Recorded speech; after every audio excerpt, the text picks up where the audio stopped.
presentation of Fox Sports. We are Fox Sports. We are St. Louis.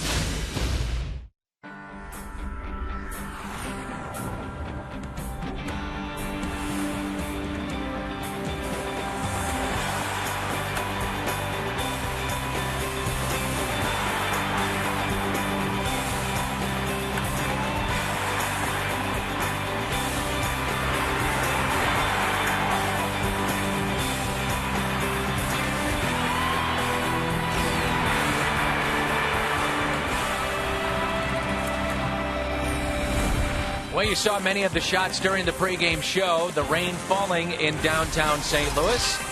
And we have a weekend series that begins tonight.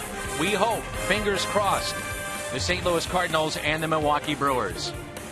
With my partner tonight, Rick Horton, I'm Dan McLaughlin, and welcome to Cardinals baseball. Whenever they do play, this turns out to be a very big series yet again for the Cardinals. And a good matchup in Game 1. Kyle Loesch going for St. Louis, and Giovanni Gallardo will pitch Game 1 for Milwaukee. The Cardinals have actually hit Gallardo very well. In fact, they played him on the 6th of April, and that was in Milwaukee. And we'll look at the video from that game, and you're going to see a lot of home runs. In fact, there were 4 of them. All the Cardinal All-Stars contributed. It was Molina in the second, then it was Beltran, Holiday, and David Freese homering in the third. So not a good outing for Gallardo, but he's one of the best pitchers, Dan, in the National League. So he has had struggles against St. Louis. We know about Kyle Loesch, and he has pitched tremendous baseball here at home. The Cardinals had the off day, so many of the regulars after yesterday's off day are back in the lineup tonight. Nice to have him back. Again, the expanded rosters are going to change how the game works in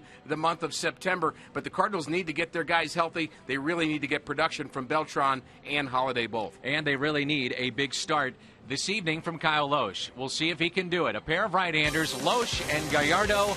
Rain falling here in St. Louis. We hope to have baseball at some point tonight. Back with more on Game 1 in a moment.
Back in downtown St. Louis where the rain has stopped and we're set for baseball.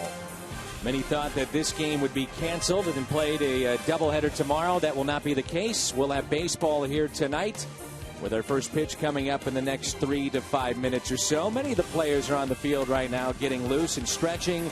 Kyle Loesch is finishing up some of the warm-up tosses down in the bullpen along with Rick Horton and Jim Hayes. I'm Dan McLaughlin. It's game one of another very important weekend series, and the final time we'll see the Milwaukee Brewers. And part of the reason why the umpires were willing to wait as long as they did to play this game, Dan. This is an important game and an important series, particularly for the Cardinals. The Brewers have played very well of late. They've won 7 of their last 10. They also have a hot pitcher on the mound tonight, so we are in for a very good pitching matchup here in game one of this series. C.J. Cherry, you see now walking out of the picture. He's been with the club a long time and been through these rain delays. And it's interesting how many of the voices are heard throughout both organizations, not just the manager or the players, but many around the organization that have a say in normal circumstances, not like tonight, about what may happen with a game such as this. And as you say, not like tonight, because this is the last time these two teams are playing. This is in the hands basically of the umpires, and they're going to make sure, if possible, the game is played. And right now, clear skies, and the radar looks good too, so we should be fine for the rest of the night. A long wait to see Adam Wainwright dance, but I'm sure he had plenty of time to work on his moves while we were in our delay. And this is kind of a supreme test for players, just to focus on the job at hand after waiting around for a couple of hours to realize, hey, this is late, but this is a big league game and it counts, and we got to be ready for it. And it's a huge game really for both teams, as Milwaukee is thinking, you know what if we got a sweep here this weekend and continue this run? Maybe, just maybe, there's hope. You have to believe if you're Milwaukee. And meanwhile for St. Louis, they're talking about, hey, let's finish strong this weekend at home. Let's take 2 or 3. Let's go for a sweep and then do some damage on the road and not think ahead to that big series with the Dodgers coming up. Well, you can't think ahead. The Cardinals have played very well against Milwaukee here in St. Louis, so they're hoping to continue that. And we wondered whether or not, as we get a few more dance steps for your enjoyment at home, we wondered if there may be some changes in the lineup, Dan. Matt Holliday was just scratched from the game, and Matt Carpenter is now going to play in place of him, and Carlos Beltran moves to the 3rd spot in the Cardinals order, and Carpenter will be in left field and hit second. And that's a change from what we were given earlier, and we thought maybe with the wet conditions we might not see Beltran or Holliday in this game. Boy, how does he remember all that? Takes a lot of time. No, wait a minute. Why? A lot of effort. Not how. Why does he remember all that? That's the better question. Let's start with that. Does make it fun to watch. And I love him. Adam Wainwright does this every game now. Before every game, he's got choreographed dance moves with certain individuals on the team, and the guys get a kick out of it. Many times they show it up on the big board, so the fans, and many of them see it for the first time, and they're saying, what the heck is going on here? So would you guess that maybe, I would guess that some of the players are laughing with him and some are laughing at him, but it's all about laughter either way. And Adam's willing to be that guy, and he just kind of believes that a relaxed clubhouse and a relaxed dugout is a winning dugout, and I can't say I disagree with it. Ron Renicky and Mike Matheny exchanging the lineup cards, and we're just about set for baseball. We step aside. When we come back, thankfully, finally, our first pitch.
Getting set for baseball tonight, the Cardinals and the Brewers, and there's a look at the lineup now that he will face. Aoki, the leadoff man, then Ricky Weeks and Ryan Braun.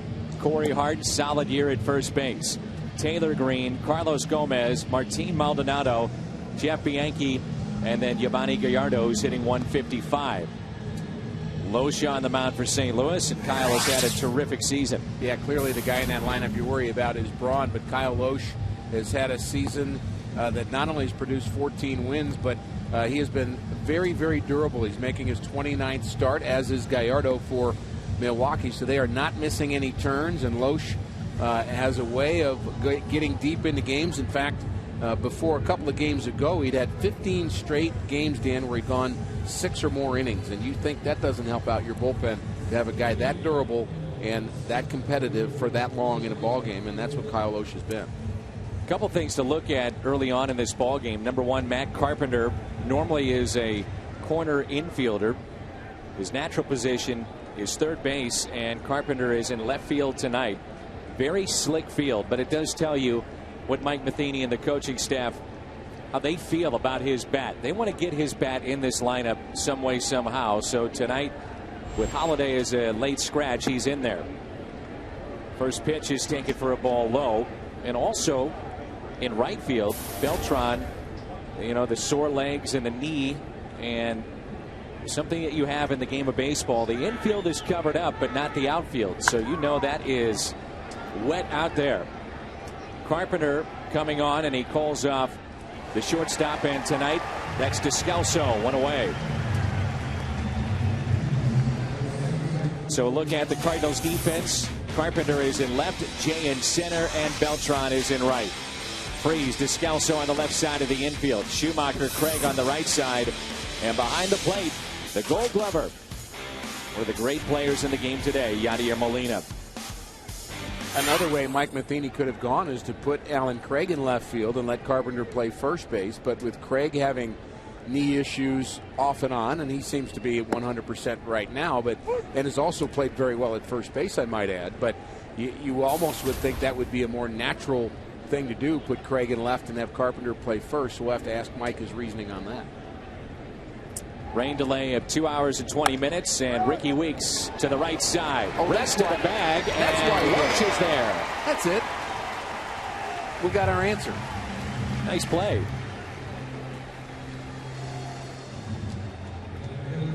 Ryan Braun will dig in. Another solid season for Braun, and he's part of our Toyota keys to the game. You keep him off the bases, don't give him a chance to drive in runs, and you have a chance to win. The Cardinals have handled him fairly well. Just 1 home run and 3 RBIs against the Cardinals this season, but he is having another outstanding season. In fact, boy, if the season stopped right now, I'd be hard-pressed to not say he's the most valuable player in the National League with his numbers. Brewers not having a good year as a team, but at 99 RBIs and the home run power at 37, he's got the best numbers, that's for sure.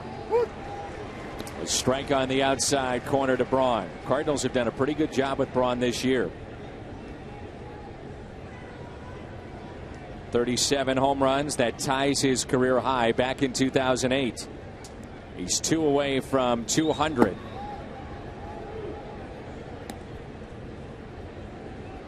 He's looking for another 30-30 campaign, which would give him 3 of those.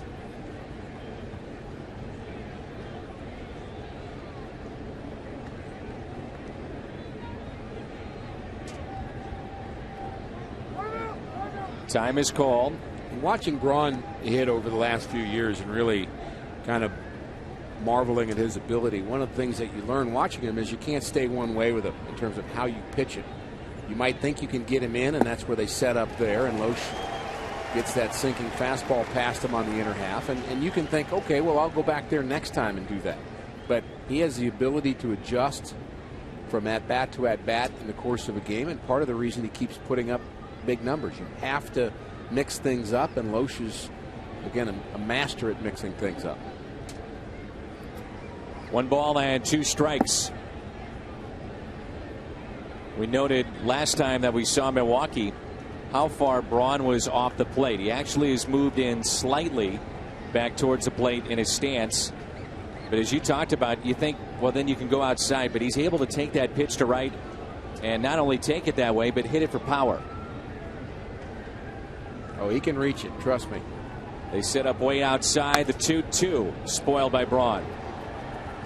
And Rick, they talk also about his plate coverage, just how good that is. To follow up your point, you think you can go in, he's able to turn on it. You think you can get him outside, he takes it to right.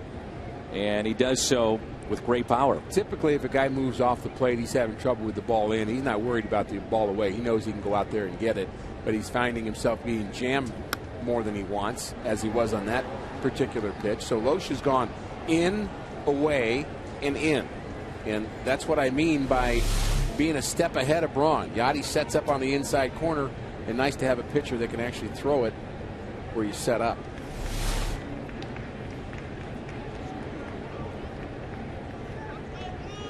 Two and two the count on Ryan Braun.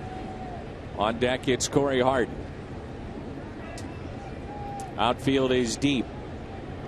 Big gap in left center. Braun chops it to short. Descalso fires to first and makes the play. It took 2 hours and 20 minutes, our rain delay, but baseball right now on Fox Sports Midwest.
Score here in St. Louis. Mike Matheny, we told you about that late scratch in the lineup of Matt Holliday, so it changes up the first 2 and 3 spots in this lineup. Jay, Carpenter, Beltran, and then we have Craig, Molina, Freeze, Schumacher, Descalso, and Loesch. Cardinals lineup that will play here in game number 1. Cardinals face a tough righty, brought to you by Enterprise Bank and Trust, Yovani Gallardo. Yeah, tough right-hander that hasn't cut his hair since the last time we saw him. I hadn't noticed that with Gallardo, but he has pitched very well, and maybe that's why he hasn't cut his hair. He was 6-0 before his last outing, and he'd had an ERA of 1.9, and against the Pirates he had a no decision, 4 2/3 innings, 11 hits. But more importantly, the Cardinals just seemed to just rake this guy, and he was a 17-game winner a year ago, but the Cardinals just hit him very, very well. 1 ball, 1 strike. John Jay has done a great job being inserted into the leadoff spot, and he was asked before the game, what's your approach in the leadoff spot? He says, I really don't change up too much. Would like to see as many pitches as I can, as he slaps that foul. I think Gallardo had to get a bigger hat. I'm guessing yes.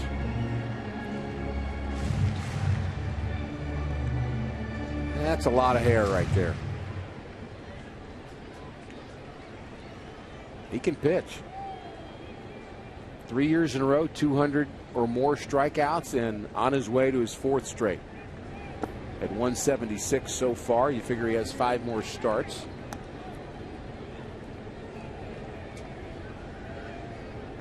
And he's only 26 years of age. Seems like he's been around for quite some time, though. Sure has. The 2-2 pitch. This is low and away. Alan Porter is our home plate umpire.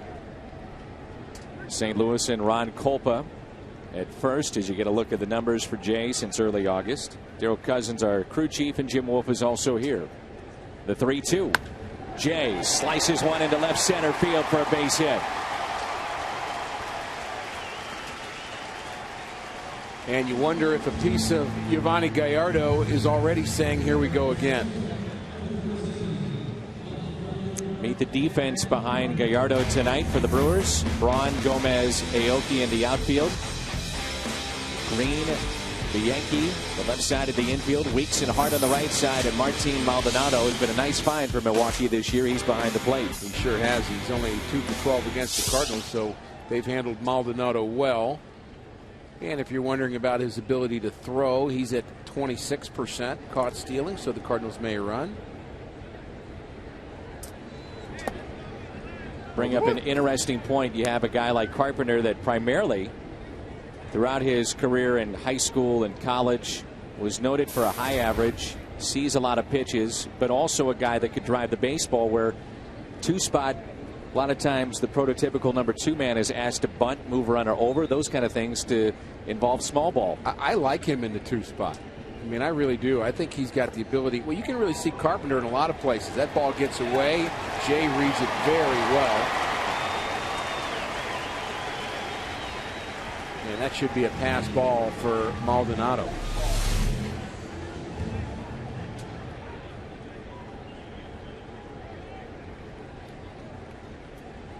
Many times Tony La Russa used the number 2 spot to get a guy going, hitting in front of Pujols, and Mike Matheny has followed suit many times for these hitters to hit in front of Holiday. And tonight it's Beltran who drops into the 3rd spot, and Carpenter late insertion into the lineup at the number 2 spot. Carpenter's had some RBIs in this homestand, but he is 0 for his last 11. Here's a 1-1. This is when good teams, though, do the little things. A Matt Carpenter pulls it to the right side, advances the runner, you bring him in. That's all he has to do. Ground ball to second base. We've seen him do that in this homestand. We've seen him get sacrifice flies to drive runners in with a runner at third base. That's situational hitting as well. And Gallardo wants him to hit the ball the other way. The 1-2 in the dirt. Matt Carpenter with most of his teammates. You and I were there the Four Seasons the other night. Carlos Beltran's event. Talking with Matt there, he said this is really an example of the kind of team we have, close-knit group. Guys like Beltran, they want to be a part of it to help out. And Matt was there for a long time. Nearly every player and coach were there. The 2-2. That is a base hit. Right center field, and it's 1-0 Cardinals. Carpenter is thinking too on his way to second and diving in head first. 1-0 St. Louis on a double by Matt Carpenter.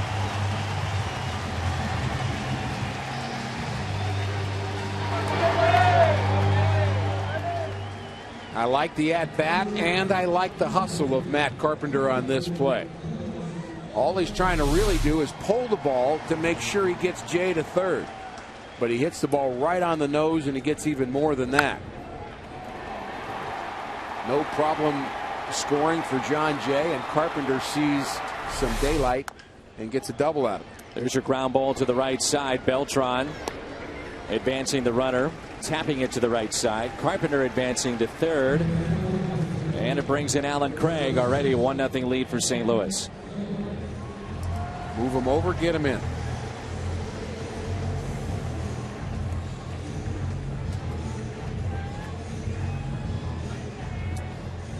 Craig's average has jumped up to .310. 20 home runs, 73 driven in.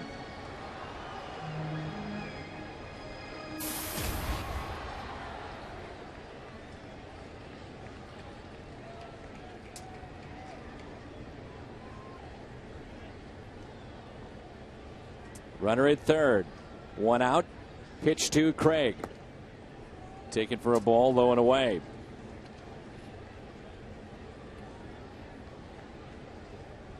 Versatility for Alan Craig has been shown during this homestand. He has played right field, left field, and in the top half of the first, made a nice play over at first. 1 ball, 1 strike.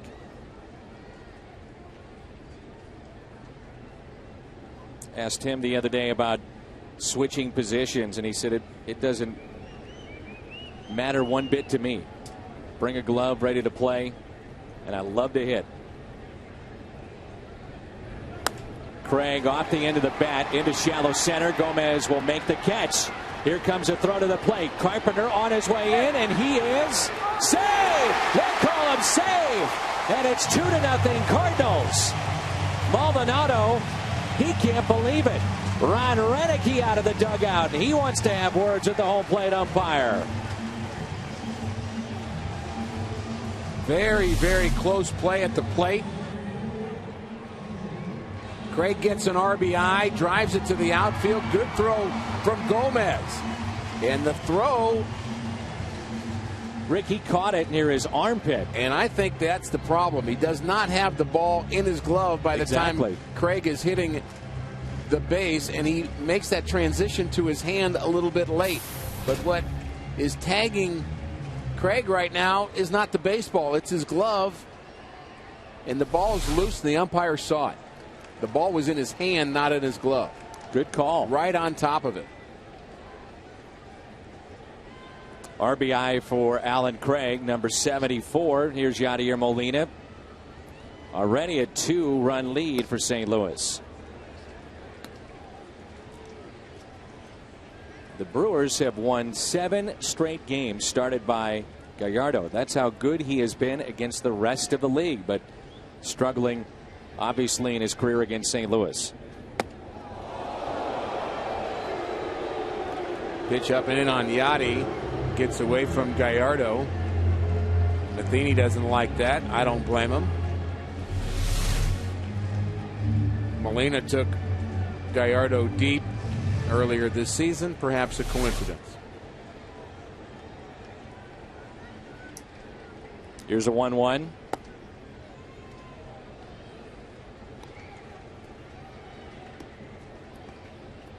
Gallardo, their opening day starter. Cardinals got to him that afternoon at Miller Park. That's tapped foul. Going back to the slide, and again the umpire in a good position to make the call. The ball is not in the glove. A very good call as Carpenter is safe. He's holding the ball against his chest at that point.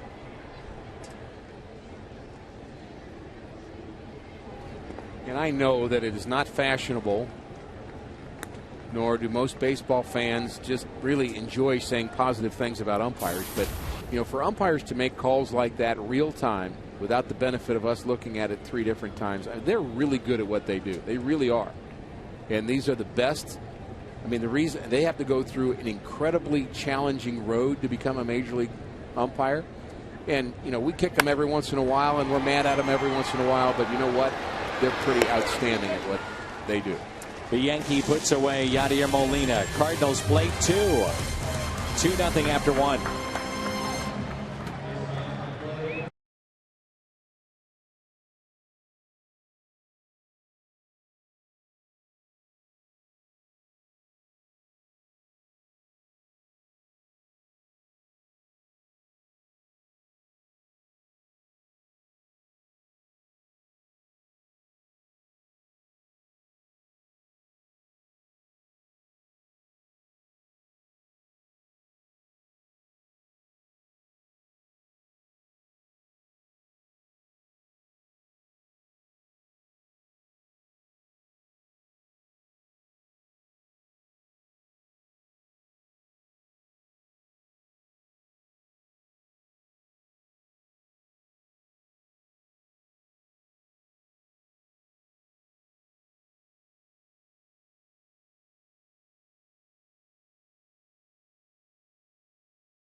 Cardinals with 2 base hits in the bottom of the first and have a 2-run lead as we advance to the top of the second. Tomorrow, kids ages 15 and under entering with a ticket get the Coke and Pasta House collectible pennant. And there are $9 seats for the ball game tomorrow night, which is at 6:15. Cardinals.com to get your tickets.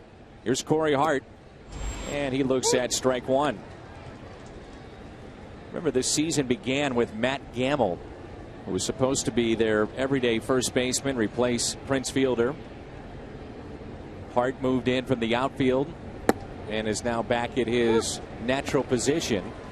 He started at in the minor leagues with Milwaukee, and he's had a solid year. 27 homers. He's driven in 76. The 0-2.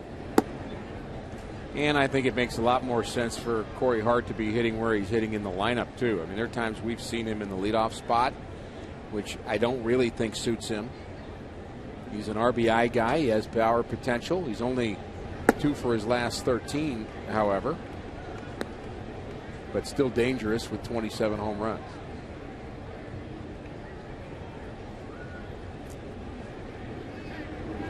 And Braun hits it out to left center field. Jay diving for it, can't come up with it. Carpenter trying to back him up before it gets to the wall. He will. And stopping at second base, it's Corey Hart.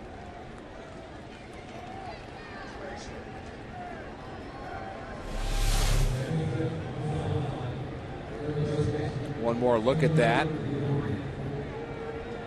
Attempt by John Jay in center field. He's been good, but he's not that good. I mean, if he'd have caught that ball, I'd have just stopped the game and given him the Gold Glove right away. Although there are a lot of good center fielders in the National League. John Jay does not throw as well as some of them do, but where are the Cardinals without John Jay? What he's done with the bat, what he's done defensively. Especially the last month and a half or so. Here's a fly ball. Carpenter makes the catch. Staying put at second base, Corey Hart. Little things that we talk about, trying to advance that runner to third, and he has to stay put. Taylor Green just got recalled from the minor leagues, but that's part of what keeps you in the minor leagues, not getting the job done. And he did not move the runner over in a game where his team is down 2-0 early. That's just really inexcusable. Cubs defeat Pittsburgh 12-2. Some of the finals already rolling in with our late start.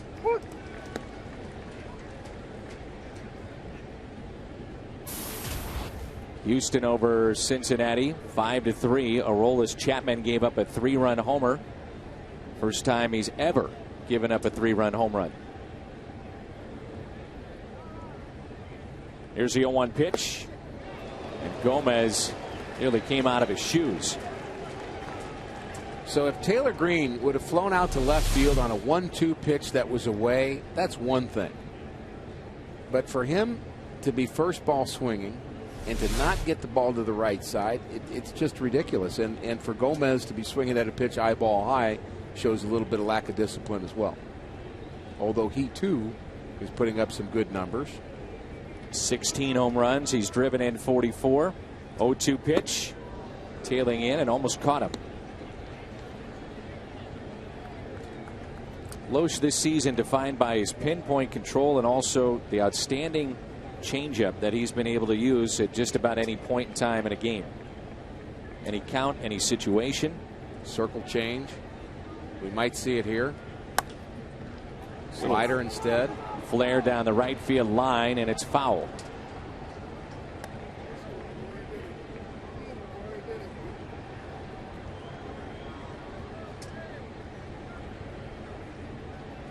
Occasional curveball from Loesch. He threw a lot of curveballs in spring training and said, boy, I've got a new toy. I'm going to use this new grip I've got on my curveball, and I've got something fun. And then about 2 weeks later, he said, I'll go back to the slider. I like that better. But occasionally he'll throw a curveball, but he's more slider, changeup, sinking fastball.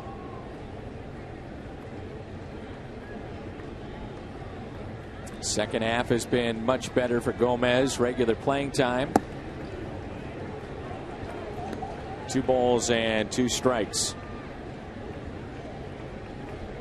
Umpire mentioned to me how Loesch at times can be tough on a home plate umpire because he's always around the plate. Right, nibbling. Yeah. In a good way, not nibbling afraid. Exactly. Got him to chase, waves at it, and a strikeout, the first of the evening for Kyle Loesch. And the umpire, I should say, was very complimentary of Kyle, too. And slider was off the fastball the pitch before, going to the same spot, very close to the corner, but disguising the little slider break, and Gomez saw fastball, swung at a slider. 2 outs, runner at second. Martin Maldonado. Fastball and a strike. Prince Fielder, by the way, a home run tonight. The former Brewer, his 25th, 7th straight season with at least 25 home runs.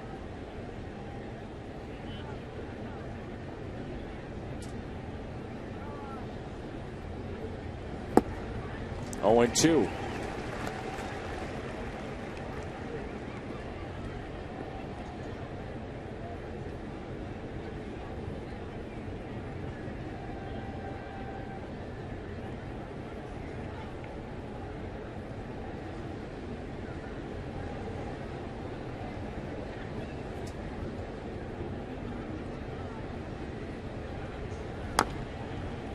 Cardinals with an opportunity here tonight with this 2-hour and 20-minute rain delay.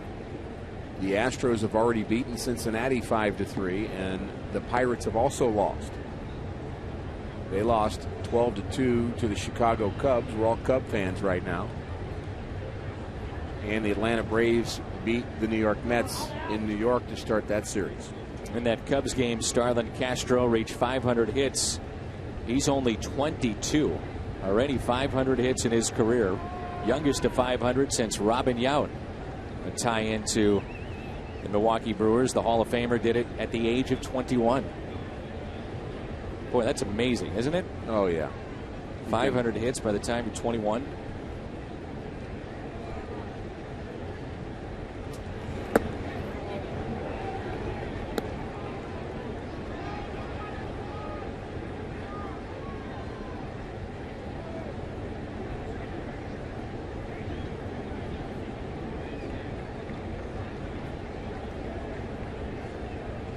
One ball and 2 strikes.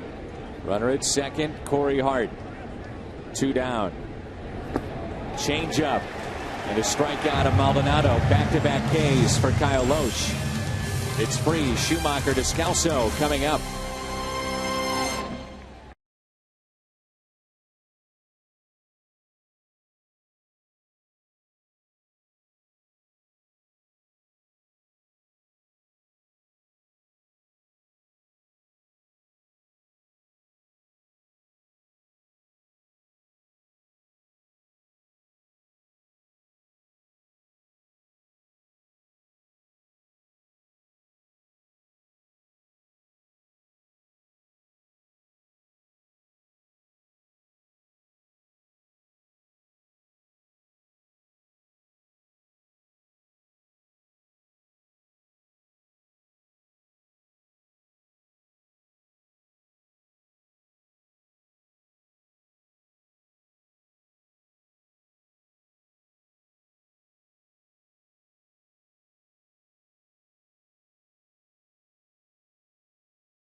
2-0 lead as we move to the bottom of the second here at Busch Stadium. Subscribe to MLB.tv right now, and you will get the extra new low pricing for any ball game you want to watch on your iPad, your computer, your phone. Visit Cardinals.com, MLB.tv, where baseball is everywhere. Freese, Schumacher, and Descalso. David at .299 this season, 18 home runs, driven in 75. 4 or 5 Cardinals right around 300. They go below, then they go above. David Freese is one of them. But really, you look at this lineup from top to bottom, and you really stack it up against any lineup in the National League. The Cardinals still at .275 lead the league in hitting. Milwaukee, with all of their potent offense, are hitting about 18 points below the Cardinals. Just shows how good they are. Now the Brewers do have quite a few more home runs. 3-0. Had a long conversation, Rick, with David Freese today, and I said, you're about a full year away from being removed of that historic night, Game 6, and then winning the World Series and the unbelievable run that he had. And he said it still hasn't even sunk in. He said he still gets chills and will search it out to look at it, find it, watch it.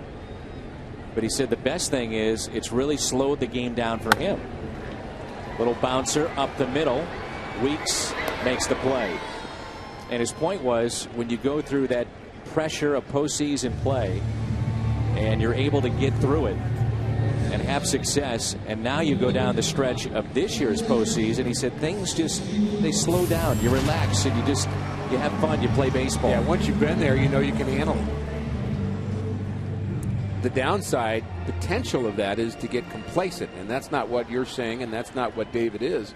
But you can see players do that. You all of a sudden you get to the pinnacle, and then you think, okay, well, I'm just going to show up there again next year, and I'm not going to feel the pressure anymore, and it's just going to be simple. Well, it's not. The humbler comes and gets you, which happens to a lot of players. That's the term players use. The humbler got me again.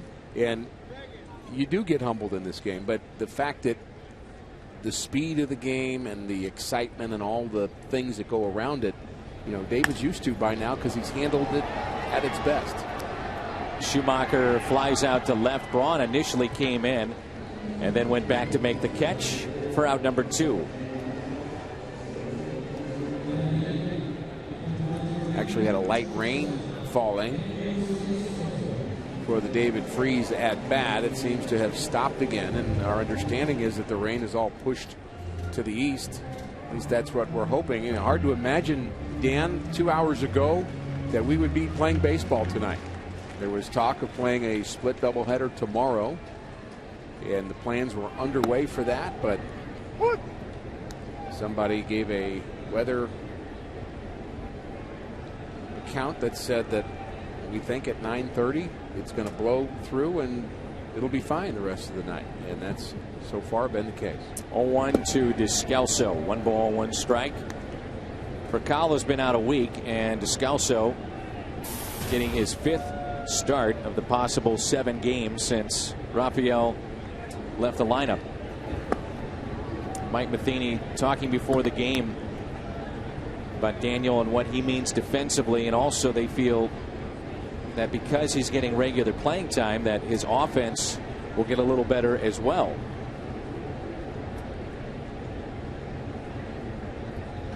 A lot of room to the left side of the infield as time is called. The shortstop Bianchi is near the bag at second. They play in at third, so big gap between third and short. 2-1 pitch. And for those wondering about Tyler Green, as you're talking about the shortstop starts of Daniel Descalso, Tyler Green on the season now .226 as he's playing shortstop every day for Houston with 9 homers. And Tyler Green was really supposed to be the insurance in case Rafael Furcal got hurt. I just don't know if it would have worked here, even if he was still here. I'm with you. And I would say the answer to that would be if Rafael Furcal would have gotten hurt in April, you give Tyler Green a chance to play every day at Definitely. shortstop. But if you're talking about a guy that is going to give you everything he's got for a month and fill in and not make a lot of mistakes and give you quality at-bats, I think Daniel Descalso is the best choice.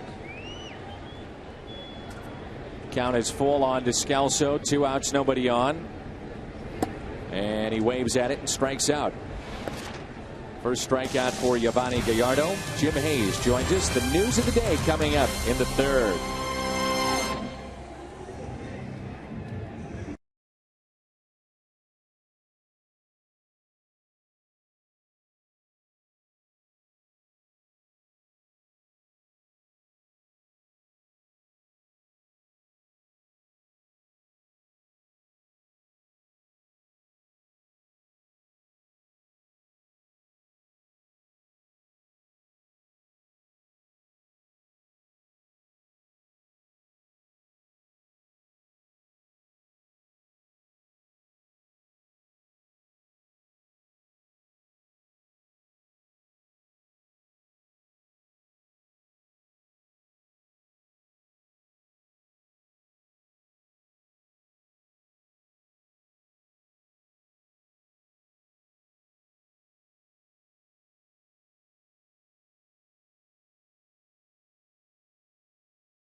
All on Fox Sports Midwest is brought to you by the new wireless receiver from AT&T Uverse. Visit att.com/freeyourtv. Rethink possible. MyKiaSt.Louis.com. And get the All-American Jack Combo at Jack in the Box. It's a no-nonsense burger with fries and a drink for only $4.99 plus tax at participating stores. Get your pennant tomorrow here at the ballpark. Kids will take that home. And glad you're with us here for game number 1 this evening. Rain delay of 2 hours and 20 minutes, so we are only in the third. Jeff Bianchi looks at a strike. Jim Hayes has joined us here for the third inning. Rick Horton, I'm Dan McLaughlin. Bianchi is the 8th place hitter, their shortstop. Looks at a ball low, 1 ball, 1 strike.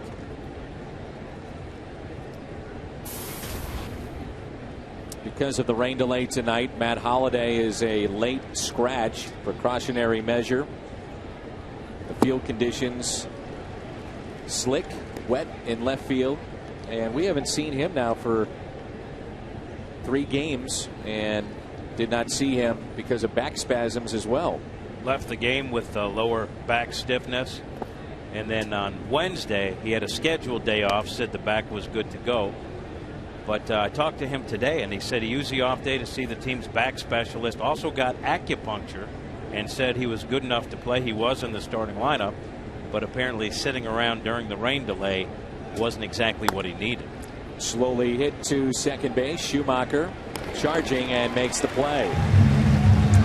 One thing that Matt Holliday has been in his career here in St. Louis, for the most part, very reliable. You make an investment like the Cardinals have, you want to see that player out there 95% of the time, let's say, and for the most part, outside of some freak injuries or a moth, he's played. Yeah, that's right. That's part of what I think goes into the mind of a team when they give somebody a multi-year deal and pay him a lot of money. Is this guy durable, or is he made of glass? And you can think of some players over the years who maybe have a lot of talent, but can't play more than 120 games, and so you're certainly not going to get your money's worth from him. In Holliday's case tonight, I think the conditions also play into it. It's a wet field, and you really want a guy with a bad back out in left field sloshing around. I think maybe the same with the right fielder, Beltran, in that on that particular point, but you've got to have one of the two of them in the lineup. Well, Holiday takes a great deal of pride in his durability.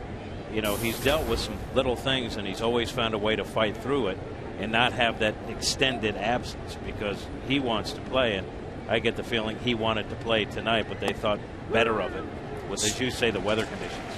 Strikeout of Gallardo. 2 away, and we are through the lineup. First time for Kyle Loesch.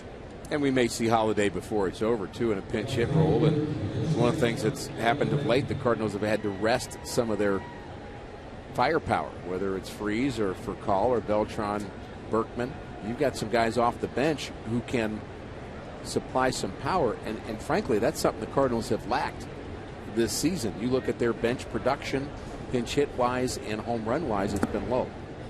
Lance got the start the other day, first start in a long while, and he looked like he was laboring running to first base. And he said after the game, you know, there's an element of protecting the leg, and he said he can run faster, and he felt comfortable. And he says what he does is his approach is whatever they want him to do, but he presents himself to the organization whatever they need him to do. But he said if they need him to start a couple of days, he feels comfortable doing that. But as you say, certainly a big weapon off the bench. More so from the left side. Clearly in his career, he's been a power guy from that side. And, you know, you really have to rely, guys, at this point on the truthfulness of a guy like Lance Berkman. And, you know, I would say he's as straight a shooter as you're going to find in terms of, you know, can I play or can't I? Definitely. I mean, he'll tell you, and he'll say it like it is. We've seen that. We like that in all the sound we've heard from him in post-game sound over the last couple of years. He's been a very honest guy, and I wouldn't think that would be any different when it relates to an timing injury. is an issue, but if he's not getting at bats, it's hard for him to get his timing. Nice play on the backhand, and he leads Loesch. Alan Craig twice going to his right and making a fine play at first base. The Cardinals have Loesch, Jay, Carpenter coming up. The soft hands of Alan Craig at first base tonight.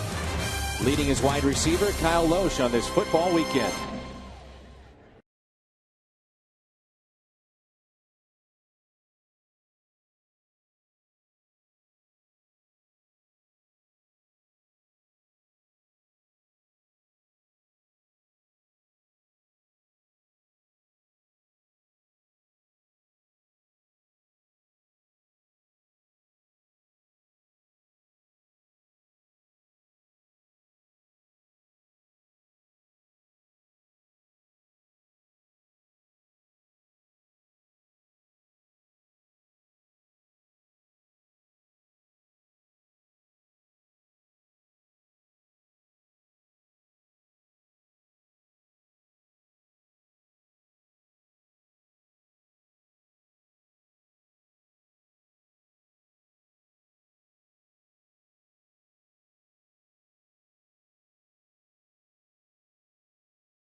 Here's a look at Lance Berkman, who, as Jim mentioned, made a start the other day against the Mets.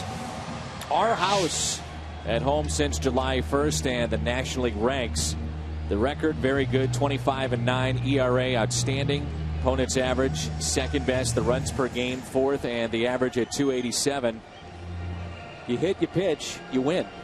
That's what that tells you right there. Cardinals have done that since the 1st of July. 25-9, and really it's gotten them in the position they're in right now as the second wild card if the season were to end today, with Pittsburgh and the Dodgers beginning play a game and a half out, but Pittsburgh's already lost tonight. 0-1 pitch to Loesch.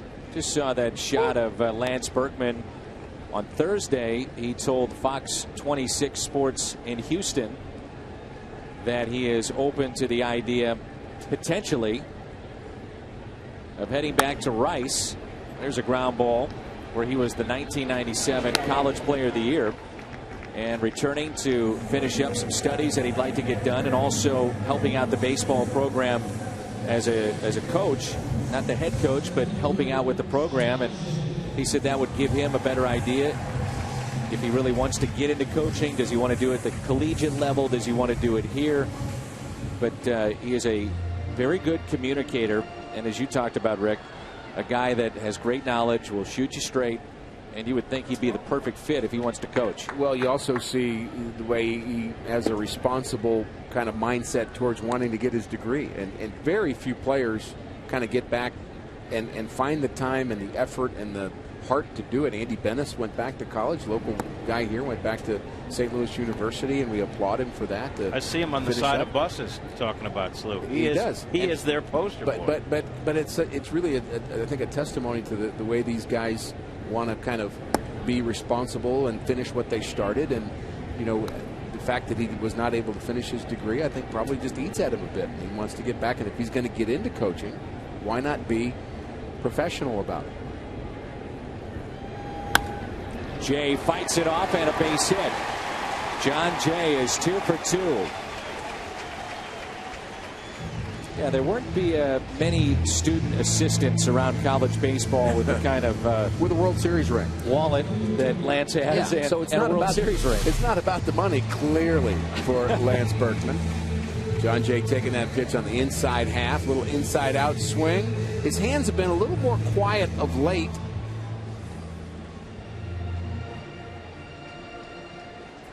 Love to watch a left-hander swing. Beautiful, isn't it? Yes, it is. So John Jay is the runner at first. Why does it look so beautiful when a lefty does it, not a right-hander? Down and into a lefty. I always think about a guy like Ken Griffey Jr. The sweet swing of Ken Griffey Jr. Jim Edmonds. Another one. Loved watching him swing the bat. Here's another lefty, and Matt Carpenter picked up a double, RBI, and a run scored back in the first. You guys were talking about Matt's versatility. Before the game, Mike Matheny said he wouldn't rule out putting Matt at second base at some point for the rest of the season. That's versatility. And because he's such an athlete, they feel a guy like Matt can get away with it. Mentioned earlier how much they love his bat, contributing and talking about guys going back to school and having that education. Matt, TCU, and then played for his dad. You're talking about a guy that knows how to play the game the right way. 0-1 pitch. Carpenter into center, base hit. 2 for 2.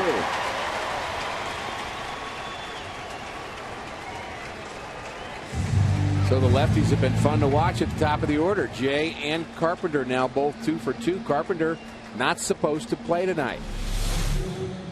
A late scratch of Matt Holliday puts Carpenter in left field. He's 2 for 2. Has already scored a run as an RBI and a chance to score another here if the Cardinals can keep it going with Carlos Beltran. I think you both would agree, stretch run, handful of games left.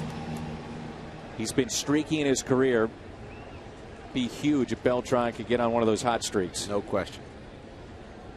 This has been one of his toughest streaks while wearing a Cardinal uniform currently that he's in.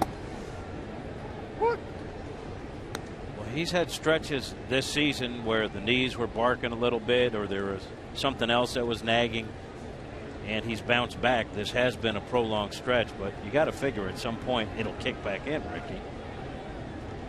5 for 10 with a home run, and he bounces it to the right side. Can he avoid the double play? Out at second and safe at first.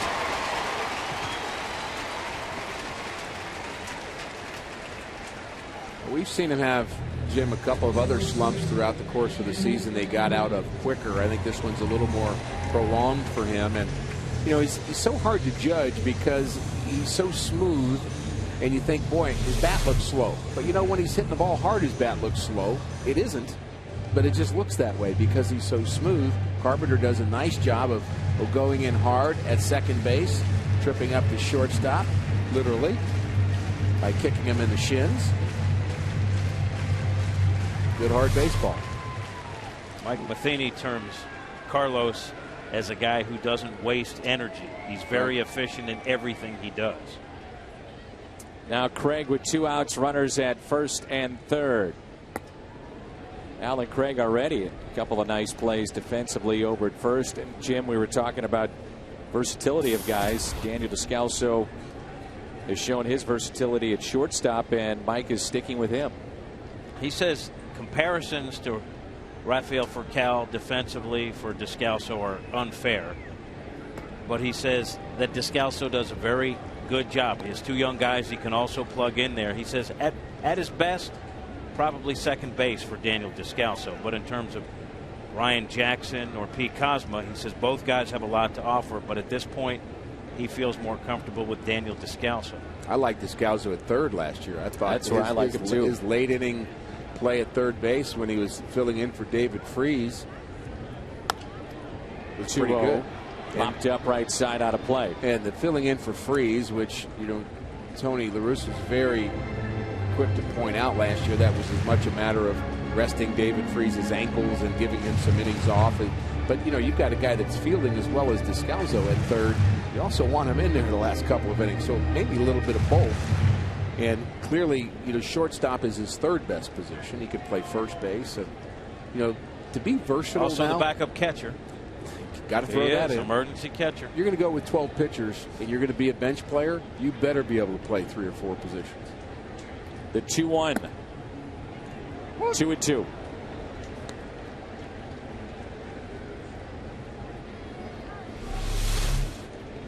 Gallardo has a good fastball, good movement right towards that outside corner, 93 miles an hour. And that's a pitch that Craig can't really hit well, so why not take it? And I hope he makes a mistake on the 2-2. The 2-2 on its way. Blocked by Maldonado. Makes me think of Tommy Herr. Used to preach to younger players. Hitting is all about hitting the right pitch in that at-bat. And the wrong pitch for Alan Craig would have been that 2-2 pitch. If he hits that, I mean, pitch was painted by Gallardo. Nothing good's going to happen there. And he could have put that ball in play, and he'd be out. So you take that pitch, you hope for a mistake, and Tommy Herr was a very patient hitter, a smart hitter. And I think hitters that know the zone, know their strengths, and wait for the right pitch to hit. It might even be the first one you see. Runner off from first on a 3-2, and Craig pulls it foul. Better pitch to hit there. So from your school of thought, guys that jump on the first pitch, when they feel that's the best pitch they're going to get to hit, you're fine with that. Sign me up. Way too much talk from people about it's a bad thing to do, swing at the first pitch. That's just not good baseball to me, to take a pitch right down central in the first pitch. If that's the one you can hit, have at it. Especially a guy as tough as Gallardo can be if he's ahead in the count. The 3-2, and Craig is caught looking. No argument. Cardinals will strand 2. Gallardo picks up the strikeout, his second. See Jim on the postgame.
Time to start planning your next Missouri getaway. Welcome to the state capitol and Governor's Mansion in Jefferson City.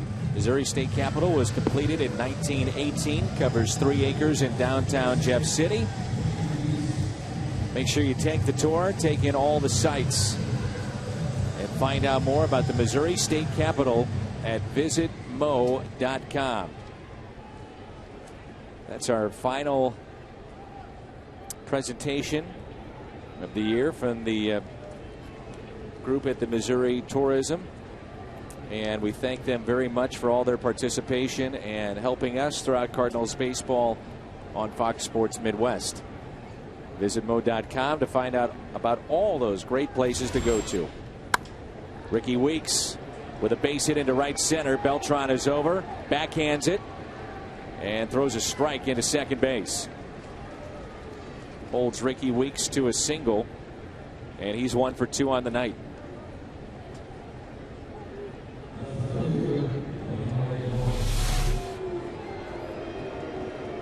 The easy speed of Carlos Beltran running it down, and he's really thrown the ball very well, especially this last month. 9 outfield assists, 7 of them since the 1st of August.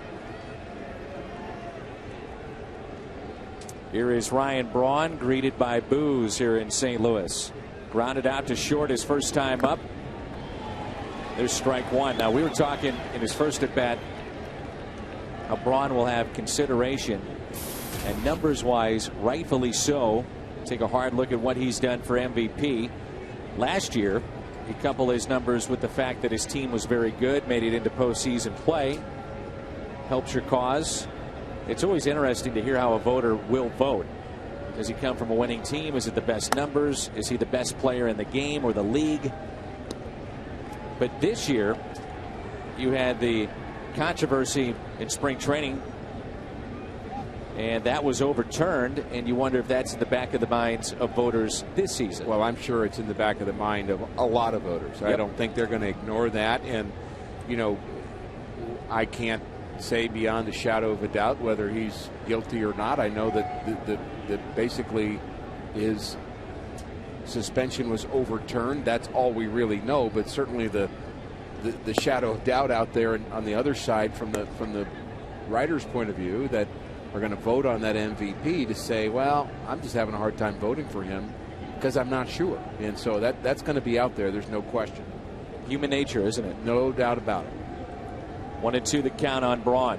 And the argument about whether or not he needs to be on a team that's playing well or not is still a raging argument. Yeah. And you can make a case both ways, and you'll find 2 very, very good baseball people that have been around this game a long time that will be on opposite ends of the spectrum on that.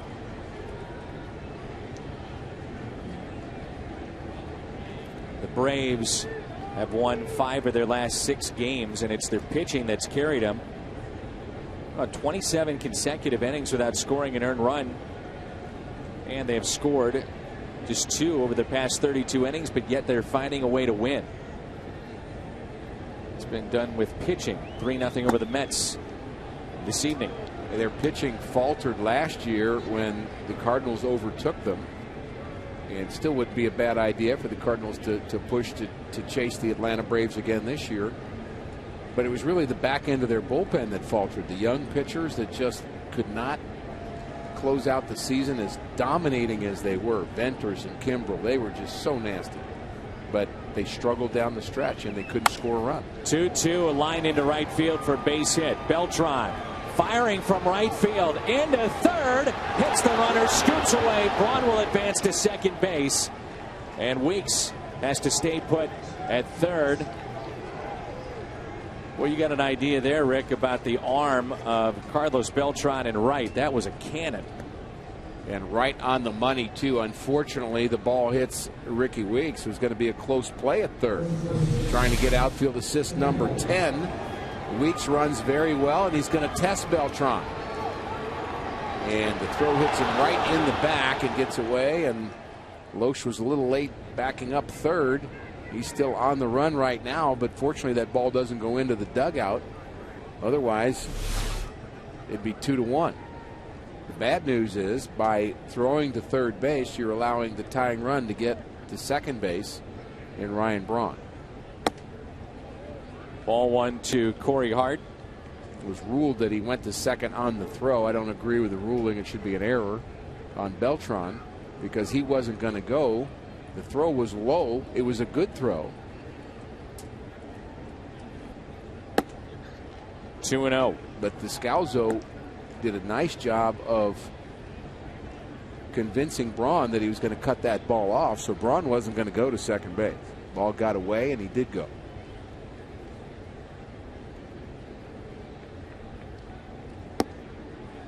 Almost as if they're pitching around hard now to make it 3-0.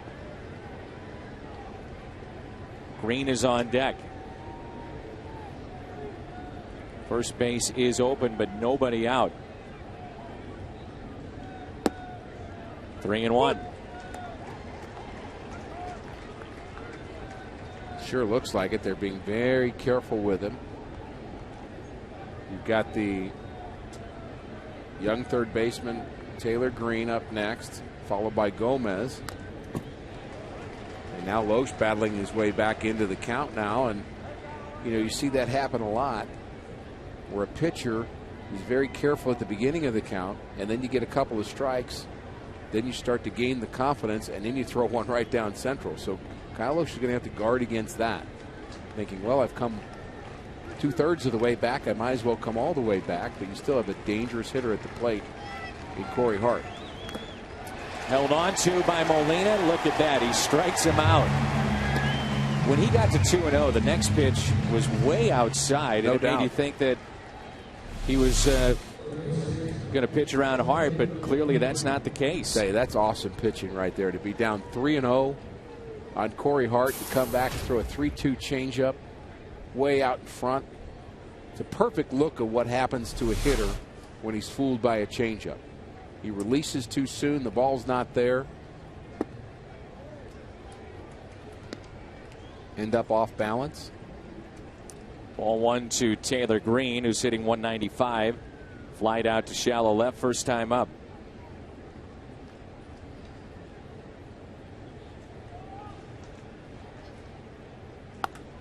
Hit sharply but foul. 1 ball, 1 strike. Give these fans a lot of credit for sticking around. 2 hours and 20-minute rain delay. Start this series on this Friday night. And it's starting to rain a little bit again now. Just a slight drizzle here at Busch Stadium. Second time we've seen that since the game started.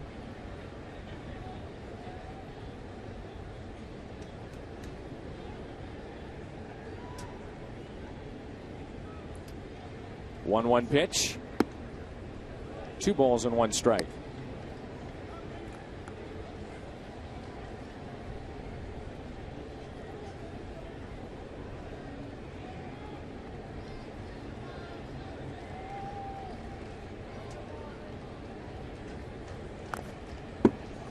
Two and two.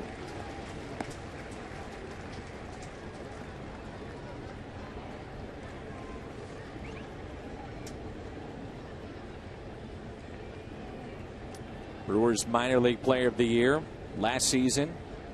22 home runs, 91 RBIs between AA and AAA. The 2-2 pitch on its way. Full count. And he hit .336 that led all the minor leaguers a season ago for Milwaukee. So he's been on their radar for the last couple of seasons. Didn't get the job done last at bat. Ground ball produces a run here. Ground ball slowly hit, and Craig will step on the bag for the out. Brewers get on the board. RBI for Green, his 11th. And it's a 2-1 ball game. The fundraising finish line for the Cardinals Cares 6K just around the corner. Get your friends and family involved. It's a week from this Sunday. And if you've already signed up, remember to make sure and get your friends, coworkers to support you. You have until September 9th to to go past that goal of $75, and it all goes to Cardinals care. And again, Gomez nearly coming out of his shoes on that swing. Cardinals care has raised over $18 million, 100% of that going to children in St. Louis since 1997. Gomez doesn't get cheated, does he? No, he doesn't.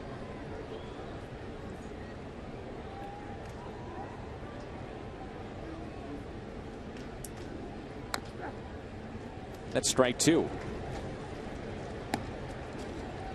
Inning started with a single by Weeks. A single by Braun. Hart struck out, ground out by Green, but picked up the RBI.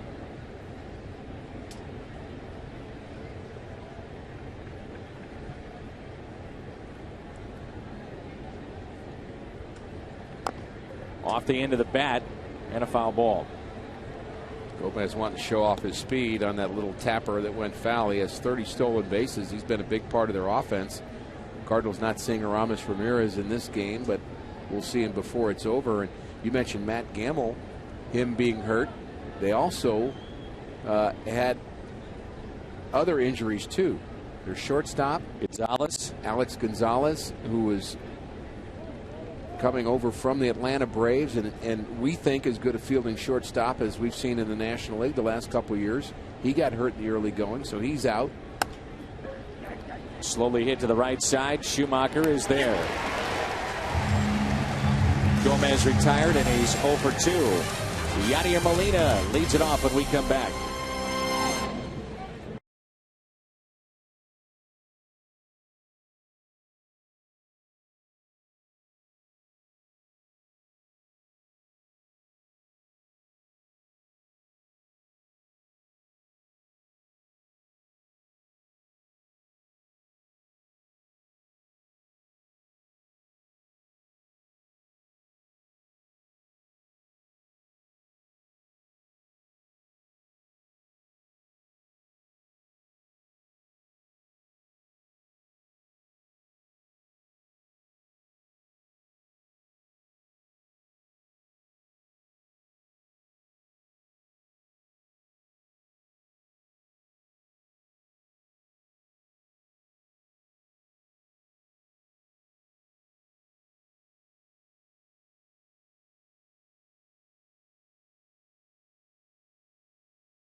Lions, then an America's game on Fox. The 49ers battle the Packers at Lambeau Field. Coverage begins this week with the Built Ford Tough Fox NFL Sunday pregame show at 11 a.m. Good luck to the Rams.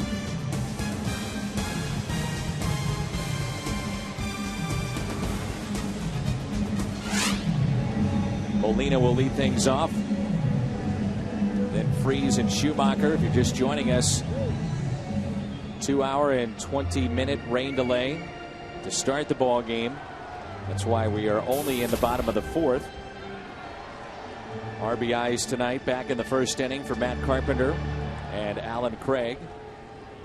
Green has picked up an RBI for Milwaukee, and it's a 2-1 St. Louis lead in the home half of the fourth. Ground ball to short.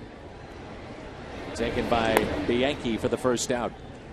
All of a sudden you see that Gallardo's beginning to settle in after that first inning. 17-game winner a year ago, 17-10, and he's been very consistent when you look at his development as a starting pitcher for Milwaukee, and they're really investing in him and considering him to be their #1 guy, and I don't blame him. He's very good with the bat. He has 10 career home runs as a pitcher, so he's athletic and he seems durable.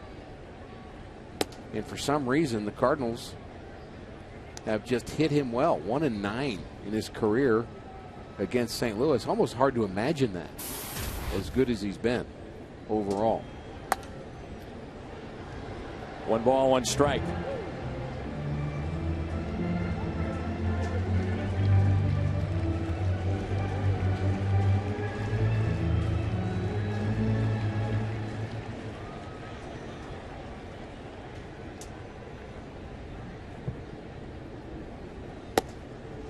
Strike 2 on David Freese.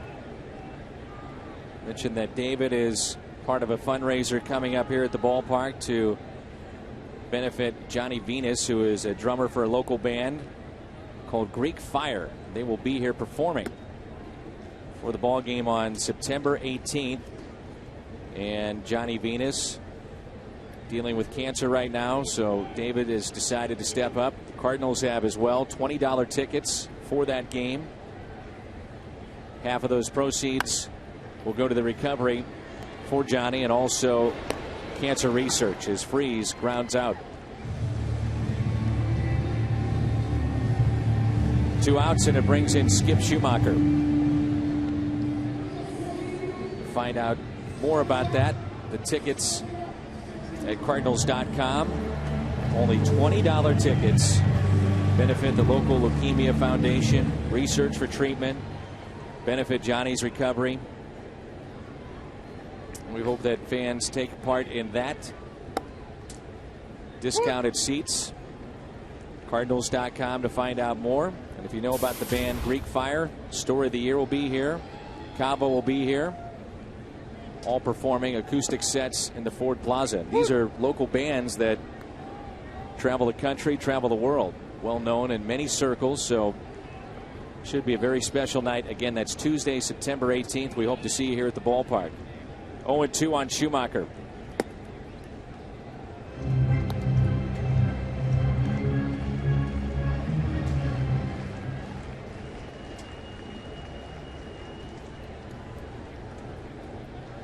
One-two pitch. Skip taps it left side and foul. Really kind of a lost year this season for Milwaukee because of the injuries that you mentioned earlier. They traded away some of their talent, like a Zach Greinke that goes to the Angels. Reports were they offered him a $100 million plus contract, and he turned that down. Randy Wolf is now pitching with Baltimore. And their bullpen has been at times awful. We haven't talked about that yet. John Axford really did not get the job done in the middle of the season. They went to Francisco Rodriguez for a while, and that didn't work. In fact, it worked for 3 days, and then it stopped working. And they got a couple of other choices out in that bullpen. They actually used Livan Hernandez to close out a game. There's a right-hander, Jim Henderson, who they're very high on, who's got a very good arm, and they think he may be that guy at some point. Axford is the closer at the moment, but that issue really hurt them in the middle of the season. They lost a lot of games they should have won. Count is full after a start of 0-2 in this at bat. Cardinals face Mike Fiers tomorrow, who's been very good. A rookie for Milwaukee. Sean Markham, 5-4, injury plagued season for Markham. Free agent to be. He'll go on Sunday. Cardinals have Westbrook tomorrow, Joe Kelly on Sunday. Here's a 3-2 pitch to Schumacher. High fly ball. Gomez with room near the track and puts it away. Cardinals go in order. Maldonado, Bianchi, Gallardo coming up. 7, 8, and 9 for Milwaukee.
Macland, will they get a souvenir tonight? Don't forget that McDonald's is offering $1 off discounts on McCafe products at all St. Louis McDonald's restaurants. It's from 2 to 5 every day. Iced drinks and the shakes, real fruit smoothies, all at McDonald's.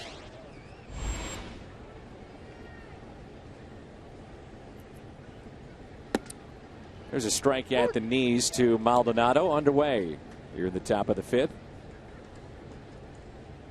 Rick Loesch is a great example of not being an overpowering pitcher in terms of the high velocity fastball, but especially this year, he truly, and that one caught Molina, he truly pitches, mixes speeds up and down, in and out, all the things that you hear about that you want to see out of a pitcher. And to say that he doesn't throw hard wouldn't be the right statement either, because he still has a live fastball. And the life of it, the ball seems to hop, and there's a look at that ball catching Yachty. He does have the late movement that we talk about as being very important, and the ball just seems to explode to spots. And so it's not as if he's just flipping it up there either, but he's not clearly a 94, 95 guy, although he used to be. Ground ball, and Descalso does not get to it. Martin Maldonado with a base hit. As well as Daniel has played with the glove, and it has been good, very good at times. You definitely see the difference in range, and you get accustomed to watching Furcal night in and night out get to many balls you just don't expect others to get to, and he does. And it's not a knock against Daniel, just the range of Furcal is so good. Well, if you think about Furcal, you think range. If you think about Descalso, you think of good hands. And at shortstop, you kind of want to have both.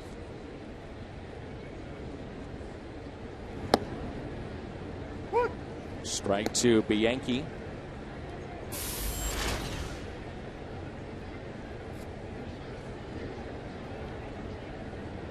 We haven't seen nearly as many pickoff attempts this season by Yadier Molina. And I'm sure that's part of the equation of Pujols being gone, dealing with and trying to get on the same page as an Alan Craig or Lance Berkman. And I think it's a big meeting that all first base coaches had throughout the National League, saying, you know, we're kind of embarrassed by this. And that's the other part of it, too. No doubt. I mean, if you're a first base coach and you allow your runner to get picked off, now you can't fully control it, but you've got to communicate to your runner, and there's some communication going on right now with Garth Orge and Maldonado, reminding him, hey, be careful. This is not your everyday normal catcher behind the plate. Don't get lulled to sleep, and that's part of what you're trying to communicate. And, you know, the word's out, clearly. No mystery. Now, I would counter that and say the word has been out for about the last 5 years, but still he was able to get guys. It was unbelievable. Everybody didn't get the email the first couple of years. It was in their spam mail or something. And didn't get the message. No, didn't get it, but now they know. 2-2 the count. A little larger lead this time by Maldonado. In on his hands. Nice pitch. And a strikeout of Bianchi. That's number 5 for Kyle Loesch.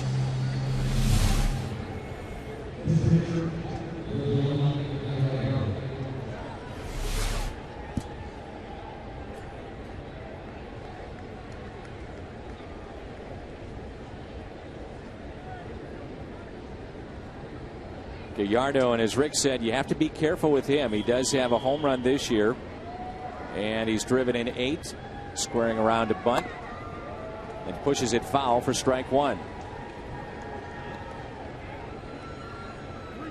A strikeout back in the 3rd inning of Gallardo. Not many home dates remaining after this weekend. Cardinals come home after a West Coast swing for 3 against Houston. You got the Ice Cream Sunday this weekend. Also, kids can run the bases on Sunday. Gallardo gets the bunt down. Loesch to Schumacher, who's covering at first base. Runner advances into scoring position. Potential tying run is at second. A 2-1 game.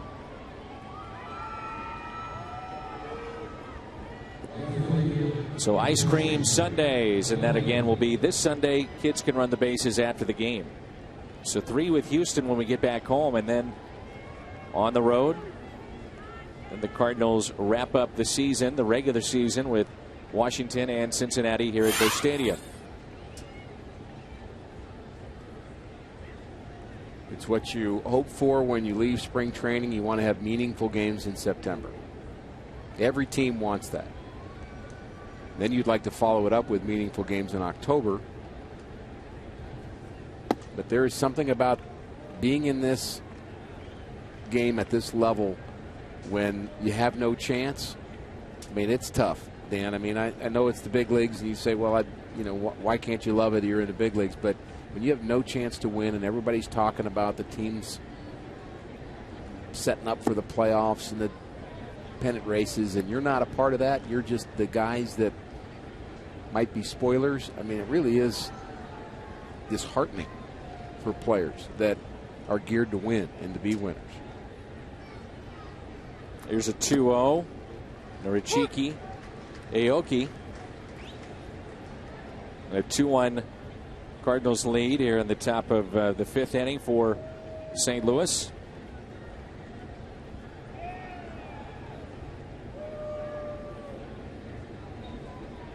Two-one pitch.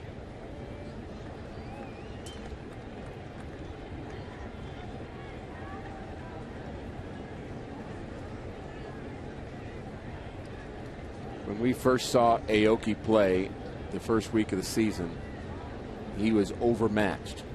I mean, big time overmatched. But he certainly has figured it out. He's having a nice season.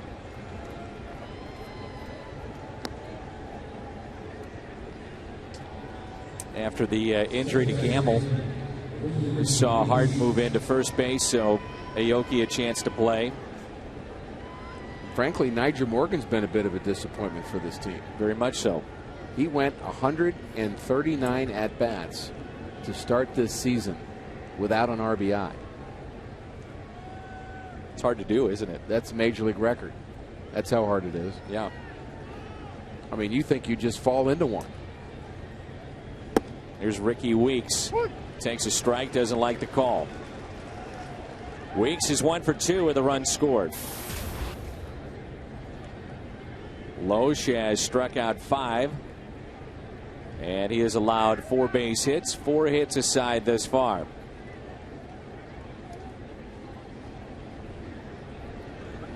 Ground ball sharply hit to Freeze. Force play at second, and somehow Schumacher stays on the bag. No argument from Aoki. 2-1 midway through 5.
What's on tap in a 2-1 lead? Don't forget we have Game 2 tomorrow here on Fox Sports Midwest. Will come your way at 5:30.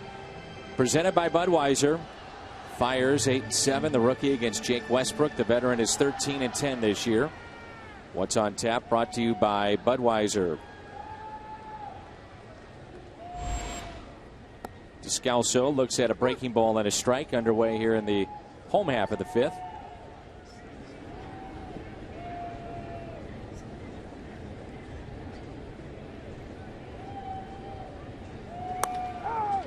Grounder and a diving stop. Ball is loose and safe at first is Descalso.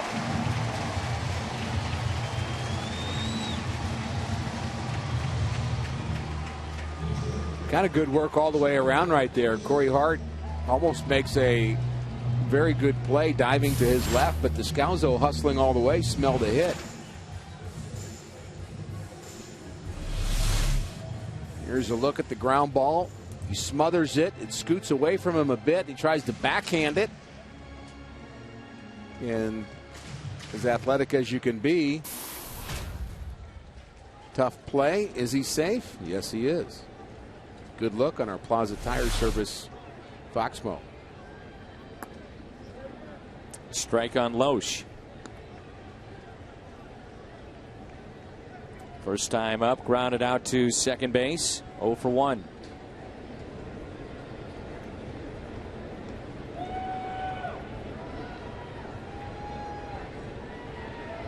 Loesch has been a very good bunter.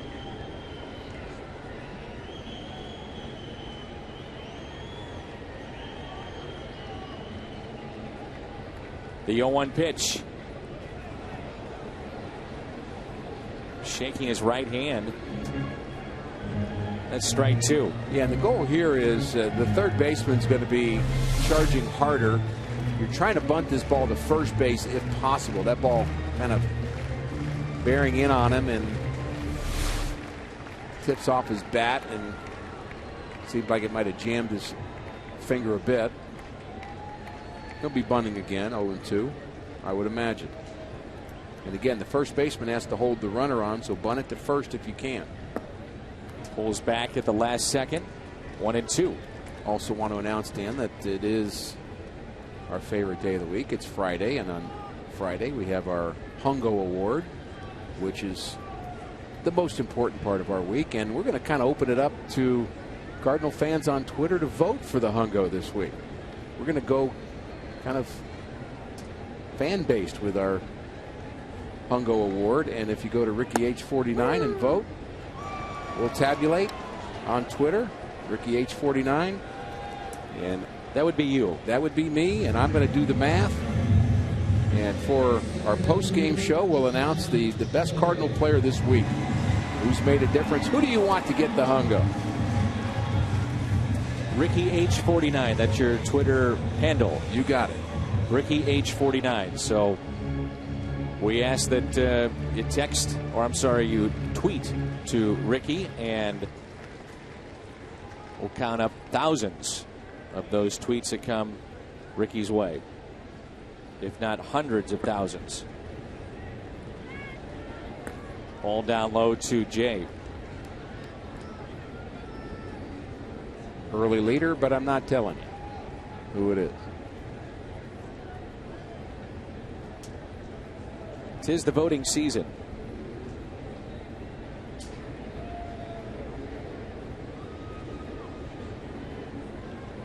Runner goes, and a liner into center field.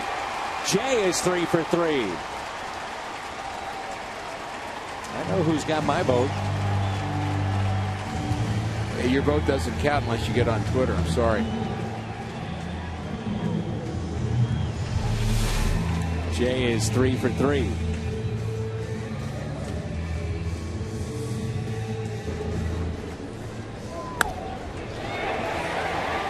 Good base running by Descalso, heading to third.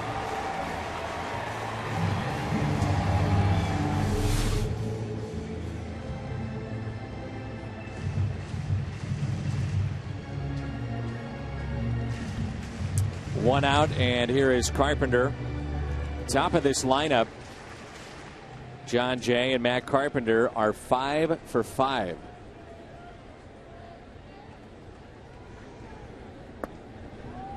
Off speed pitch taken low.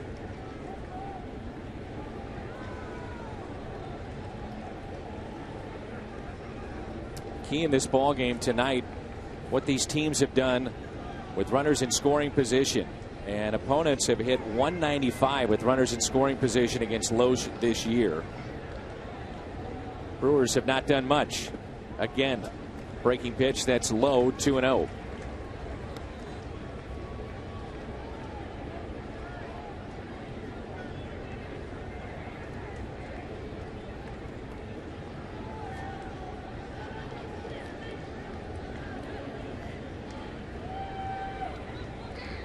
And you get the bunt down, and it's 3-1. 2-0 pitch. Taken for a strike.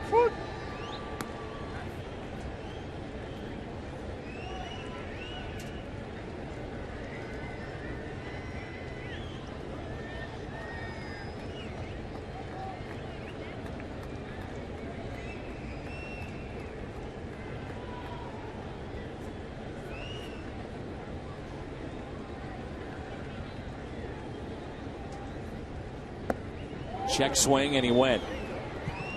Should remind folks that when they tweet to Rick, he will read most of these, so please try to stay within the parameters of the baseball diamond for your Hungo winner. Getting some funny answers. You're amusing me, but we do want to know who you think your favorite Cardinal is for the past week, and we appreciate your votes. And we'll let you know during the post-game show. 2-2. Carpenter, a swing and a miss. Big strikeout for Gallardo. That's number 4. And it's up to Beltran. Really just a fastball right down the middle. It was up. And good riding fastball from Gallardo. He mentioned he's a strikeout pitcher.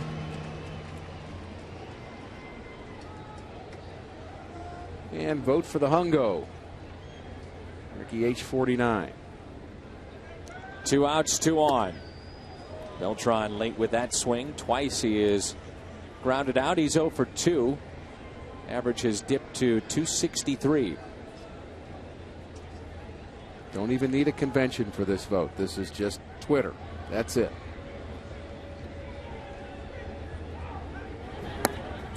Just missed inside. 1 ball, 1 strike.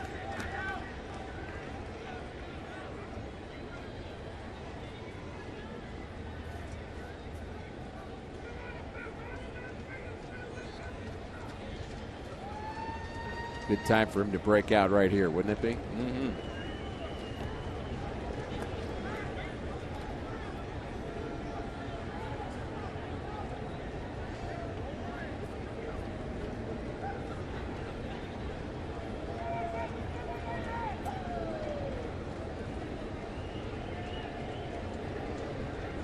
Runner goes from first, and a stolen base for John Jay. That's his 16th. He's only been caught 4 times. And a good time for him to go. You wouldn't expect Maldonado to throw down. Going to have a conversation now with the pitcher Gallardo. There's the big break, and he's not even thinking about second base.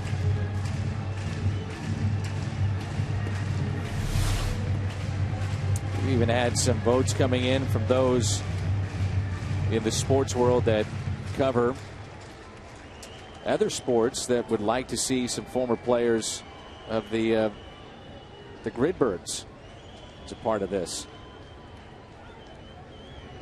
2-1 pitch.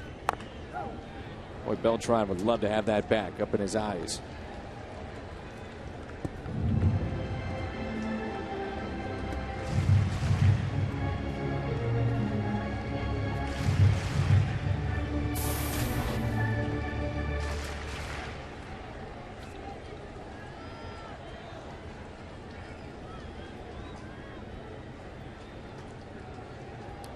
Here's a 2-2 pitch. Put in play, slowly hit to short. And Beltran is retired. The Cardinals strand 2. Gallardo pitches out of a jam. Braun, Hart, Green coming up.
West is brought to you by AT&T, the nation's largest 4G network. AT&T, rethink possible.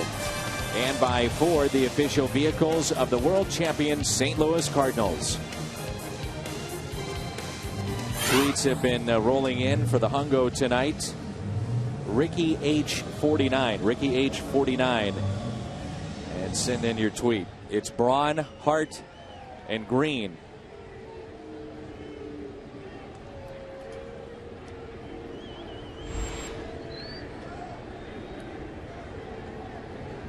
Well, this is the part of the lineup that you worry about when you have to deal with Braun and Hart. You figure to have to face him one more time, but batting here in the 6th inning, a big inning for Kyle Loesch to try to protect this 1-run lead. He's only given up 4 hits through 5. Been very typical Kyle Loesch tonight. After a 2-hour and 20-minute rain delay, both he and Gallardo came out ready. What's amazing is that every time you do call for a vote, it doesn't matter what it's for concerning the Cardinals, you will get some votes for Stubby Clapp and Bo Hart. They both are on the list. It's popped up. Molina is over and makes the catch. Big out. You may remember a couple of years ago, following a rain delay, the Cardinals used to pull off that rubberized area that would be the on-deck circle. I do remember that. Slippery. Very slick, and Molina looked like he stepped on it. And Tony La Russa made it a point. You'll see it right here. This looks to be dry, though. They may have pulled that off, and he didn't step on it, but that was a cause of concern in that area. No doubt. Almost seemed as if Molina was aware of it and kind of steered away from it a bit, too. Yeah.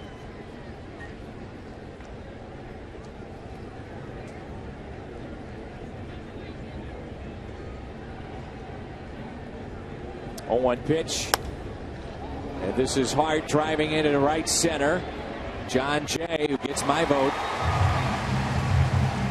puts it away for the out. No electioneering.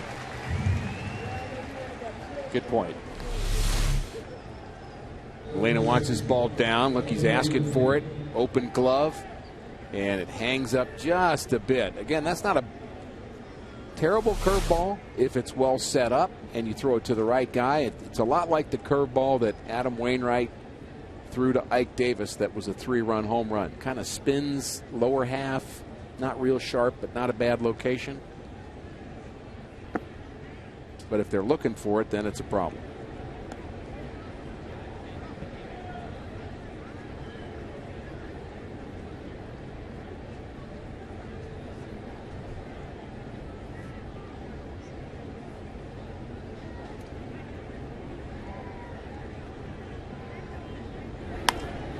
Fly ball. John Jay coming on. Makes the catch as he puts it away in center field. Braun, Hart, and Green all go down.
Cardinals with a lead of 2-1. Welcome back to baseball on Fox Sports Midwest. Let's go to our studio. Pat Paris standing by with a Bommarito Sports Update. Pat.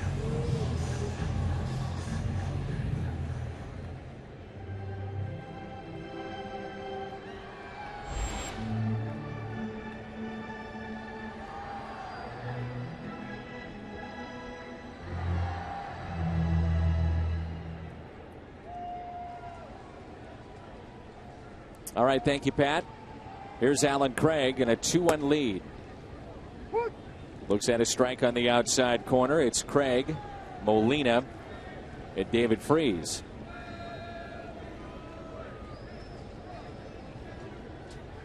Gene Steck-Schulte has gotten some votes. Eric Pappas. Even the one and only Jim Otis. Look at the standings. Cardinals. This is updated. The records and the standings. Atlanta. A lot of people thought maybe they're falling off and could we see a repeat of last year, but they picked things up just a bit. Jason Hayward with a home run tonight in their 3-0 win. That's 2 strikes on Alan Craig. Craig with a sac fly and RBI back in the first and was called out on strikes with 2 runners on in the third. We talked about the 6th being an important inning for Kyle Loesch because he was facing Braun and Hart. Well, Gallardo has to face Craig, Molina, and Freese here in the bottom of the 6th, so important for him. This lead feels very tenuous at 2-1. Brewers have been playing well of late. The Cardinals have played well against the Brewers here in St. Louis, but Gallardo has really settled down after that 2-run first.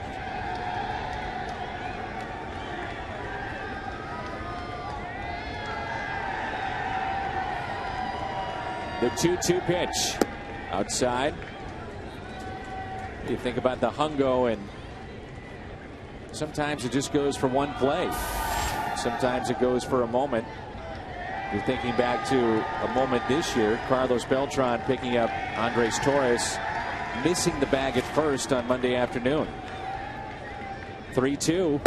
Craig swings through it, strikes out. It's 5 strikeouts for Yovani Gallardo. If you'd like to be here in person next time the Cardinals take the field, just head to StubHub. Easy to find the seats you want. We'll see all the action. Home or road, StubHub. Official fan-to-fan ticket marketplace of the Cardinals. Yovani Gallardo's hair has even gotten some votes. Hungo would appreciate that. He sure would.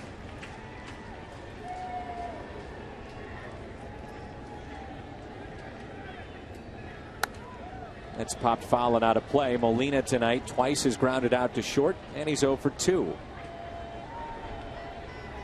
Yachty with his 1,000th hit on Tuesday night. Some votes for Yachty for that particular feat. Earlier this year, Matt Carpenter picked up his 1,500th hit. So a couple of milestone hits for the Cardinal All-Stars.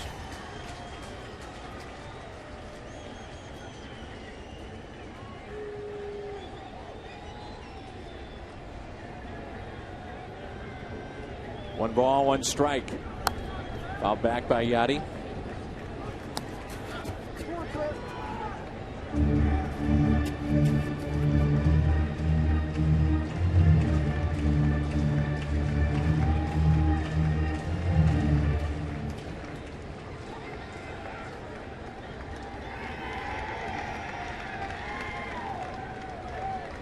Big gap into left center field for Yadier Molina. The 1-2 late on that swing. He strikes out. 6 strikeouts for Gallardo, 2 here in the bottom of the 6th. Saturday, another full day of college football action. Tulane taking on Tulsa right here. Or you have Miami at 22nd ranked K-State. Rice takes on Kansas. Wisconsin heads to Oregon State on FX. Coverage of college football continues on Fox Sports Midwest and FX tomorrow. Here's David Freese.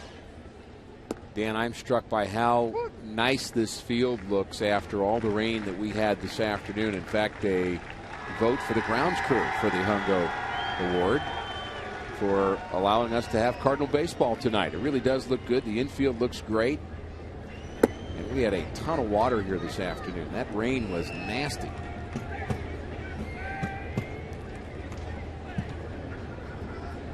Talk about with the ballpark, which opened up in 2006, the way that this place drains.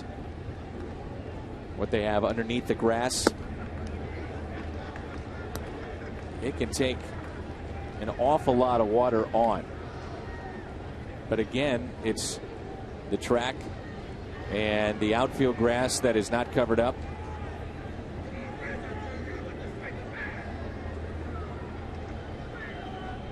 One-two pitch. Concern is probably more than anything the pitcher's mound and the hitting area. Yeah, and you just hope the area around the bases for players that are trying to head first to third, that they don't have to deal with slick bases and wet areas around there. And of course, the infielders are going to want their areas to be well manicured. Is that a trap or is it a catch? They're going to say it's a catch. Gomez, an outstanding play to take a hit away from David Freese. Shaking out that glove hand, his left hand, after a diving catch in center. Is it a trap? Is it a catch? Nice play. It's a catch.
1,000 Americans die each year from smoking-related illnesses, including cancer, heart disease, and stroke.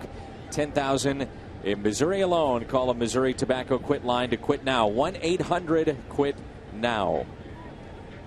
Cardinals with a lead of 2-1. They have out-hit Milwaukee 6-4.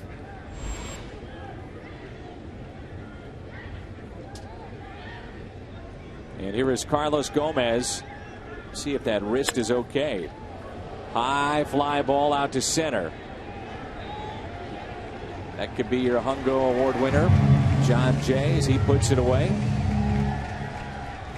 One away to start play here in the top of the 7th. Again, vote for the Hungo. The Twitter handle of my partner tonight, Rick Horton, at RickyH49. At RickyH49. The tweets just keep coming in, don't they? They keep flying in, and we appreciate everybody voting, and we will announce the winner during the post-game show, and I will tabulate them up later for you to get the actual counting. I'd really appreciate your votes, and so does Al.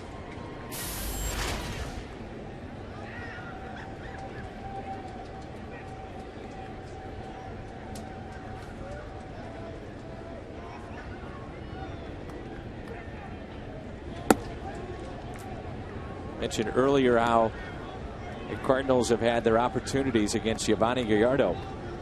Redbirds have stranded 4. The runs that they picked up were back in the first. Inside to Martin Maldonado. 2 balls and 1 strike. Mejica, who's just been terrific, getting loose in the Cardinals' pen. 92 pitches tonight for Kyle Loesch.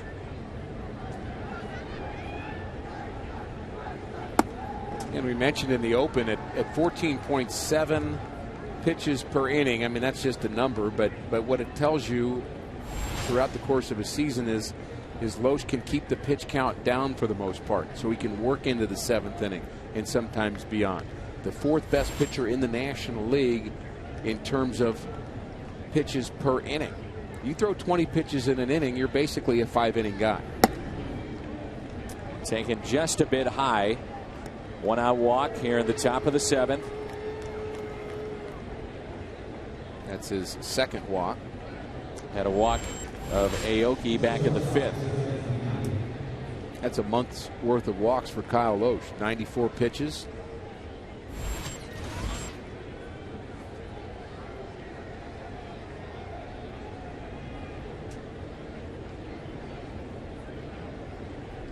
Here's Bianchi.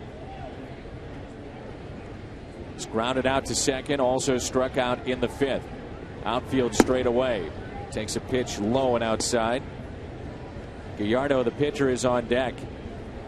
We saw how earlier this year Ron Renneke was using his bullpen. Well, he wasn't. He was staying away from guys in the pen and extending some of those starters and giving them a chance like Gallardo, but in this case he does have a pinch hitter on deck. Travis Ishikawa, the former Giant, is on deck. Think about the promise of this starting rotation for the Brewers when you talk about Randy Wolf and you talk about Markham, who had a good year last year, Greinke, Gallardo. I mean, this was supposed to be the starting staff that could just keep turning over and maybe pile up a lot of wins in a row. You knew their offense would be good. And you just assumed that with Axford at the end and K-Rod in the 8th, that pitching was not going to be a problem in Milwaukee, but it soon became one. And they are not the same team. They are relying now on young pitchers. Fires has done a very nice job in their rotation. Here's a 1-1. Little floater into right. Will it be fair? It does. It drops in fair. And Maldonado advances to 3rd. Runners at the corners for Travis Ishikawa. There's not been a left-hander throwing for the Cardinals in the pen. It's been Mujica. Not a bad pitch. He just reaches out and flips it down the right field line. No chance for Carlos Beltran. Just barely fair. And Loesch is going to have to do some pitching here. Out to visit Mike Matheny. who has already made the call to the bullpen, so that will be it for Loesch. Mojica coming in. Runners at first and third, and a one-run lead in a very important game. 2-1 St. Louis.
Ninth of September. That's this Sunday. Receive a free hot dog and Coke with the purchase of select tickets.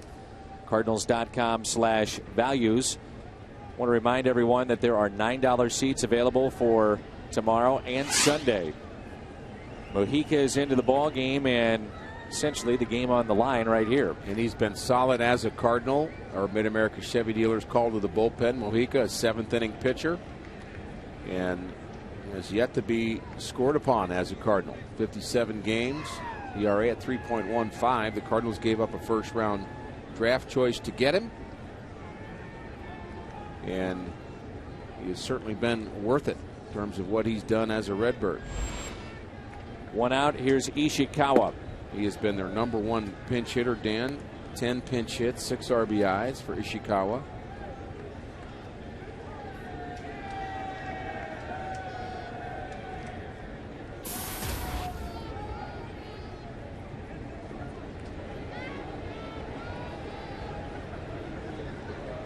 One-0 pitch. Ripped into right field. Beltran coming on. Can't make the play. Scoots by him. A run will score. Ishikawa on his way to second base, and he delivers. It's tied up at 2-2.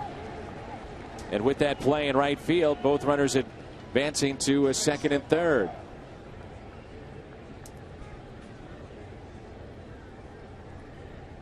So 11 pinch hits now for Ishikawa, and a huge hit in this game. Beltran tries to make the short hop play, and it gets away from him. When the walk comes around to score, that was Maldonado. A one-out walk to him. Blue base hit. And then Travis Ishikawa tying the ball game up at 2. Here's Aoki.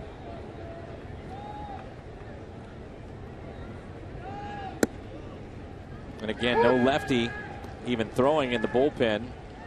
Knowing that you have Aoki here, you had Ishikawa going with Mojica.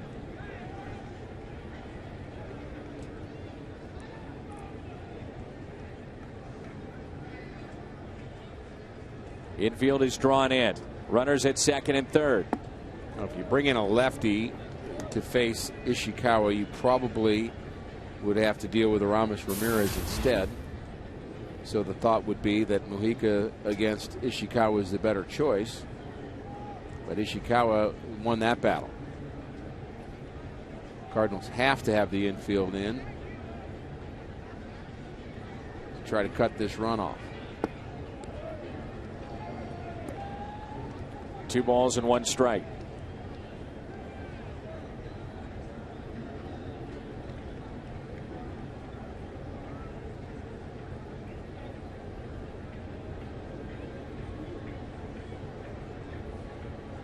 Big gap in right center. Aoki is 0 for 2 with a walk. The 2-1 pitch. Squeeze is on, popped up and foul. Always a good time for a squeeze with one out and a runner at third or at second and third. You've got a good bunter at the plate.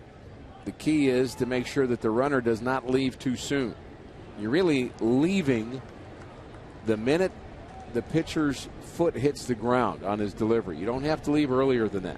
If you give it away, the pitcher can just throw a ball high and away and you're done. Puts it in play. Will it stay fair? It's rolling, and now foul. Ooh, just barely. Rick, today is the 30th anniversary of the passing of one of the legends in Cardinals history, and that's Ken Boyer. Dearly missed. Passed away at an early age. From Liberty, Missouri. Former MVP Kenny Boyer. And I also want to tell you, Rick, that it's beginning to rain. Third time tonight. And this one a little bit harder.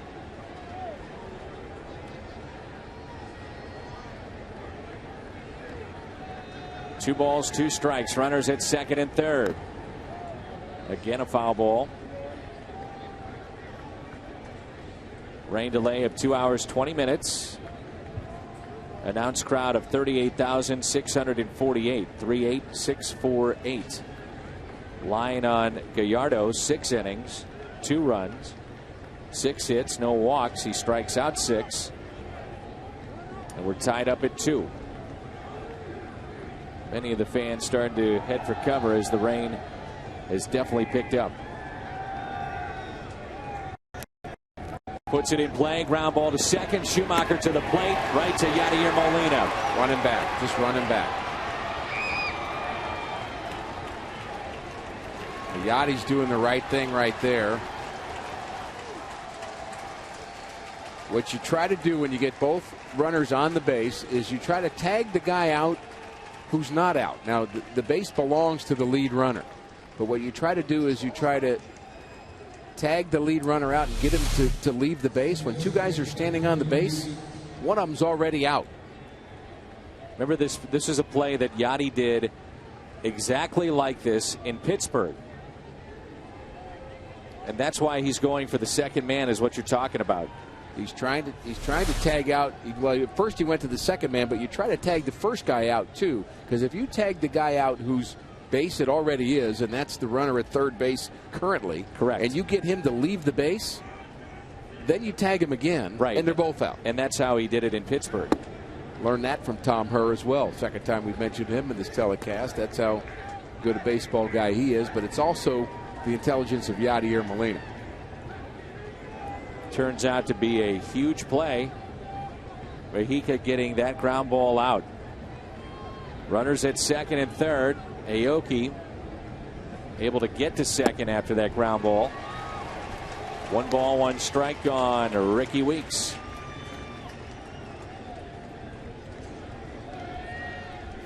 Not a spectacular play, but a solid play by Skip Schumacher. Fielding that ball, sending it home, and putting that play in motion. The 1-1 pitch.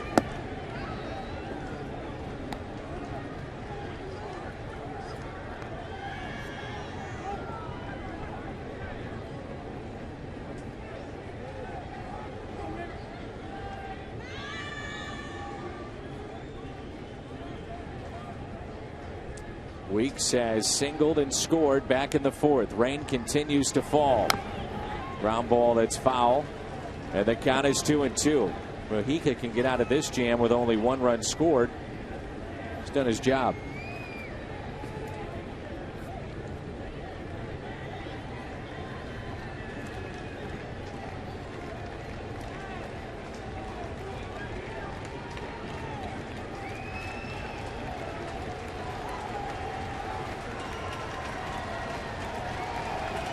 The 2-2.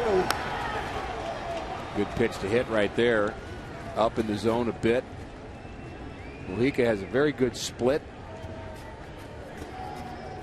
that hitters just don't seem to pick up very well. He's also a guy that throws strikes. We talked about Loesch in that regard, but Mujica, very good command out of the bullpen, and he has a strikeout pitch in that splitter. Weeks strikes out a lot. Right here would be nice. The 2-2. By the way, that's just the 4th inherited runner out of 21 to score against Mujica. Take that all season, wouldn't you? No doubt. It's a shame Kyle Loesch will not pick up victory number 15. He's pitched well enough in this ball game to get that.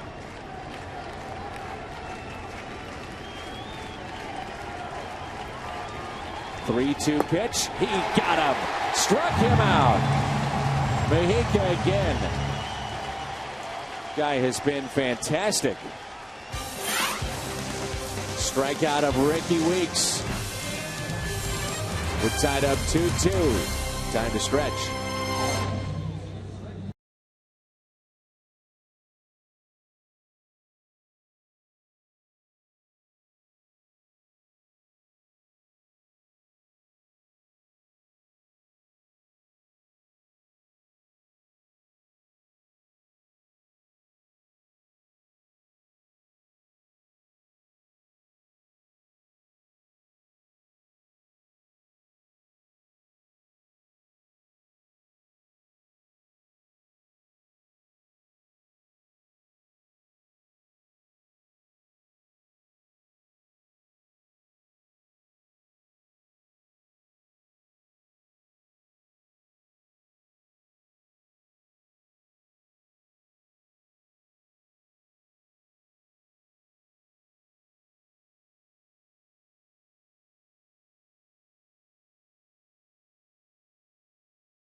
Rain continuing to fall here in St. Louis. A 2-2 game as we move to the bottom of the 7th. Game 1 of a 3-game set.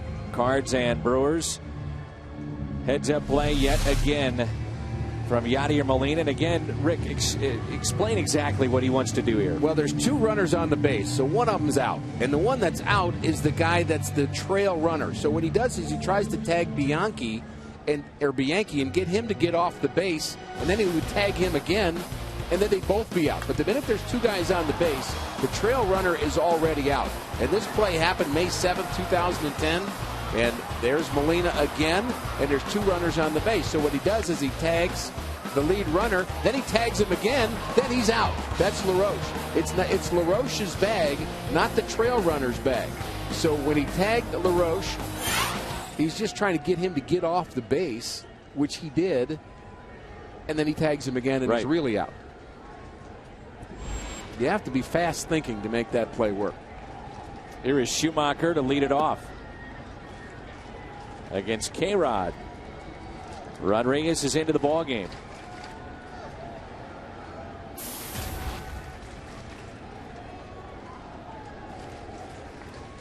Schumacher is 0 for 2, pair of flyouts, and he started that play at the plate tonight. Rodriguez had a rough series after being given the closer's job in Chicago. He just couldn't get anybody out in that role against the Cubs, and so he ended up giving that back. Certainly has a lot of saves in his career, so he knows how to pitch late. The 3-0. Remember, Axford struggled against St. Louis last time we were in Milwaukee and was demoted. They tried to get him right, put him in some non-pressurized situations. So K-Rod was given that chance. He did have back-to-back games in which he pitched, but both were adventures. 3-2.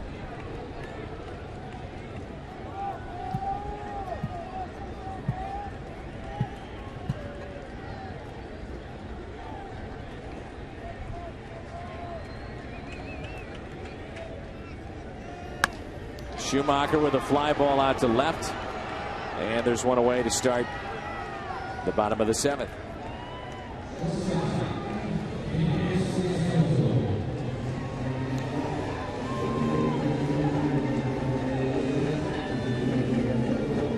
Rain has slowed a bit.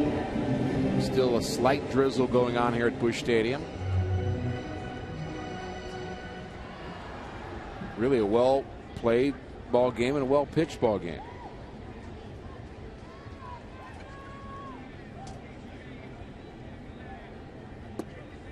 It floats in there for a strike. Gallardo threw 100 pitches.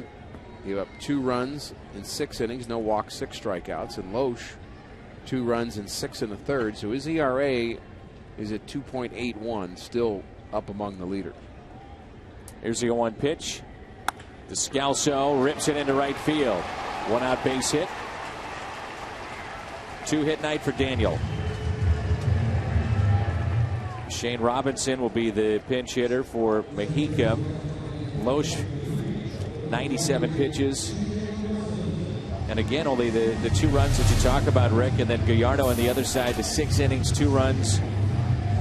We expected to see a pitcher's duel between the two tonight, and that's what we got. Yeah, they didn't disappoint. They both pitched very solid, both good enough to win. And Descalso again with 2 hits tonight. He's now 6 for his last 14. Starting to swing the bat better. Much better. Rick Kranitz is the pitching coach for Milwaukee, and it's been a long season for him. Seen a lot of turmoil on this team, and he's tried to work them through it. And he wants to make sure he understands, Rodriguez that is, how to pitch to Shane Robinson. Robinson has become really the #1 pinch hitter off the Cardinals bench. He's 11 for 41 as a pinch hitter.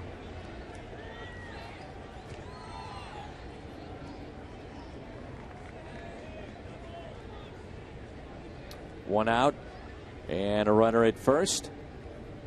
Robinson looks at a strike.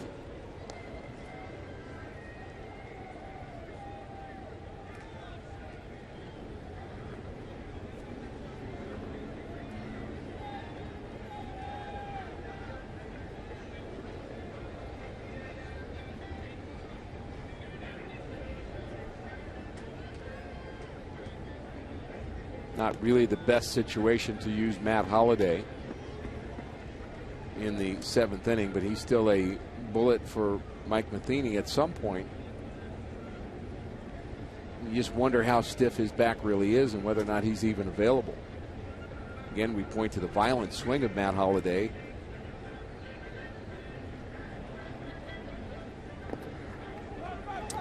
Descalso to first and back safely. Parra, the lefty, getting loose in the pen for Milwaukee. They have 1 left-hander and 10 right-handers in their bullpen. Trying to get a good read and a good jump. Straight off a bit, but still like the aggressiveness for Descalso.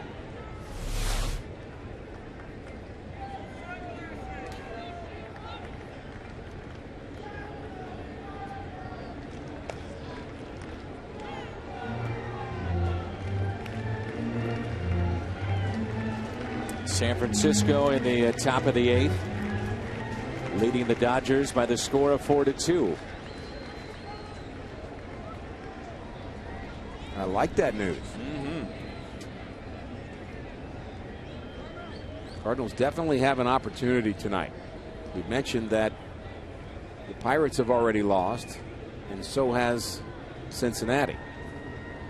And with LA losing in the 8th, creates an opportunity for St. Louis. That ball gets away, and that's a good jump by Descalso.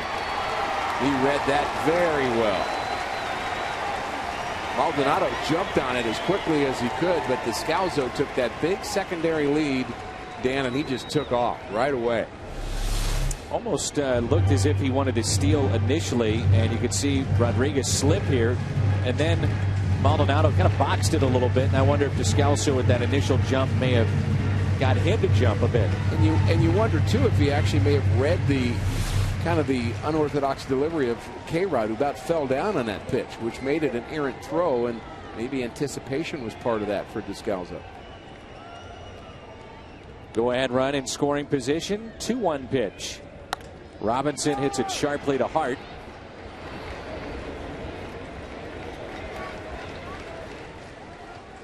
It's up to John Jay. Will they keep Rodriguez in to face Jay, who has 3 base hits? Again, Parra has been getting loose.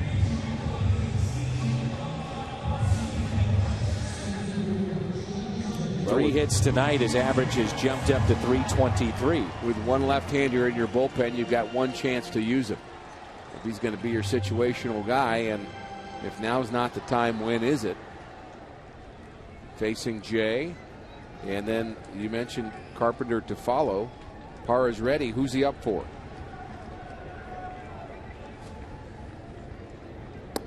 That's the question I always have. If you're going to get Manny Parra up right now, why are you doing it? You've got 2 outs, a left-hander. Cardinals could counter if they wanted to with Holiday, who is 4 for 11, or Berkman 6 for 15 against Manny Parra. But all that's knowable to begin with, that you get to the situation, and if you're not using him because you're afraid that he's going to be facing Holiday, then you knew that 3 batters ago.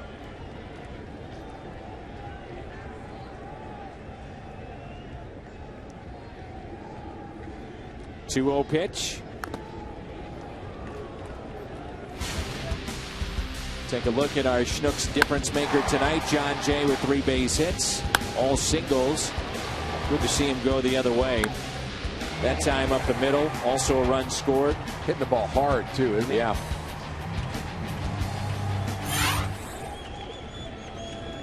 Go ahead run is at third base. The 2-1 pitch.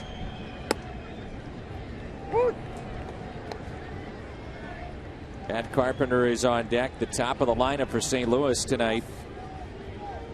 They have combined to go 5 for 6. Carpenter is 2 for 3. Outfield straightaway, and a 2-2 pitch on its way. Chris Maloney, the Cardinals' first base coach, with that play. Number of years in the minor leagues for Chris. When he did that, he was managing.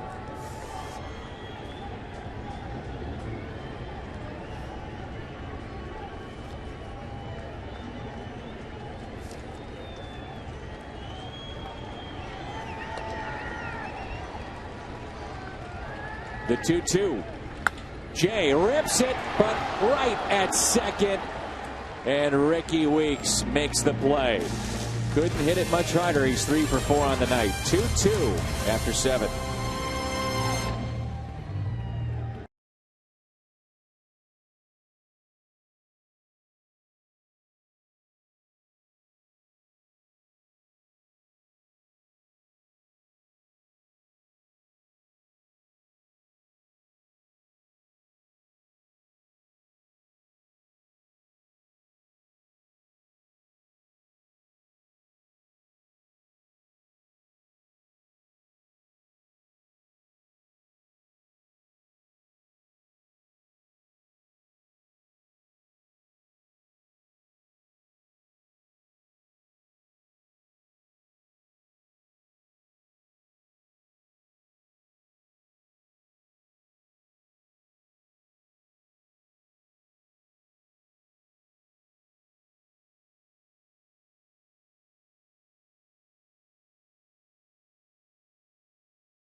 importance of that game is both in the National League West and the wild card.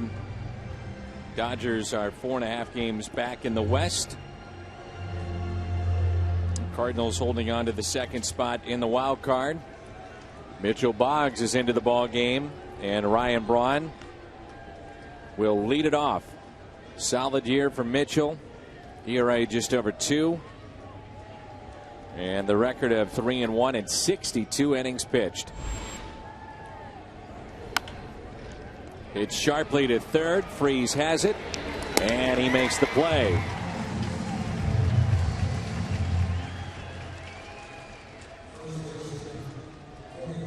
Turn to our trivia question tonight. Presented by AT&T. Was the most home runs and RBIs against St. Louis since 2008. I would say that's a hint. No question. And there are Cardinal fans that would say, how is that not Pedro Alvarez? But since 2008 is the key part of that. Big numbers for Corey Hart. And, you know, there have been some times where the Cardinals have actually just made bad pitches to Corey Hart, but he's also a guy that, you know, he's going to hit bad pitches, but occasionally he'll hit one that's a pitcher's pitch as well. But if you think of the kind of the body of work, they just seem to make mistakes to him. Base hit into center with 1 out here at the top of the 8th. In many ways, too, Rick, he's overlooked. When you had Prince Fielder in that lineup, Ryan Braun, the MVP last year, but Corey Hart has had a very solid career with Milwaukee. He's the longest tenured Brewer. Wide stance, has good power. 27 home runs we talked about. He's 2 for 4 tonight. He was on a 2 for 13 streak on this road trip. So be careful not to let him get hot. Here is Taylor Green as an RBI back in the 4th on a ground out. That tails away at 95. You think about some nasty stuff coming out of the bullpen, and Mitchell Boggs has filthy stuff, doesn't he? Well, he has the velocity and the movement, and then you've got kind of the plus fastball of Jason Mott. You now have Trevor Rosenthal out of your bullpen who throws hard, and Shelby Miller now throwing 94, 95. Cheese at the knees. Jay with a catch. That's the way his manager described it. Brings in the center fielder Gomez.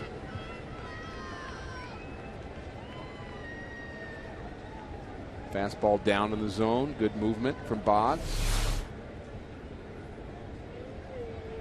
Gomez has struck out, grounded out, and flied out.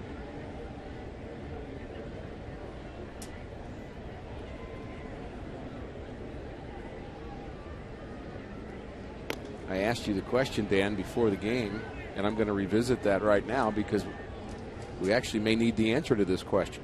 If it's the top of the 11th inning and it's a tie game, and you used Mujica, Boggs, and Mott in their normal roles, and it's still a tie game, and you're in the 10th, what right-hander do you go to out of the Cardinal bullpen first? And we batted that around a bit. I mean, there was a time that would have been an obvious answer, but right now it's not so obvious. I think some fans would say after watching Shelby Miller, obviously very small sample size, but strikes out 4 in 2 innings the other day against the Mets. Intriguing. You know what you get out of Rosenthal to an extent. You and I both are high on him. From his knees, and that's a stolen base for Corey Hart. It's a 6'6" first baseman stealing. And Freeman, the lefty for the Cardinals, is getting loose. You and I really like what we've seen, though, from Rosenthal. There's no doubt. Tough pitch to throw for Molina. He just stays on his knees. Snap throw, not in time. The other names that are possibilities are Lance Lynn and Fernando Salas. You're talking about from the right side. You need an inning in the 10th. All things being equal. Not the matchup question, not who's the most tired, who needs work, none of that. I just think that question is an important question for the Cardinals over the next 3 weeks. And maybe even tonight. and maybe even tonight.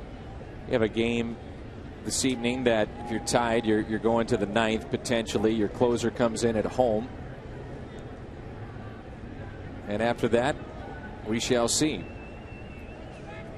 The 2-1 pitch. That's the kind of nasty stuff that he's got. Exploding in 95 miles an hour in on the hands of Gomez. Kyle Loesch was pitching Gomez inside as well, but Boggs has a little bit more nasty for you.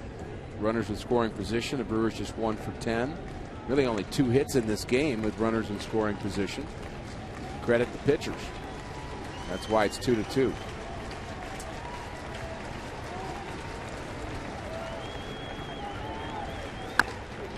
Little chopper. Hurry. Has to hurry is right to first, and the ball scoots away. Boy, you could see that coming, and now Hart will score. And Milwaukee has taken a 3-2 lead here in the 8th. And Aaron Descalso. Run scores, no RBI on the play. And Milwaukee has a lead of 3-2. And that's what speed does for you. This ball just beat into the ground. And Descalso has to wait back, and the strong throw, I don't think he gets him anyway. I think that's a hit and an error to me, because he's beating that throw anyway. Alan Craig trying to just stop that ball, and unfortunately, by not picking it up, that allows the run to score. So not, I would say, terrible defense by the Cardinals tonight, but there have been some plays that have hurt them. The ball that hit in front of Beltran, that play there. A Beltran throw to third base that got away. That hit the runner Weeks in the early going. That could have led to more damage. So not a lot of errors for the Cardinals, just one, but I would say below par defense in total. 2 outs, run rate first. That's Gomez not running. Yeah, and a strike. And you add allowing a stolen base, which you could pin on Mitchell Boggs, not Yadier Molina, for Hart getting a good jump. Maldonado having words with the home plate umpire. Walked and scored back in the 7th. That was the tying run. RBI by Ishikawa. Milwaukee has added another to make it 3-2.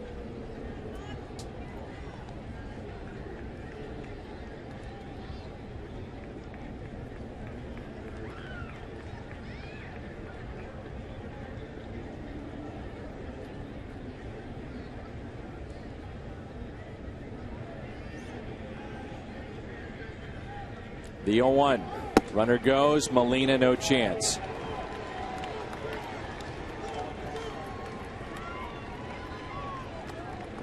It's 31 stolen bases for Gomez. And stolen base number 126 now for Milwaukee. They're third in the National League in stolen bases. So first in power, third in stolen bases. Pitching, not so much, especially the bullpen, as we've talked about, and that steal could prove to be big. Gomez being waved in, the throw to the plate. Molina to second, and is it in time? Yes. Run scores, it's 4-2 Milwaukee. Maldonado is second base hit, and we move to the bottom of the 8th. A disappointed crowd right now. It's 4-2 Milwaukee.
Cardinals baseball on Fox Sports Midwest is brought to you by Bud Light Limerita, the ready-to-drink margarita with a refreshing twist of Bud Light Lime. And by Taco Bell. Taco Bell, Live Mas. Cardinals jumped out to a 2-0 lead back in the first, and now it's 4-2. You can be hungo for the night and send Ricky your tweets at RickyH49. At RickyH49, the Twitter handle. And vote for who you think should win the hungo with this week's body of work.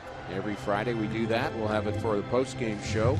Jim Henderson, the right-hander, has pitched very well in his last 11 games, an ERA of just 1. And they really liked his arm. In the Pacific Coast League, he was an all-star selection.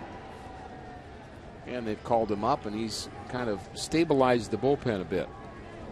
Was that the photo from when Al was trying to get the lead for No Country for Old Men? That's the photo he doesn't like, right? Because he has no facial hair, if I'm remembering correctly. And a great movie reference, too.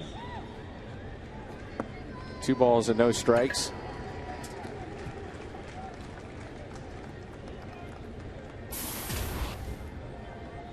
Carpenter, Beltran, Craig in the 8th.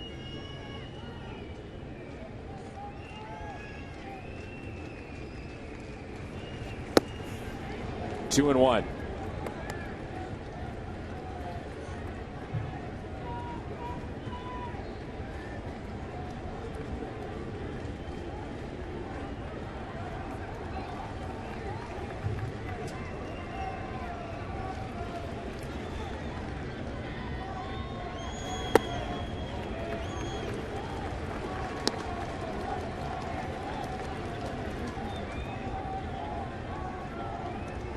We'll take a walk.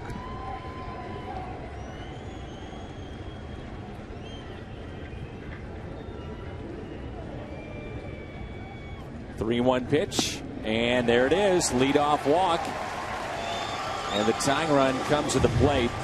And if anybody is due, you come through with something big, it's man at the plate right now, and that's Carlos Beltran. Certainly capable of doing it.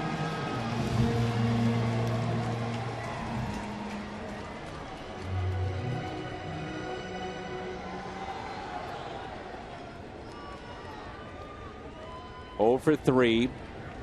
We just love to see him launch one right now. Beltran with the 28 home runs.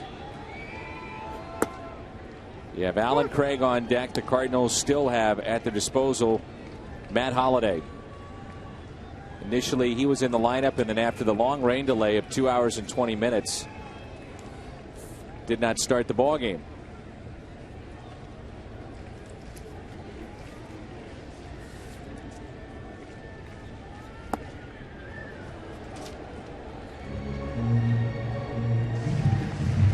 Without the facial hair, Al is just it's just not as menacing. No, that's why he doesn't like that photo. 0-4-11 is Carlos Beltran. 1-1 pitch. 1-2.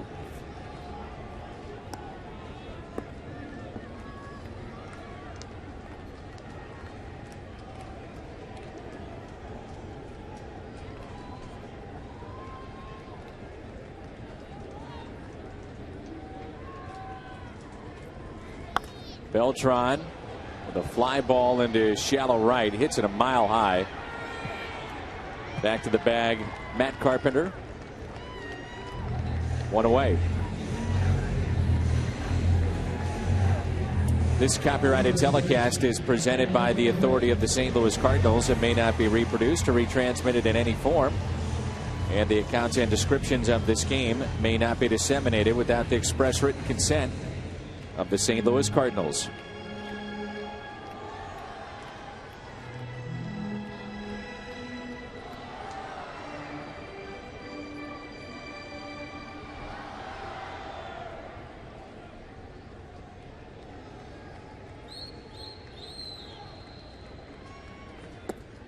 Alan Craig trying to tie it up with one swing of the bat.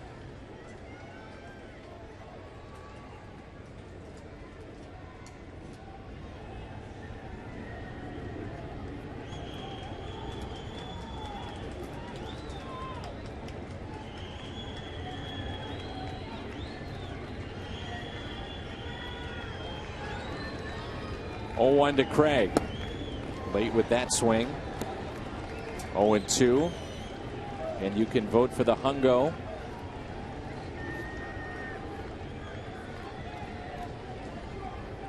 A lot of votes for John Jay. And that's a natural looking version of Al right there. I can't tell one bit that was planted in to the picture. The facial hair. Very natural. Craig, a liner. Get down. Gomez will fire to first. Carpenter back in safely. Gomez can cover some ground, can he? Yes, he can. A great speed on display. Made a nice play earlier in this game. Diving for a ball, had his hand kind of underneath him, and somehow still managed to make the play.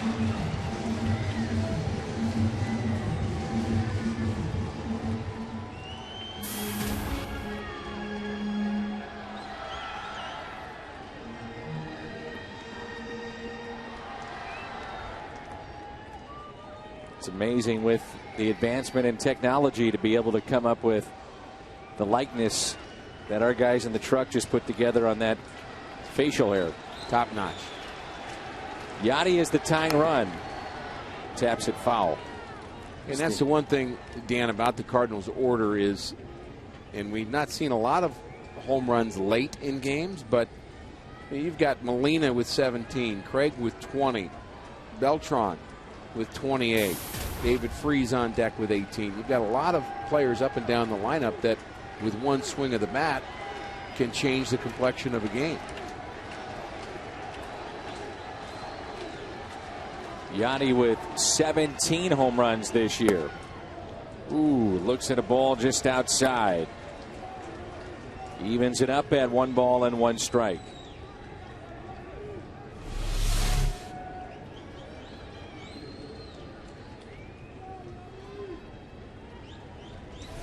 Got a nasty little slider with that fastball. That's how he retired Carlos Beltran.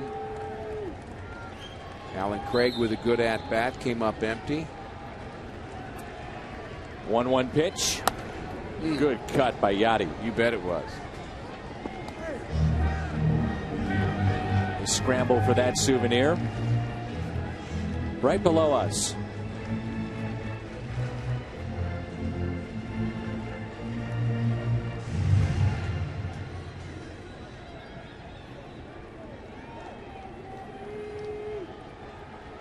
A couple of 5-year-olds were punished going for that souvenir by a couple of 40-year-old men.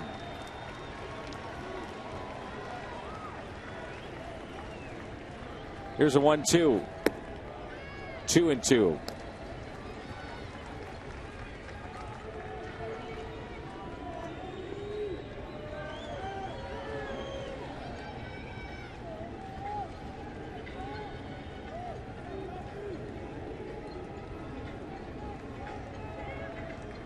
Short lead at first by Carpenter. Started the inning with a walk. The 2-2. Yachty has tied it. Ho! Out to left. Goodbye. 4-4 and a home run by Molina.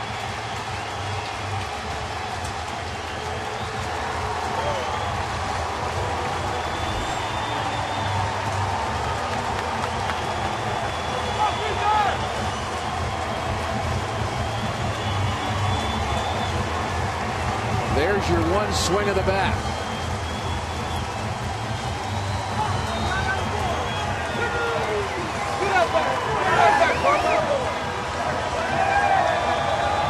I may have to change my vote.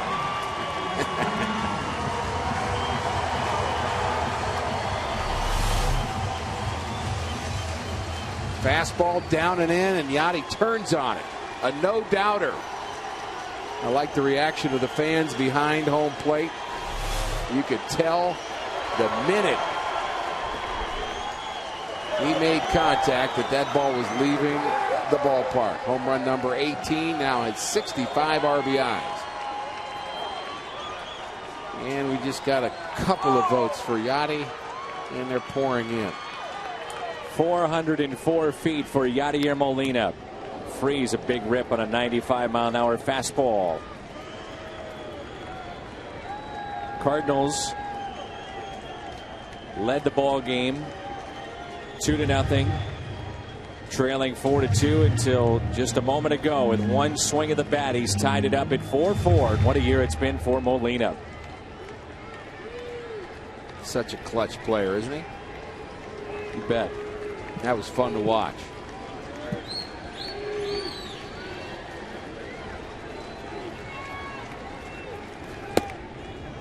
And the bullpen woes continue for Milwaukee.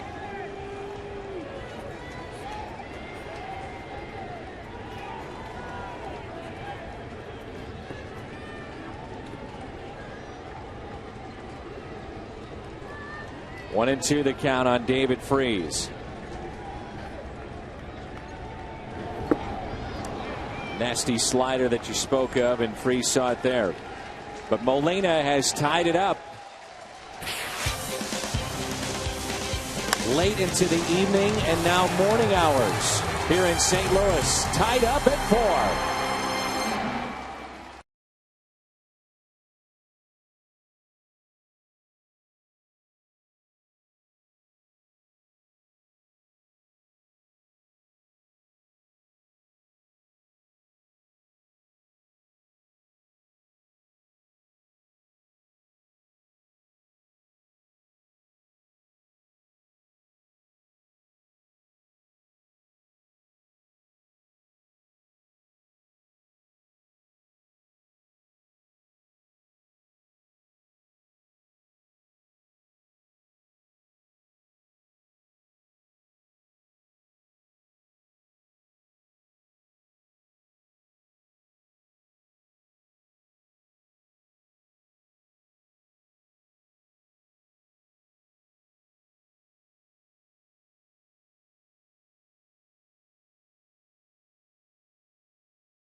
Thanks to Yadier Molina, we head to the 9th in St. Louis. Coming up after the game on the post-game edition of Missouri Lottery Cardinals Live, Pat Paris and Lil Dunk are standing by. Another solid outing from Kyle Loesch. They'll break down his night. We'll get Mike Matheny's post-game thoughts. And somebody is taking home a hungo. Yadi with a 2-run shot. We send it back to the booth. And Dan and Rick, guys.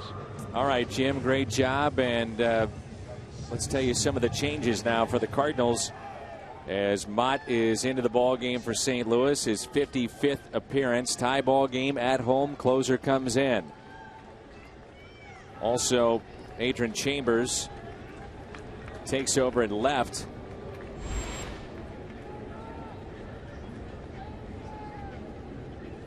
And the first pitch to Bianchi is a strike. So David Freese out of the game. Matt Carpenter moves from left field as we look at Adrian Chambers, the new Cardinal left fielder. And Matt Carpenter moves from left field to third base. The cutter by Mott, 0-2. Cardinals will have Schumacher, Descalso, and Chambers due up. That leadoff walk to Matt Carpenter in the 8th inning just really set the tone for that inning. Gave the Cardinals a chance, and Yadier Molina took advantage of that chance. We saw earlier this week Yadi with hit number 1,000. Infield hit, and he's tied it with a bomb here. Looks back at the home plate umpire as if to say, go ahead, you can do it. Call it a strike, and let's move on. How about that? Yachty just looked back at the home plate umpire as if to say, okay, yeah, it's a strike, right? He wanted the call. He wanted the call on the check swing and got neither. How about that time? You bet. It's a strikeout, and that's how we start the ninth inning. 98 miles an hour from Jason Mott.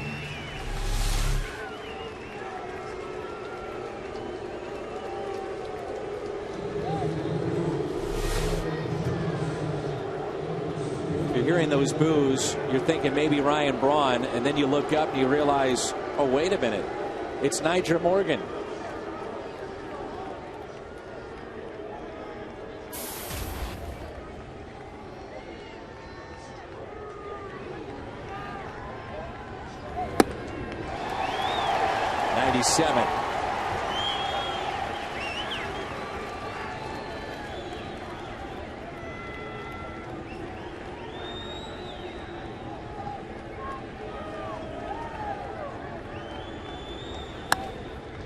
Morgan out to Chambers, 2 away.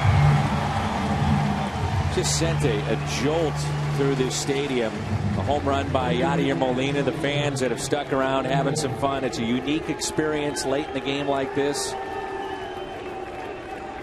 Late hours to the long rain delay. It was an exciting moment, no doubt about that.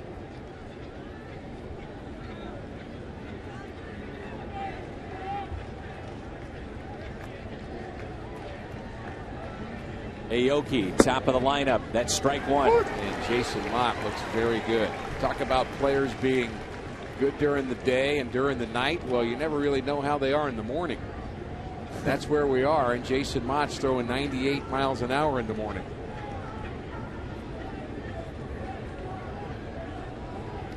Oh, 1 pitch.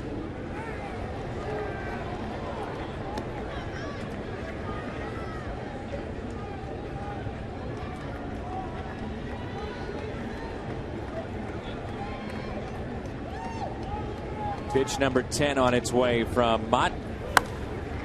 Popped up. Chambers coming on and makes the catch. Can the Cardinals win it? We're about to find out. Great work by Mott. Schumacher, Descalso, Chambers coming up.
Bottom of the ninth rolls in. Yadier Molina tied it up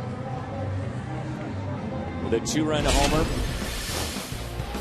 And here it is.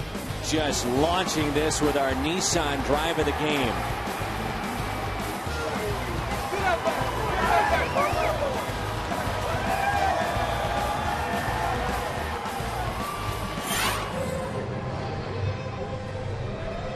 So there's a lefty Parra. Manny Parra is 1-3 this year.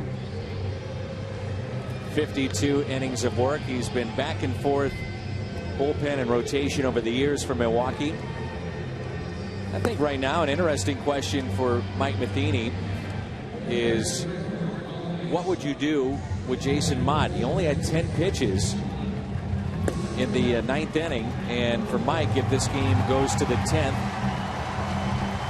sure, the idea, at least flirt with it. Do you stick with Jason Mott one more inning? And at this point, nobody getting loose in the Cardinal bullpen. Yeah, there's no action yet, but you have so many pitchers out in the bullpen, Dan, and with Mott being your closer, I like the idea of keeping him at one inning unless it's absolutely necessary. You may want to use him tomorrow and the next day for that matter. And there are a lot of choices out there, and that's our question. Which one is first?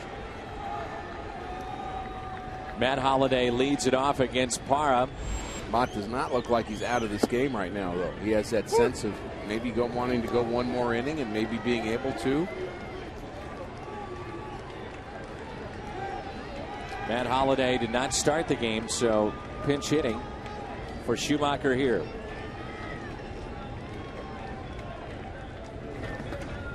One ball, one strike.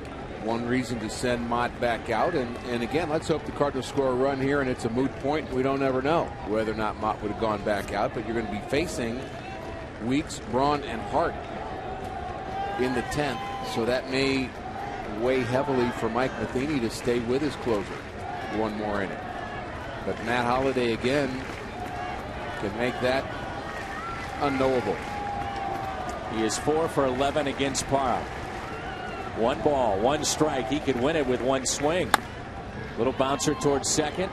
Weeks, one away.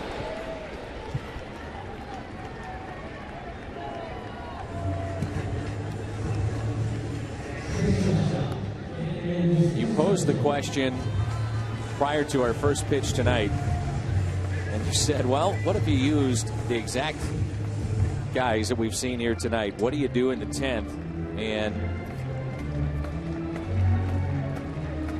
you know, you think about what Mike is going through right now, and again, nobody throwing in the Cardinal bullpen, which then would lead you to believe it's Mott's next inning. I would agree. And after that, becomes very interesting. Cardinals have not used a lefty out of the pen. It's been the right-handers.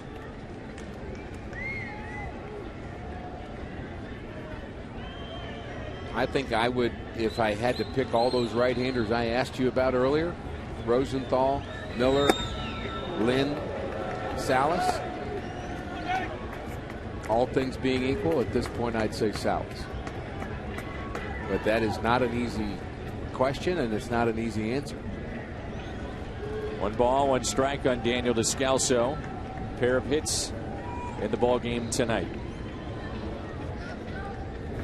Part of that answer is just Rosenthal and Miller both being rookies. They both certainly have great upside for the Cardinals down the road. Maybe both of them as starting pitchers, in fact.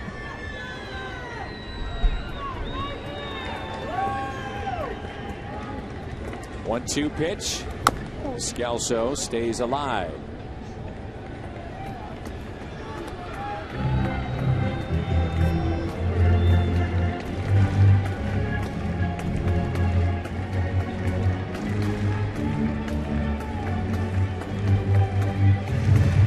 Now a final. Giants over Los Angeles 5-2.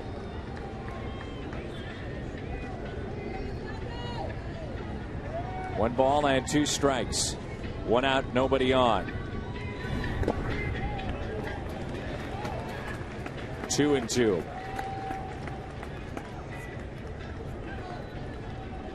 Air charge to Descalso. The speed of Gomez at the plate.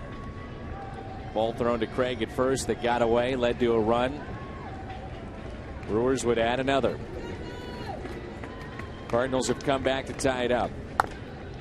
That's pulled foul. Think back on that play to Descalso, and it's almost like you wish you could have willed a different response to Descalso. And even in my comments, it was, you got to hurry, you got to hurry. And yet I kind of wish he hadn't hurried. I wish he'd have just made a nice, easy, smooth throw to first base, which would not have been in time. It would have been an infield hit, and take your chances with the next runner. or the next batter at the plate. The 2-2 pitch. Descalso fights it off, and Weeks backhands it and makes the catch. So there's 2 down. Adrian Chambers will hit with 2 outs.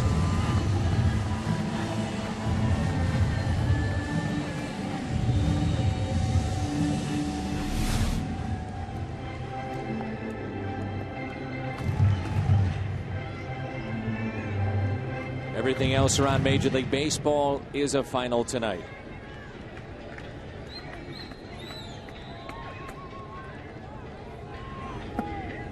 The slider that's taken low and away.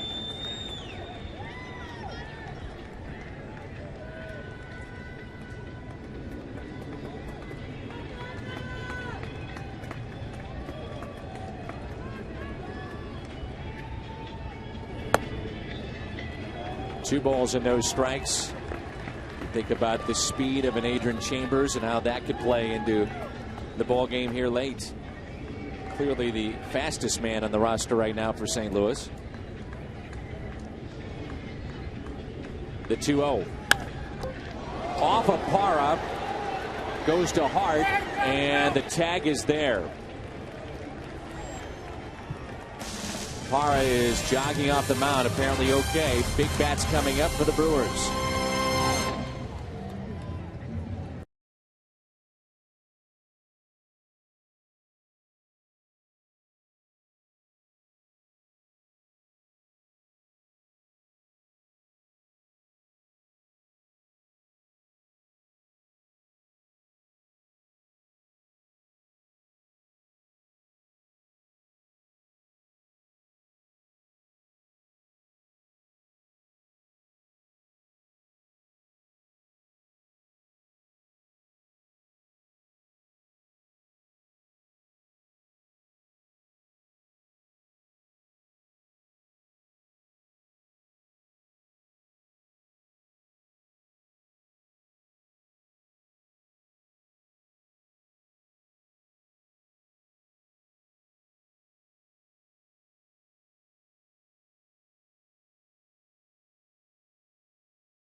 Beef jerky all season long. Jack Link's beef jerky. Feed your wild side. Along with Rick Horton, I'm Dan McLaughlin. Jim Hayes is with us. Look at the numbers for the extra innings this season for both Milwaukee and St. Louis, both under 500. Ricky Weeks will lead it off. Pete Kozma is into the ball game. He'll play second base for St. Louis. So that comebacker, our thoughts and prayers are certainly with Brandon McCarthy of the Oakland A's, described as a life-threatening situation still. As Weeks looks at a strike, and if you didn't hear about it or see it, Angels' Eric Ibar lined one off his head, McCarthy's head, and fractured skull. There was brain surgery. A very serious situation, obviously. Nothing into the count. So anytime you see something like that, boy oh boy, you just hope for the best. You bet. And it looked to be that Parra got his glove up quickly enough where it didn't hit his body, or at least if it did hit the body, maybe more the chest and not the face. First I thought it hit his body, and we looked at the replays between innings, and it did appear to hit off his glove and get deflected to the right side. That's from the at-bat from Adrian Chambers. Mott getting that second inning, as you guessed, Dan, because of the low pitch count in that first inning and the fact that he's facing really the best three Brewers hitters, Weeks, Braun, Hart. Yeah, you have to wonder if Mike would have stayed with Mott if it wasn't these three. I bet he wouldn't have. I would agree. Here's the 0-2. The fly ball out to center. And that drops in. A rare mistake by John Jay. He went back on the ball, and it drops in. And you just hope that doesn't come back to haunt the Cardinals. Rare mistake by John Jay going back on this baseball. He's been so good, but this ball hit off the end of the bat. He thinks it's hit hard, but off the end of the bat, Descalzo going out to try to tell him to come in, but by that time it's too late. It drops in front of John Jay. Very unusual, as you say. And good speed now on the base paths. And Ricky Weeks, he's stolen 12 bases, and the Brewers already with 2 in this game against Yachty. Big out here. It's popped up. Long way to go for Jay, who is calling for it. Under it, makes the catch. That is huge right there. First pitch and gets Ryan Braun. We are in the 10th because of Yadier Molina's 18th home run, which now gives the Cardinals 5 players with 18 or more home runs for the 4th time in franchise history.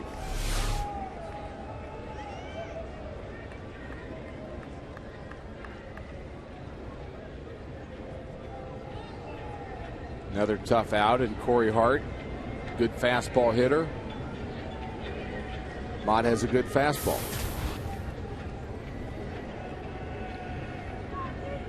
Hart is 2 for 4.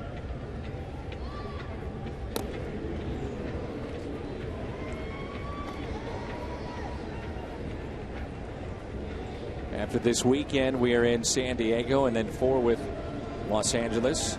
Luke Gregerson gets his 5th save of the season. The former Cardinal farmhand, part of the Khalil Green deal. Runner goes. Yachty fires to second. Oh, he got him! Remarkable again. It didn't look like he had any shot to get Ricky Weeks, and somehow he gets him. I mean, this is perfect. Right on the bag. I thought he was safe. The call from Darryl Cousins goes a different way. Cosma on the tag, and he's safe.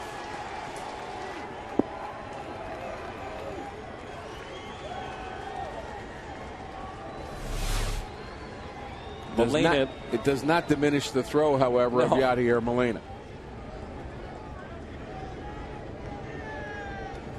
This will be pitch number 17 coming up for Mott. So 16 pitches to get 5 outs, and Hart can't catch up with that. 97 miles an hour. Molina has done a little bit of everything tonight. The 2-run homer to tie it up. And now getting Ricky Weeks. And we're talking about how, a couple steals going against Molina, but to me, it's almost automatic. Anytime someone steals against Yachty, you almost have to look at somebody else. Is it the pitcher? Is it something? Bad tag? Yeah. There's the cutter from Mott. The tag is something we don't talk enough about. Pete Cosma actually had a very good tag. He took the throw and went straight to the front of the base quickly. And if you're slow with that tag, that little split second may make the difference between being safe and out. So a lot has to work for that play to work, and Yachty catches another one. And how about that finish to that inning for Jason Mott? John Jay when we come back.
He was part of the Casey McGee deal.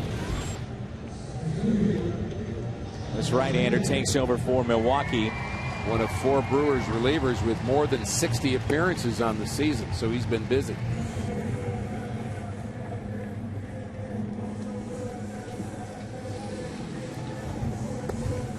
And still waiting to see who is going to start throwing in the Cardinal bullpen, the top of the order for St. Louis. And in case you're wondering, the pitcher spot for the Cardinals is the 6th spot, which was originally David Freese. And with a double switch, that's now the pitcher spot in the lineup. But for sure, Jason Mott won't go out for a 3rd inning if the Cardinals don't score here in the 10th. So somebody will start to throw here shortly. And you hope the Cardinals do get to that pitcher spot.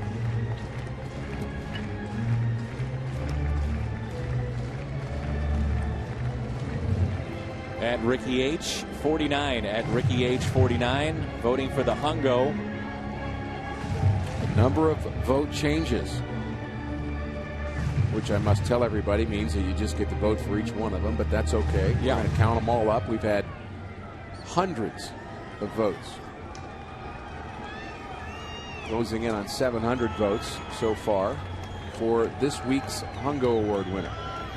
Awful lot of them for the guy at the plate. That's John Jay. 3 base hits and a line out tonight. The first pitch is a strike.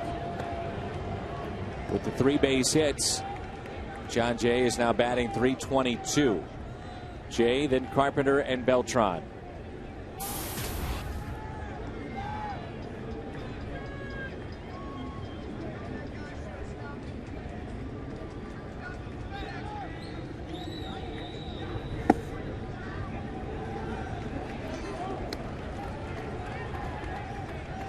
Expanded rosters, you would think that there's some that Mike Matheny would feel very comfortable with. And I'm not sure if you're ever comfortable as a manager, but more comfortable with some than others. There's a strike. 2 on Jay now. 1-2 the count.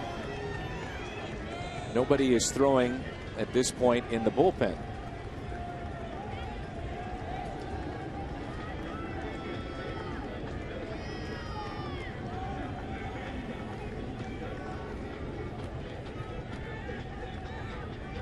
One-two pitch. Put in play and pulled foul. Well, the other reality here is whoever it is, and it could be kind of a cast of characters at this point that could be coming into this game, and they don't really need to start throwing yet. You can start getting loose with probably 2 outs, maybe with 1 out, and still be ready, especially if you've been playing catch some during the game and are somewhat loose. I mean, you don't have to go through the whole inning to get loose. You can probably start after John Jay's at bat.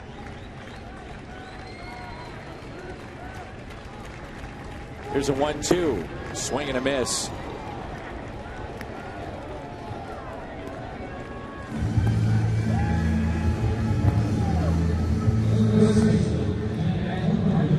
So there's 1 out, and looks like Salas. And it is. Fernando Salas will start to throw in the pen and get loose.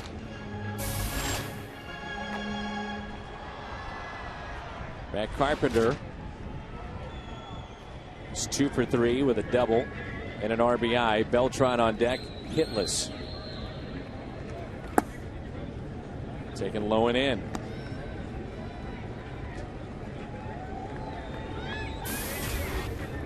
Carpenter has shown the ability to hit gappers, and there is a big gap in right center field right now.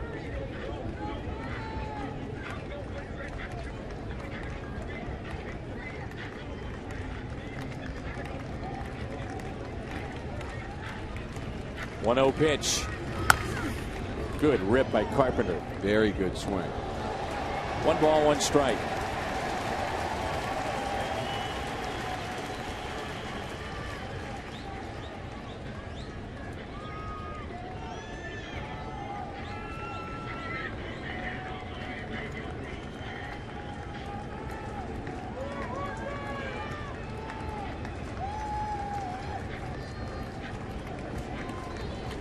1-1 pitch in the dirt.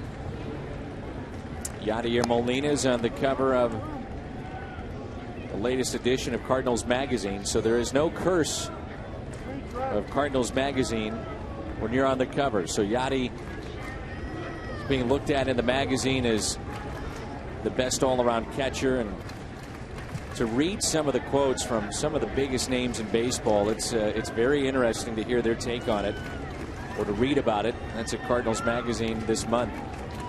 The 2-1. Another good swing for Carpenter. Maldonado is a little slow there to gather himself.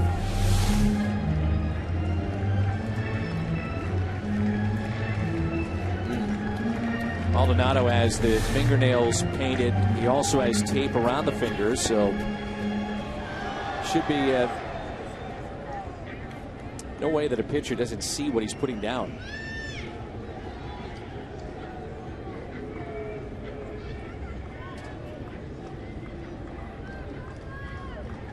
The 2-2.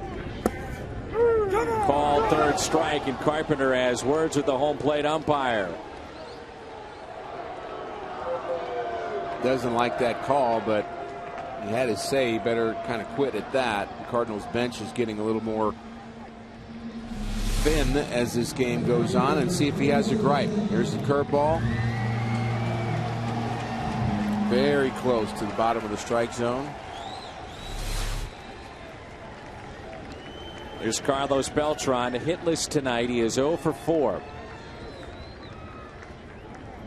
A lot of room to the left side with the shortstop near the bag at second.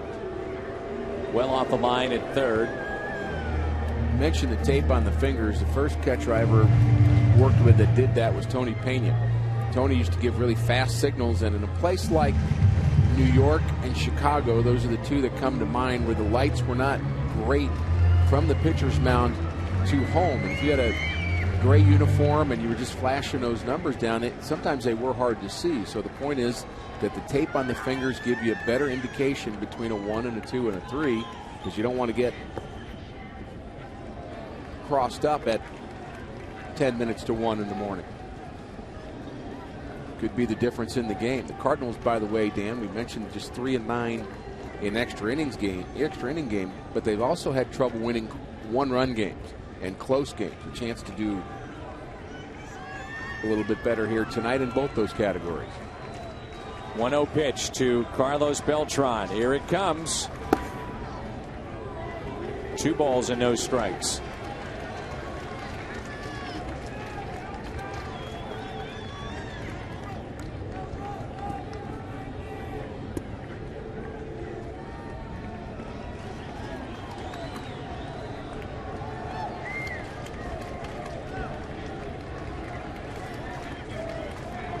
The 2-0 pitch. 2-1. Veras has a very good fastball. That one up in the zone, and a 2-0 pitch. That's a real hitter's count.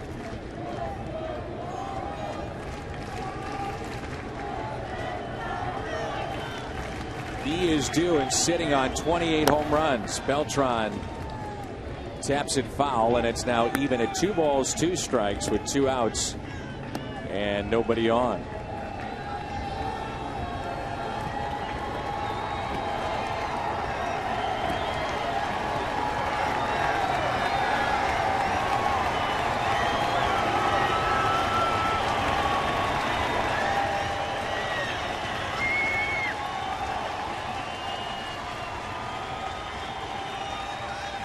Here's a 2-2 pitch in the dirt. Alan Craig on deck. How about these fans that have stuck around? Oh. It's nearly 1 o'clock in the morning. Amazing. And we appreciate all of our viewers sticking around. We'll have some college football scores for you shortly. Just about set to kick them off, huh? Here's a 3-2 pitch. Pulled foul.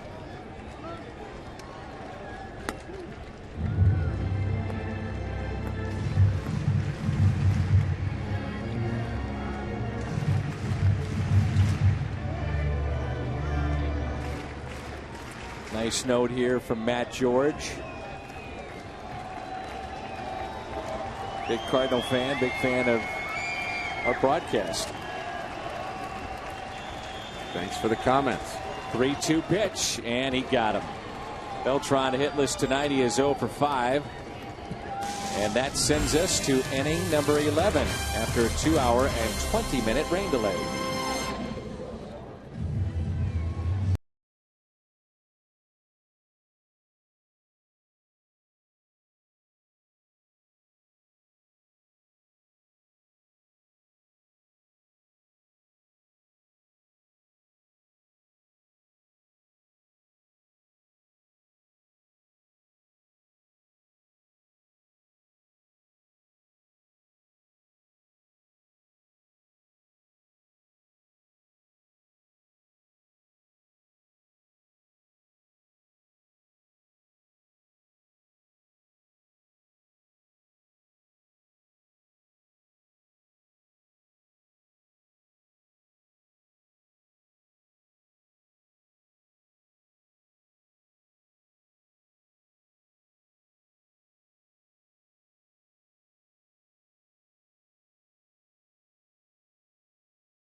All season long, Jack Link's beef jerky. Feed your wild side. Fernando Salas, the right-hander, is into the ball game for the Redbirds. Rick Horton, Dan McLaughlin here in the booth. Jim Hayes downstairs, and he'll be storming both clubhouses once this one becomes final to get the final word from both sides. That'll be on the post-game show, and we've decided to extend the post-game show by another half hour. 4-4 game here in the 11th. And let's hope it's good news. Game of import for the Cardinals. We've talked about the Dodgers losing tonight, or should we say yesterday, and so did the Pirates and Cincinnati. Strike 2 on Taylor Green. 0-2 the count.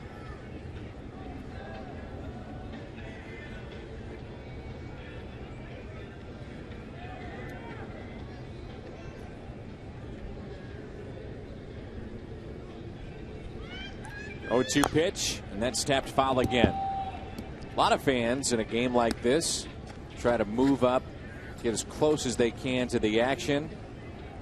And then there are others that will find the furthest point possible here at the ballpark. It's getting a bit chilly here. We've seen a little of both, haven't we? Yes, we have. Popped up left side. Carpenter will give it a look, and it's out of play. I think it's one of those nights where you just try out a few different seats. The views at Busch Stadium, there's a lot of good places. Go down the line, sit in the upper deck, see what that's like.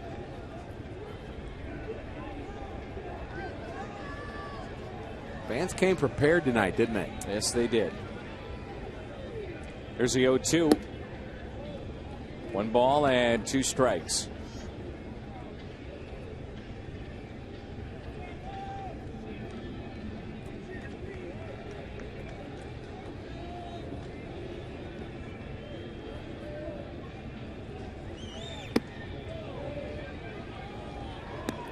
Two and 2.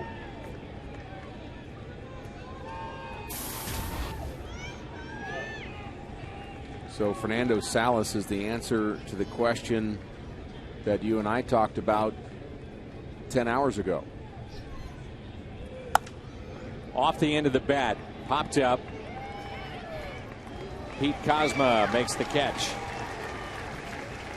And that question is, what right-hander would Mike Matheny go to first if he'd already used his 7th, 8th, and 9th inning pitchers? Who would he trust this game to? And is the answer today, and that answer, of course, changes from week to week and day to day, really. But the answer today is Fernando Salas. I don't know about you. I'm always a fan of these kind of games, and I'm being serious about it. It's always fun, something different. Play 162, and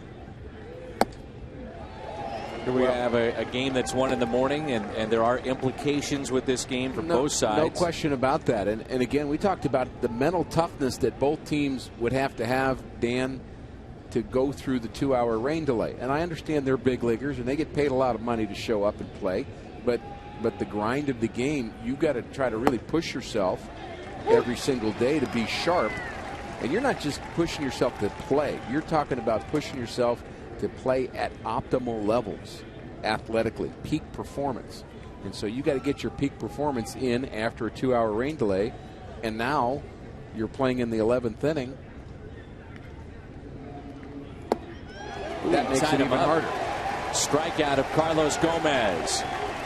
Couldn't hold up on that 0-2 pitch. So far, so good from the bullpen of St. Louis after a very fine start yet again tonight from Kyle Loesch. Little hiccup for Mitchell Boggs, who's been so good this year in the 8th inning. Brewers scored 2 runs in that inning to take the lead, and it looked as if they may be on their way to a victory here. But Yadier Molina changed that with a 2-out, 2-run home run in the 8th. It's gotten to the point where the crowd is quiet, and you can pick up some of the sounds around the ballpark. There's been a car that's going around the ballpark that's blasting music. We're picking that up. Here's the 0-1 pitch. Maldonado, he was trying to untie it with a swing right there. And you think I'm kidding. You're laughing at me. No, I heard loud and clear Matt Carpenter's comment to the umpire on the Lowe's frustrations. He was not happy with it. Right. And he didn't say any words that his parents would be embarrassed to hear him say on TV, but he was not happy with it, and we heard him all the way up here. Yeah. So you're getting some tweets about that Cardinals magazine that we were talking about with Molina on the cover. Cardinals.com/publications. That's how you get that. Cardinals.com/publications. 1-2 pitch. And he just couldn't hold on. Cardinals, Steve Zesh and his crew that put together the magazine also did the top 25 moments ever in Cardinals World Series history. Good, bad, great, astonishing. Had the Freeze home run, and they said, is that the greatest ever? This is well hit out to deep left. Chambers is back. He looks up, and it's off the top of the wall.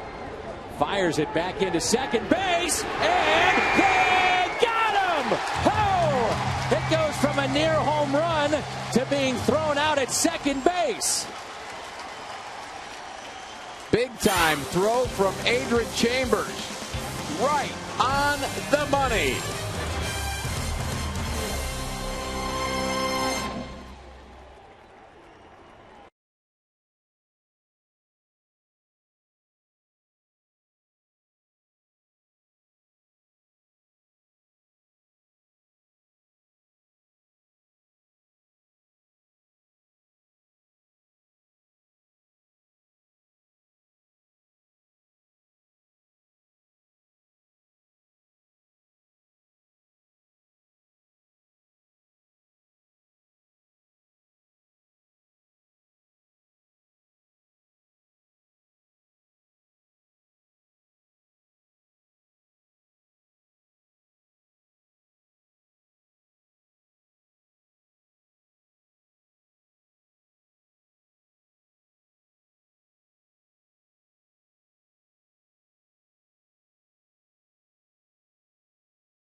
and a bat.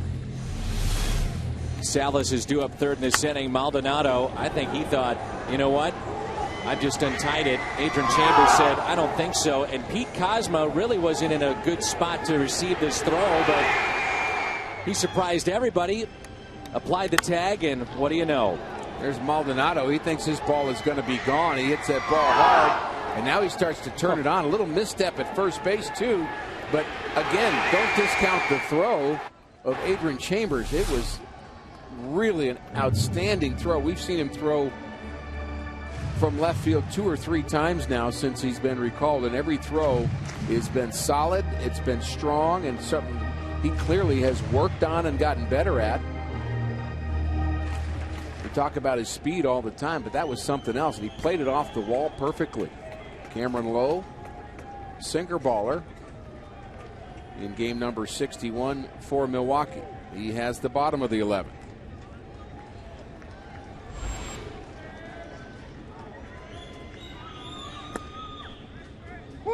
Strike at the knees to Craig. Underway. Home half of the 11th. Nicely done, Adrian Chambers.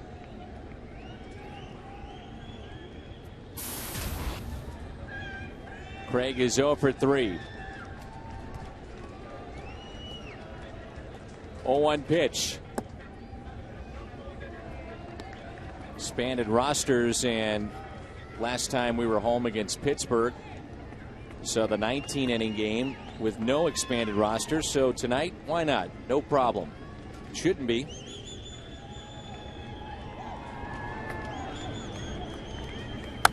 Craig, base hit. Down the right field line. And he will stop at first base.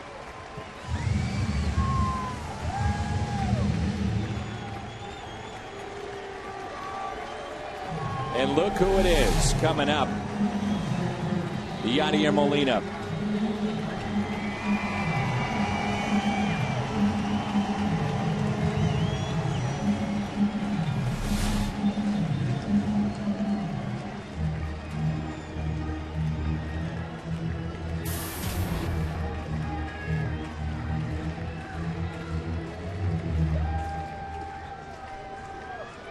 Yadi tied it up back in the 8th inning with a 2-run homer.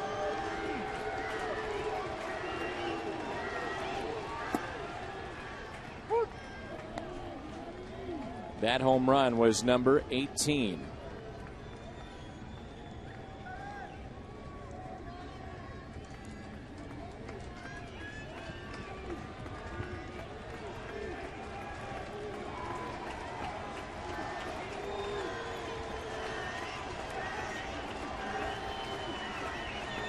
Low is set.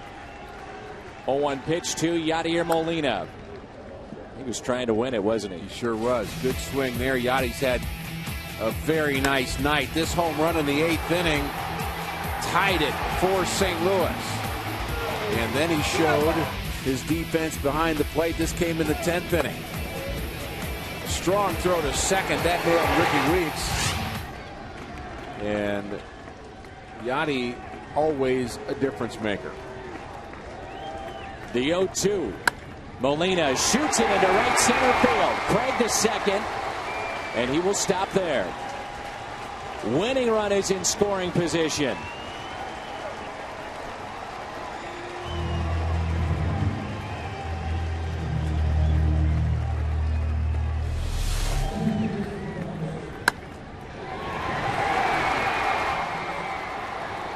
Craig makes the choice to stay at second. I think a good choice with the arm of Gomez in center.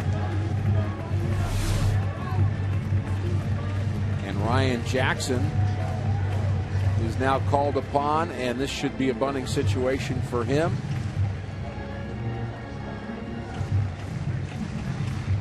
And we'll see what kind of defense. Ryan Braun is actually making the calls right. I'm sorry, not Ryan Braun. The third baseman is Green. Been a long time since Ryan Braun played third base. He makes the defensive calls on what bunt play the Brewers will be using. Jackson, by the way, did have 12 sacrifice bunts at Memphis to lead their team.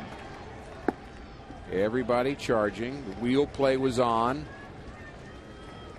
The real key with this is initially just trying to keep the runner close to the bag at second to give yourself a chance to get the force at third. No doubt. And Jose Oquendo giving a verbal sign to Ryan Jackson. And a lot of times what Oquendo's saying is, look, if they're going to put the wheel play on and you see it, just hit a ground ball to short. That's the negative of the wheel play.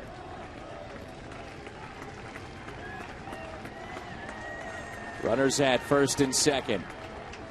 Jackson pulls back but looks at a strike. 1-1. And he also may be telling Jackson which way he wants him to bunt the ball, either to third base or first base. Hart's not charging as hard as Green is.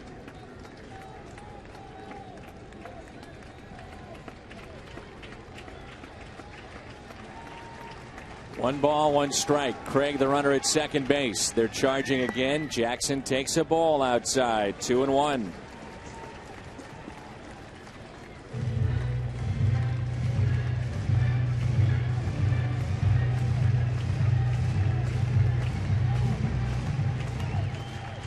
Bunt is clearly the right call here. Cosma, the on-deck hitter. Now the bunt plays again, given by the third baseman, Green. Series of plays. He went through all the signs. The infielders have them. There's a pickoff play in that. There's a wheel play. There's a lot of different ways to defend here.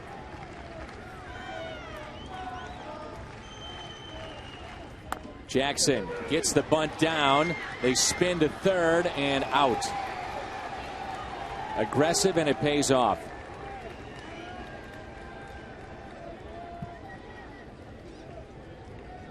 Hart charged a little bit harder on that particular bunt.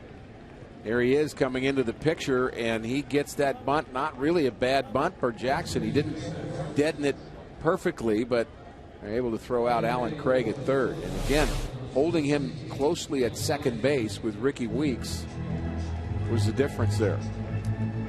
Brian Anderson has been called upon to hit now. Yadier Molina is your winning run at second base.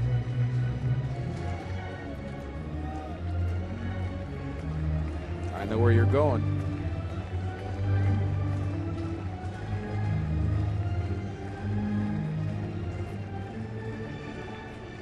The bench is getting thinner. I don't think you can afford to pinch run for Yachty right here. You had the same thought in mind with Alan Craig, who was the potential winning run at second base. The pinch run for him, but you can go through your bench in a hurry. You just used Jackson. Now you're using Anderson. Only Tony Cruz and Lance Berkman left. Big gap in right center field. First pitch to Anderson is taken for his strike.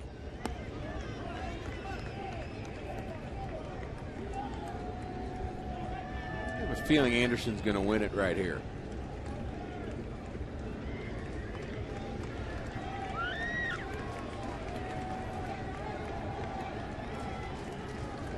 Not much of a lead at second base for Molina. Anderson off the end of the bat. Strike two.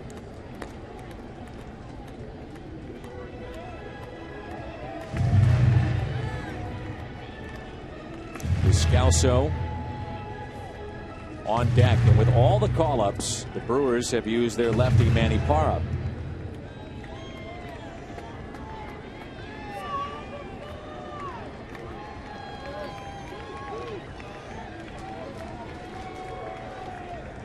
Oh, 0-2 pitch to Anderson. Out of play.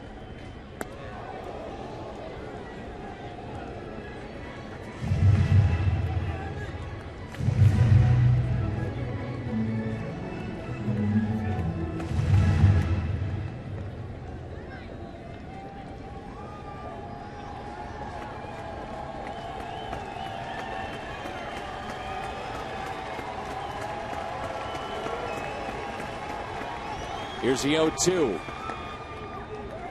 Yachty is going to try for third. He is safe. Somehow he is safe at third and avoided the tag. How does that happen?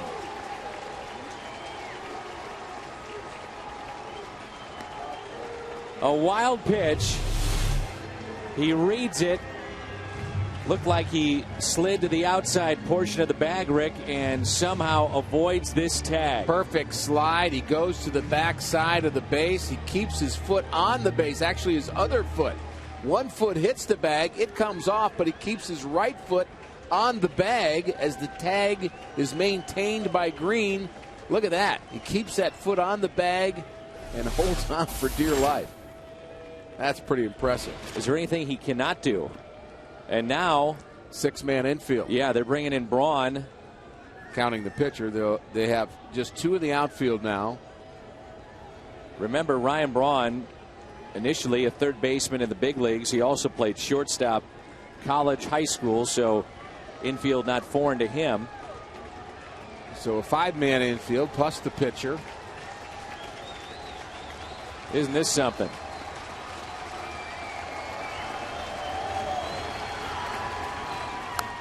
Fouled back and a good rip by Anderson. Fun at bat here.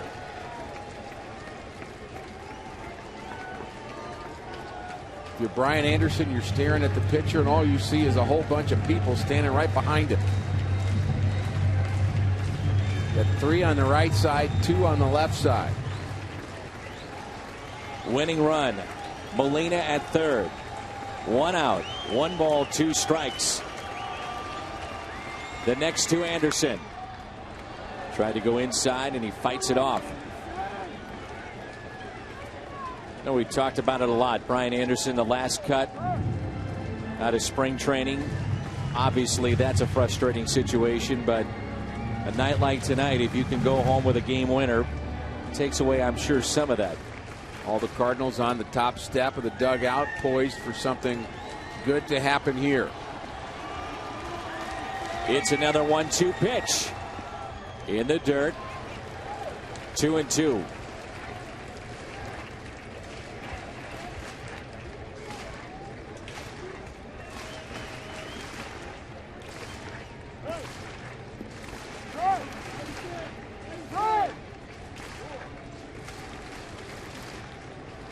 First base is open from the Brewers' point of view, but you opt to pitch to the rookie, Brian Anderson,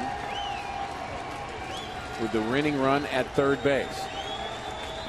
The 2-2 pitch, and he got him. Strikes out Brian Anderson, and now with 2 outs, a chance for Daniel Descalso. Backdoor slider. Just catches the outside corner, and boy, you hate to see a strikeout looking in that situation, no matter what the pitch is.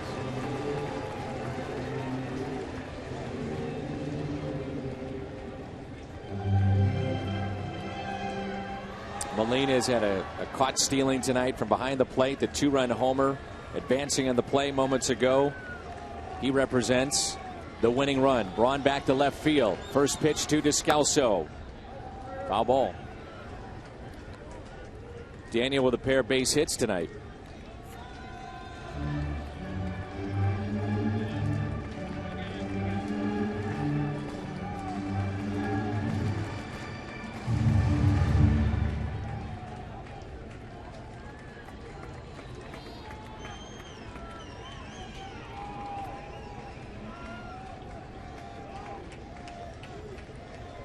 One pitch.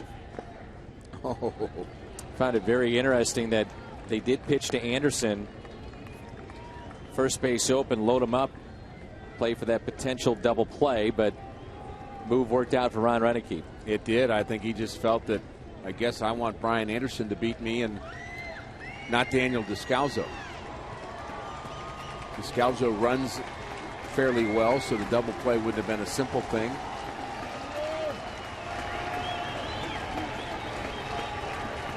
The 1-1 pitch.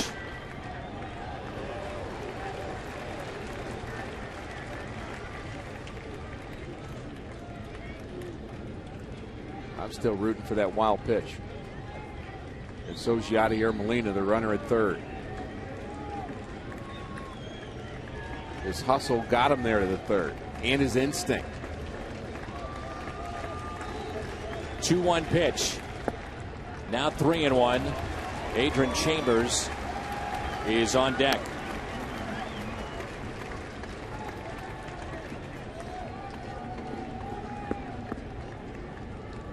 Chambers with a strong throw into second base to end the top of the 11th after Maldonado thought he had put the Brewers on top. Ball that did not leave the ballpark and thrown out at second. Here's a 3-1 pitch. Misses outside and the base is loaded.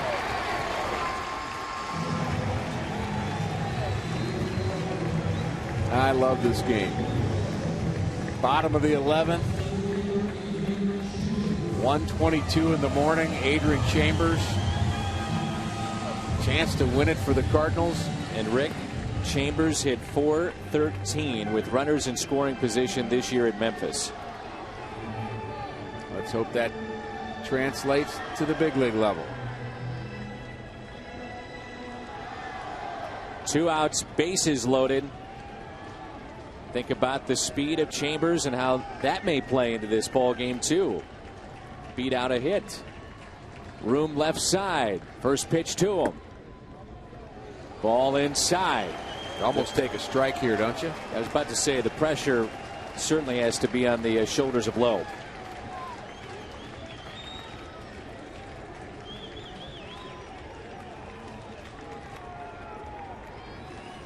Molina, the winning run down at third. 2 outs, bases loaded. 1-0 pitch to Chambers. Slaps it down the left field line and foul.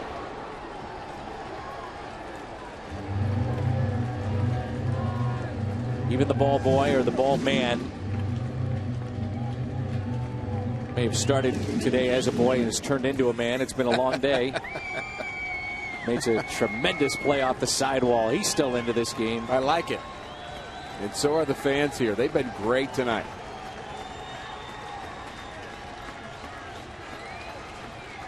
One pitch. This is low and away. 2 balls, 1 strike.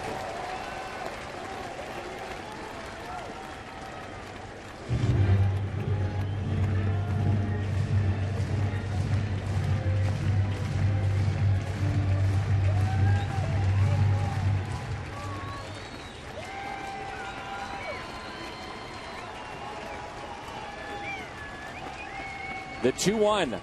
Chambers chops it to the right side. Hart is there, steps on the bag, and the Cardinals waste a golden opportunity.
Well, 4-4 game here at Busch Stadium. We are now into September the 8th and approaching 1:30 in the morning here at Busch Stadium. And Lance Lynn is the second answer to the question of what right-hander will Mike Matheny go to. He already used Fernando Salas after he went through the big three. Now it's Lance Lynn's turn. He will pitch the 12th inning. What a great start he had to this season. All-star season for Lance Lynn. 13 victories in the rotation, and then just seemed to kind of lose his command as August rolled on and we got deeper into the season, and then put into the bullpen, and he's been so-so there. Boy, it'd be nice to have him back on track. Position players left for Mike Matheny, Tony Cruz, Lance Berkman. Jackson is staying in the ball game after trying to sacrifice, and he's at second base now.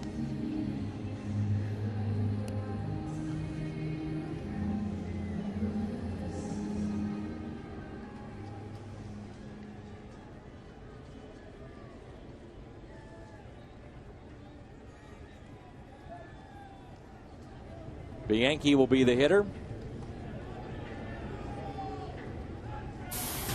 Struck out a couple of times. He's also had a single, a ground out, 1 for 4. That single was back in the 7th inning.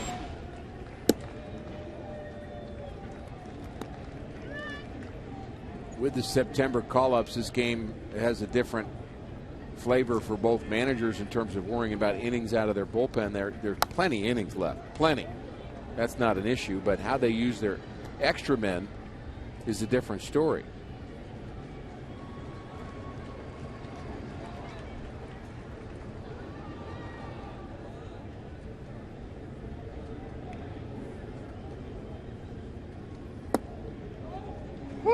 Low strike. This game started at 9:35 after the 2-hour 20-minute rain delay. We approach 1:30. And again, if you've stayed up with us, we'll give you a treat. After our final out, guys at the post-game show have talked about wanting to extend that a little bit longer tonight.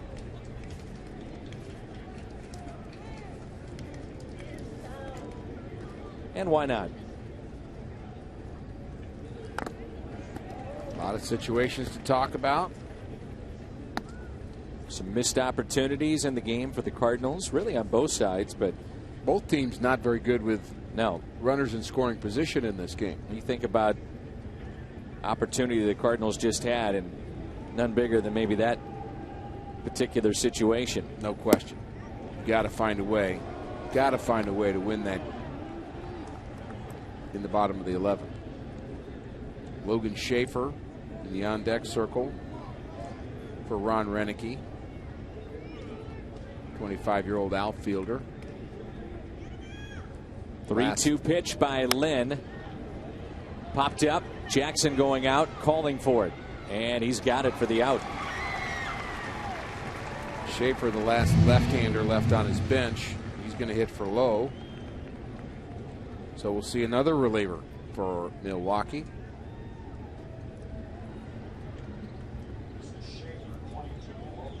Logan Schaefer with a pinch hitter for Lowe. 4-4 game here in the top of the 12th. Yadier Molina tied it up with a 2-run homer in the 8th. Cardinals at one point led 2-0 in this game. Gallardo and Loesch made the starts.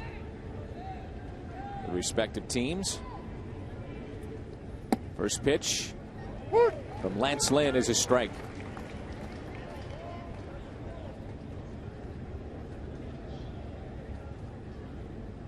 Atlanta Braves put up another W last night, since we are in the early hours of September the 8th. That's hit out of play. And Atlanta has 3 consecutive shutouts. The Dodgers, though, they drop a game to the Giants. Schaefer from San Jose, California. And in doing so, Cardinals could put a little space between themselves and Los Angeles. Key 4-game series next week in LA. It's at 2 games right now in the wild card with both Pittsburgh and LA. So the swing goes either way. Cardinals can prevail here in extra innings. keep pace with Atlanta. Really break down the Dodgers' remaining schedule. Pretty tough, including the 4 with St. Louis. They've got more games remaining with San Francisco. A positive for the Cardinals will be the 6 games remaining with Houston. They also have 3 with Chicago. Here's the 0-2. Got him. And Molina will argue this. And now Mike Matheny coming out.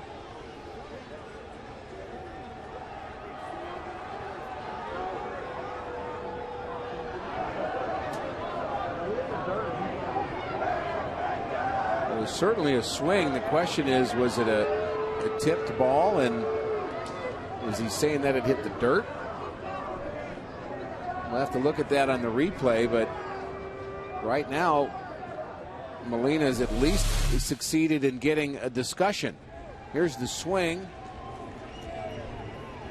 Or he's saying he completely missed it. It looked like it clearly hit the dirt. Well, it definitely hit the dirt. So if he tipped that ball, it is a foul tip, and right. It's just a strike. Foul ball. I think Yachty was saying that he completely missed it. And in that case, strikeout.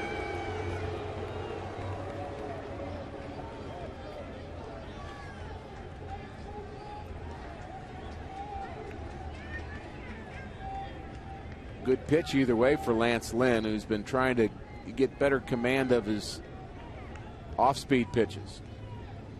Here's the 0-2.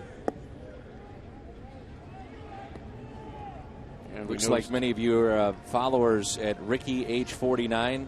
Ricky H49 is the Twitter handle for Ricky. Looks like some have left you, Rick, possibly, and not tweeting at you. There are a couple taking a nap right now, but we did have someone that tweeted that Lance Lynn seems to have simplified his mechanics, and I agree. What do you see with it? Well, he's not going over his head. He's just kind of turning and throwing, and I think he's absolutely right. So our Twitter followers are very, very perceptive.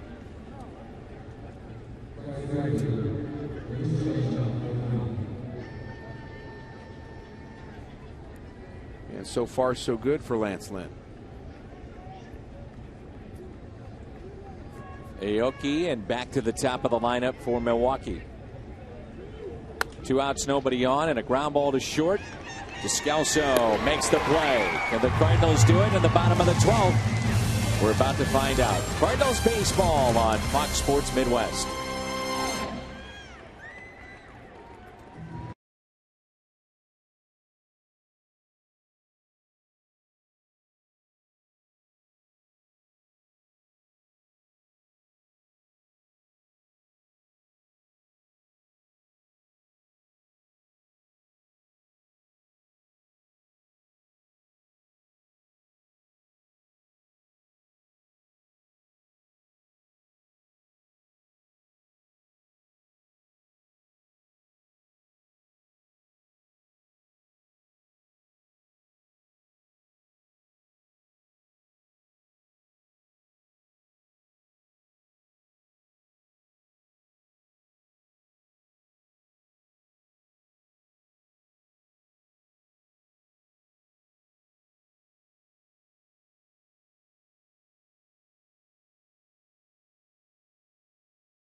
Is out, hit St. Louis, 11-10. Cruz, Berkman. The last 2 remaining for Mike Matheny as far as position players are concerned. Brandon Kinsler pitching now, the right-hander for the Milwaukee Brewers. Cardinals have Jay, Carpenter, and Beltran due up.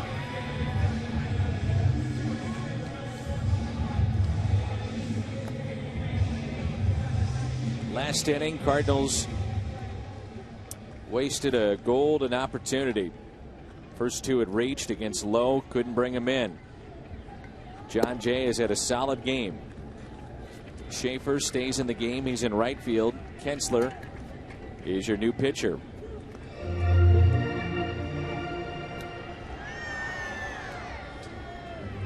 Well, the last time we saw the top of the order for the Cardinals, it was a bit of a surprise. We saw 3 straight strikeouts.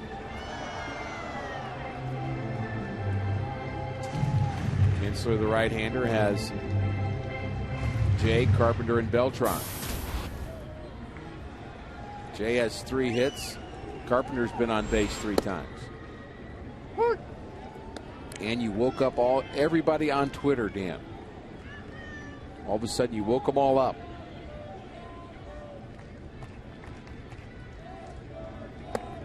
Swing and a miss. 0-2 on Jay. We appreciate them hanging with us. The fans here, the fans watching our telecast. 0-2.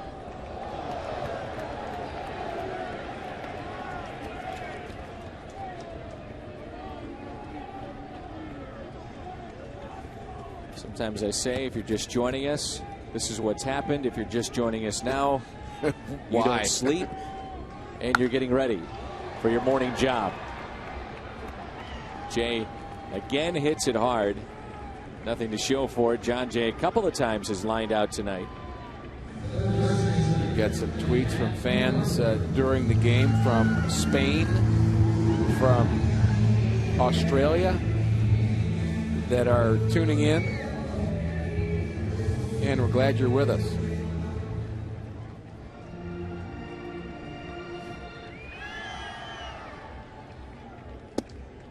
Taken outside by Matt Carpenter. The top of the lineup has done a lot of damage in this ball game. John Jay and this man, Matt Carpenter. 2 balls and no strikes.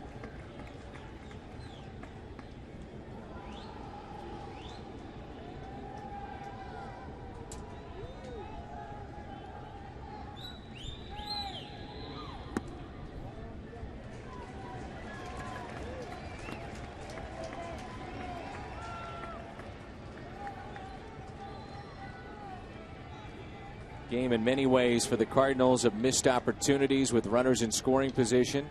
The 3-0 pitch. 3-1. Hearing from fans in Houston, Wyoming, New York City.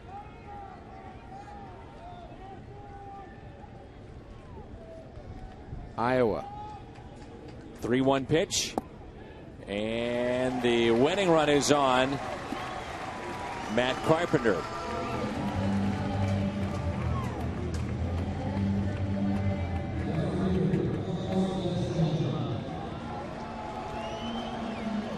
Tim Garcia is up here in the booth. He's been working extremely hard. Can't thank his family and friends for allowing us to pull him away for a few hours and have him gut it out with us up here in the booth. Check swing by Beltran, who's had a tough night, hitless. Average has dipped to 261. We've had some tweets coming in that are upset about a Cubs fan that's behind home plate. You can send Tim down there, a little muscle down there, and shake things up.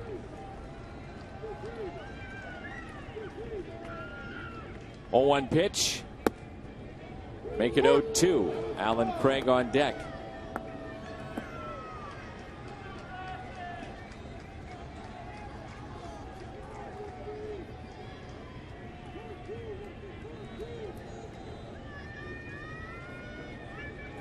Beltran could win it with 1 swing of the bat. Outfield is deep. Takes a pitch high.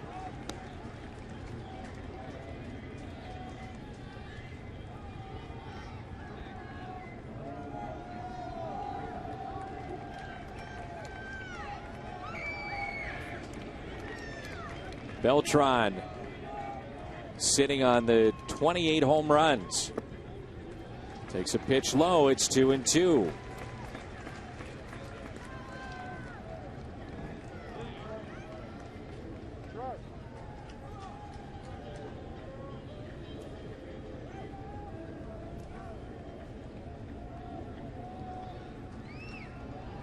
Carpenter, the runner at first. 2-2 pitch to Beltran. Inside from 0-2 to a full count.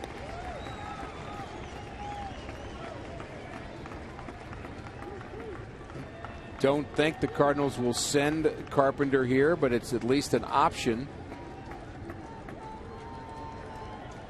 to stay out of the double play. You got a 3-2 count.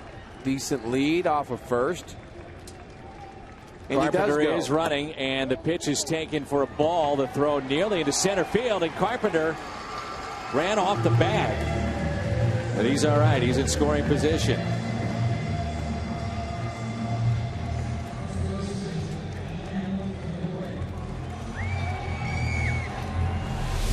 So back-to-back walks. He is running on the pitch. Now the throw takes place because Maldonado's not sure if it's a ball or not. Carpenter actually runs by the base. Has to scamper back. Alan Craig could win it.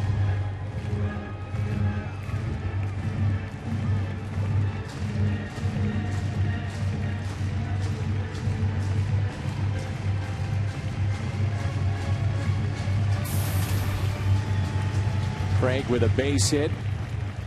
Back in the 11th inning. He's 1 for 4 on the night. Carpenter, the winning run, he's at second base. First pitch is taken low. Most of the team is out near the top step of the dugout, watching very intently. Game Kyle started Loesch. with Loesch. And he's still out in the dugout. How about that?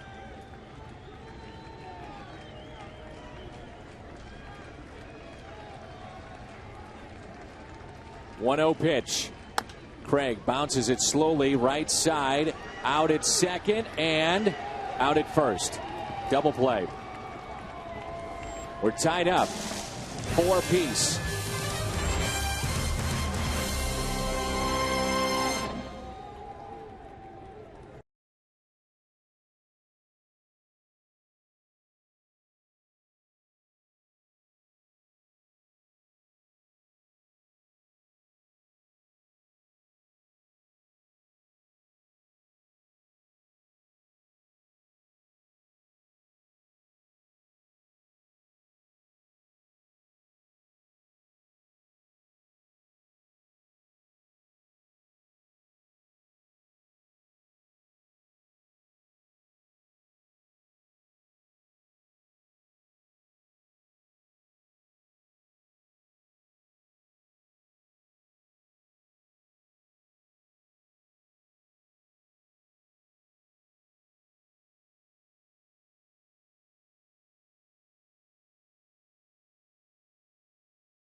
Taking advantage of opportunities tonight. Milwaukee 3 for 12 with runners in scoring position, and St. Louis is 1 for 12. It's 1:45 the morning here of September 8th.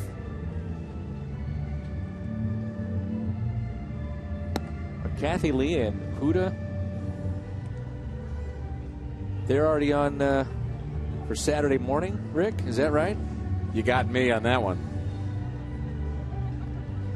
Oh, fantastic. We let People Kathy Lee and Huda and baseball down here. People are asking about the latest game I remember. I remember Jack Clark winning a game at 3:01 in the morning against the Dodgers. Had a hit. There was some rain. I believe it was a doubleheader that started late against the Dodgers. Cardinals won both of those games, and Jack Clark won the second game at 3:01. So we got some time left.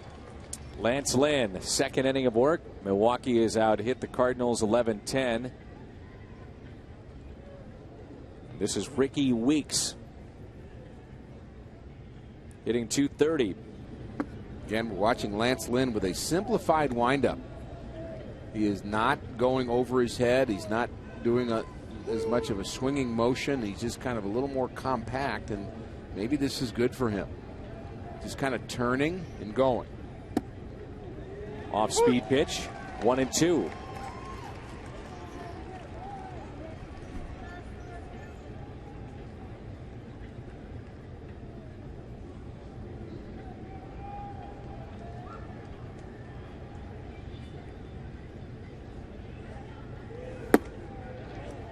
Two balls and two strikes.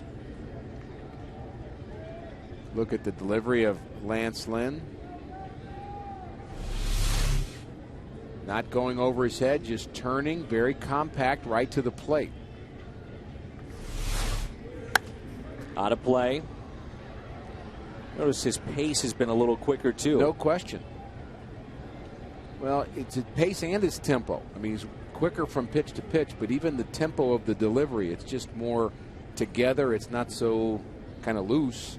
And, you know, really, when you tell a young pitcher how to pitch, they think they have to do all kinds of crazy things over their head, but really that doesn't do anything for you anyway.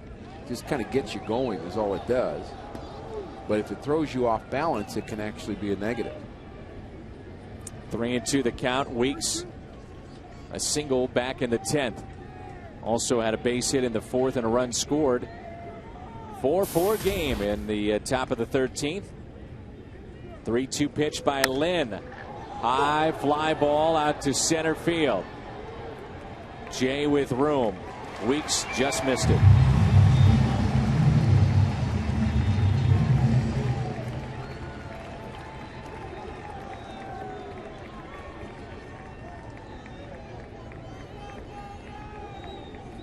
Reed Garcia has checked in on Ricky, age 49.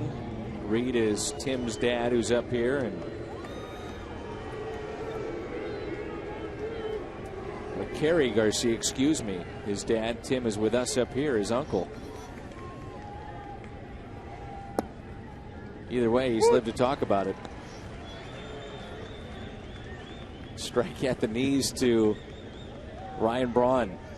Both teams, you mentioned, not very good with runners in scoring position in this game. Both teams have an awful lot of power in their lineup, though, and this is a guy you have to worry about.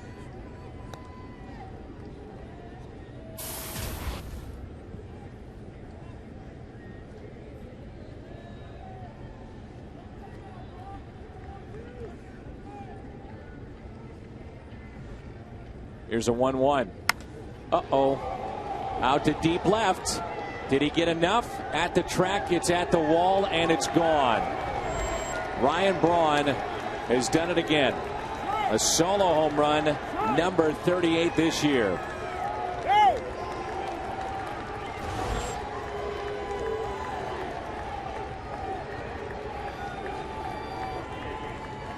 His second hit of the night,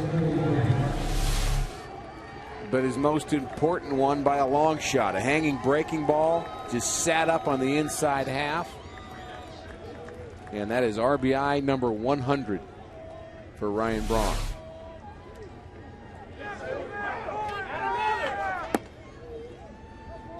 .95-mile-an-hour pitch on the outside corner to Corey Hart. The Cardinals have Molina, Jackson, then Lynn spot coming up. Most 100 RBI seasons, and some of the biggest names so pictured there. Brewers in their franchise history. 0-2 the count with one out.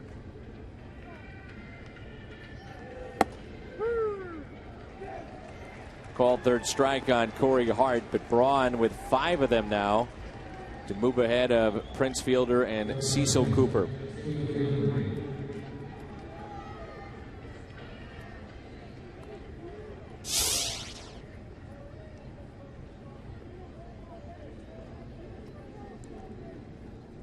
Two outs, nobody on. Taylor Green up the middle, base hit.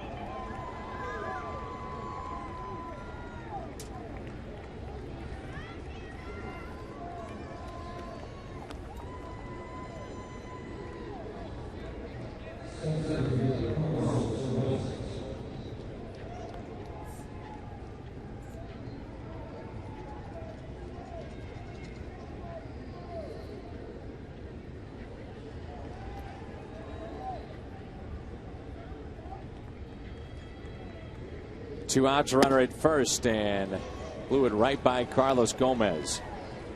Gomez, Rick, with his speed, swinging the bat, he's trying to hit a 500-foot home run every pitch.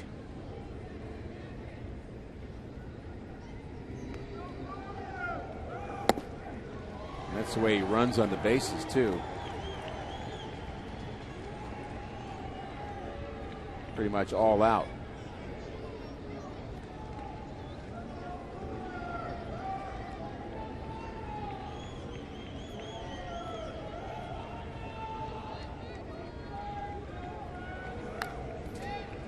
Oh, 2.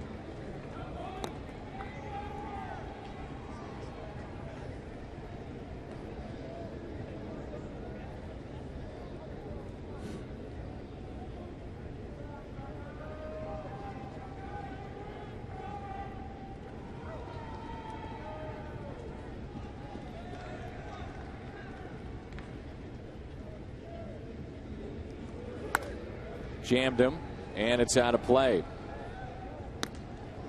So again, the Cardinals have Yadier Molina, who tied it up back in the 8th with a 2-run homer. He's due up first, then Jackson. And Lynn's spot. Probably Lance Berkman. Cruz would be the only bench player left. And a swing and a miss. Yadi steps and throws and makes the play.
A 5-4 lead, bottom of the 13th.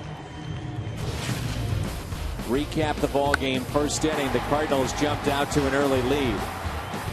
Top of the order did some damage in this ball game. Slide by Carpenter made it 2-0. Then in the 4th inning, ball put in play, scores a run from third, makes it 2-1. That would score Ricky Weeks. 7th inning, Beltran couldn't come up with this drive. Maldonado would score, and then in the 8th inning, Yadier Molina, after this error by Descalso, and then this base hit, RBI made it 4-2. Yadi would tie it up. 2-run homer. And now Braun is giving Milwaukee the lead with that solo shot.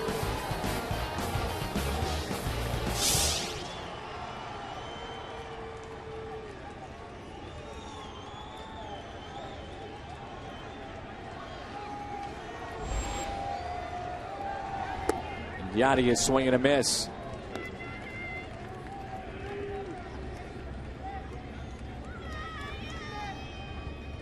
Rosenthal starting to fire in the bullpen for St. Louis. Cardinals trailing 5-4. They've now been out hit in the ball game 13-10. We showed you the graphic with runners in scoring position. That has cost St. Louis tonight. Axford has 25 saves, but he's been very hittable this year. And he's also been very wild.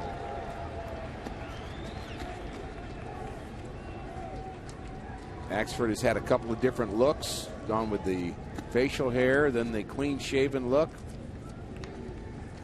He's trying anything.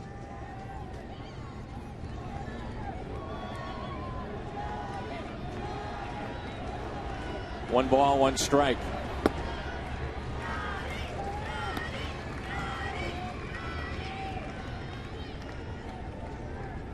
Does have 74 strikeouts in 57 innings, so he hasn't pitched that poorly. He just can't seem to close out games as well this year. The 2-1.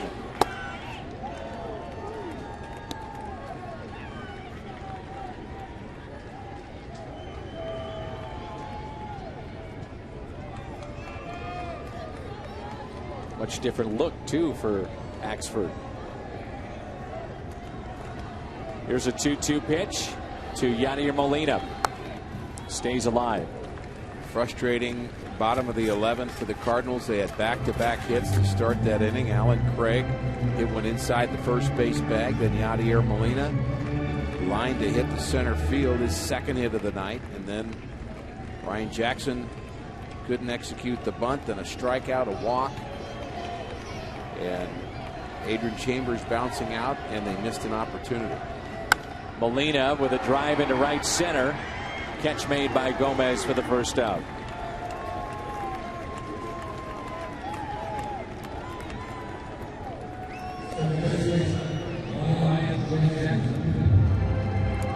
On the air later tonight at 5:30 for Game 2 of this series. Westbrook and Mike Fiers.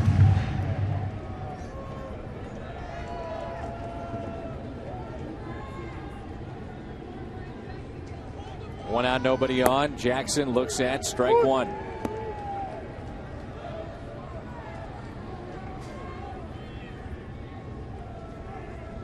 And it is Lance Berkman on deck. The pinch hit for Lance Lynn.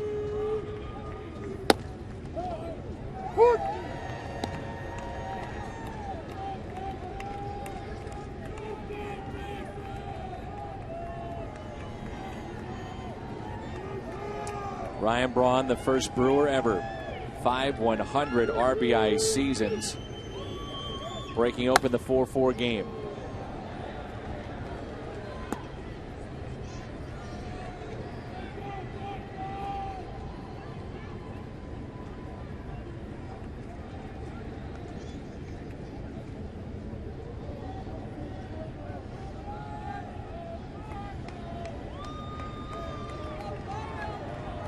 Also a personal eye for Braun with the 39 homers. Paints the outside corner. Strikeout of Jackson.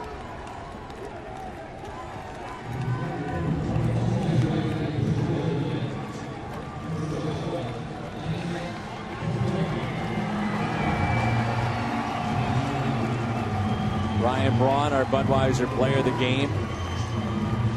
In steps Lance Berkman.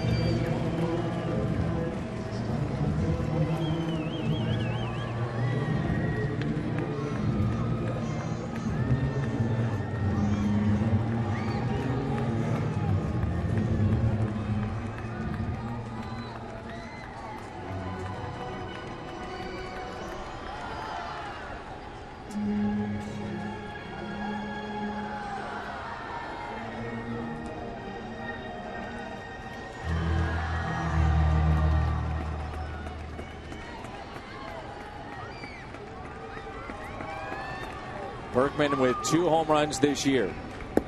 First pitch misses.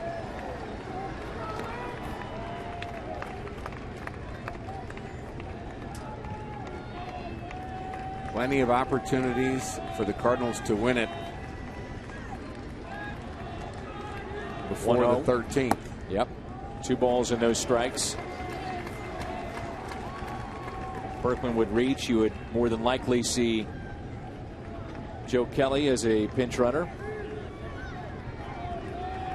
Kelly is scheduled to pitch and start on Sunday. The 2-0. Inside, 3-0. He wouldn't walk him, would he?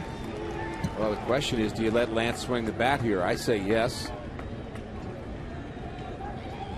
Turn him loose on 3-0. I would. Here he comes. And he walked him.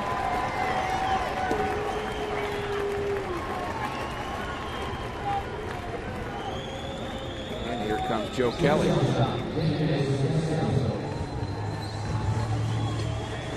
So Joe Kelly, Sunday starter. The pinch runner for Berkman, who draws a 2-out walk as we are now past 2 a.m. here in the Midwest.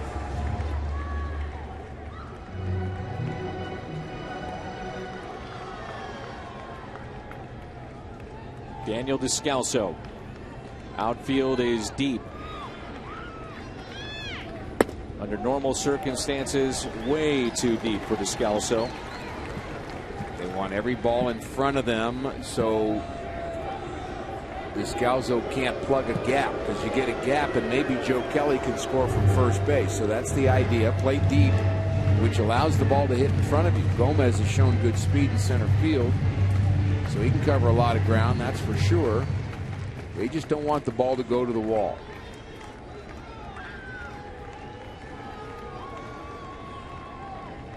Here's a 1-0 pitch. Check swing. Did not go. 2-0. That's 6 straight now thrown by Axford.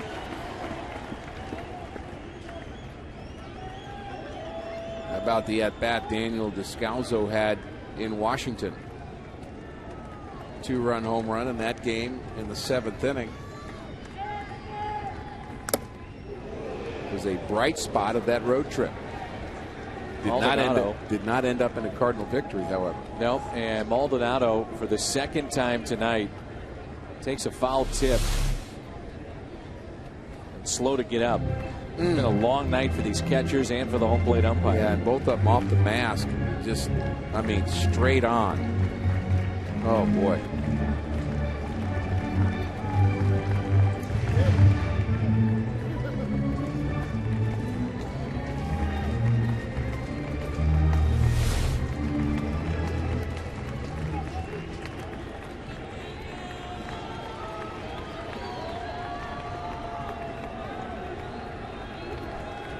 Here's a 2-1 pitch.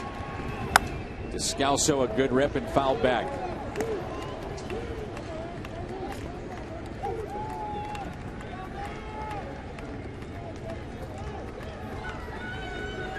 The Brewers 1 strike away. 2-2 the count on Daniel Descalso. Does have a pair of hits in this ball game to go along with a walk back in the 11th. The 2-2 in the dirt. This is where it gets interesting with 2 outs and the speed of Joe Kelly. Yeah, significant. They'll be running with this pitch, so now you can play deep if you want, but if a ball is in the gap, he still may score, even if you cut it off. So Kelly's going to be on the move. Descalso now with a better opportunity of driving him in with 1 swing of the bat. Axford having trouble throwing strikes. You never know.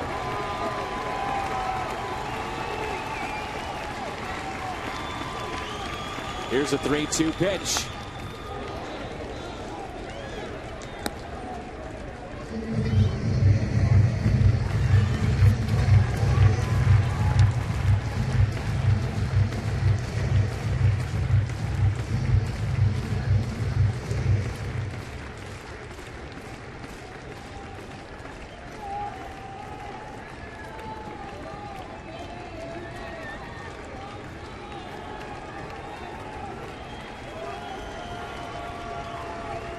3-2 to Descalso.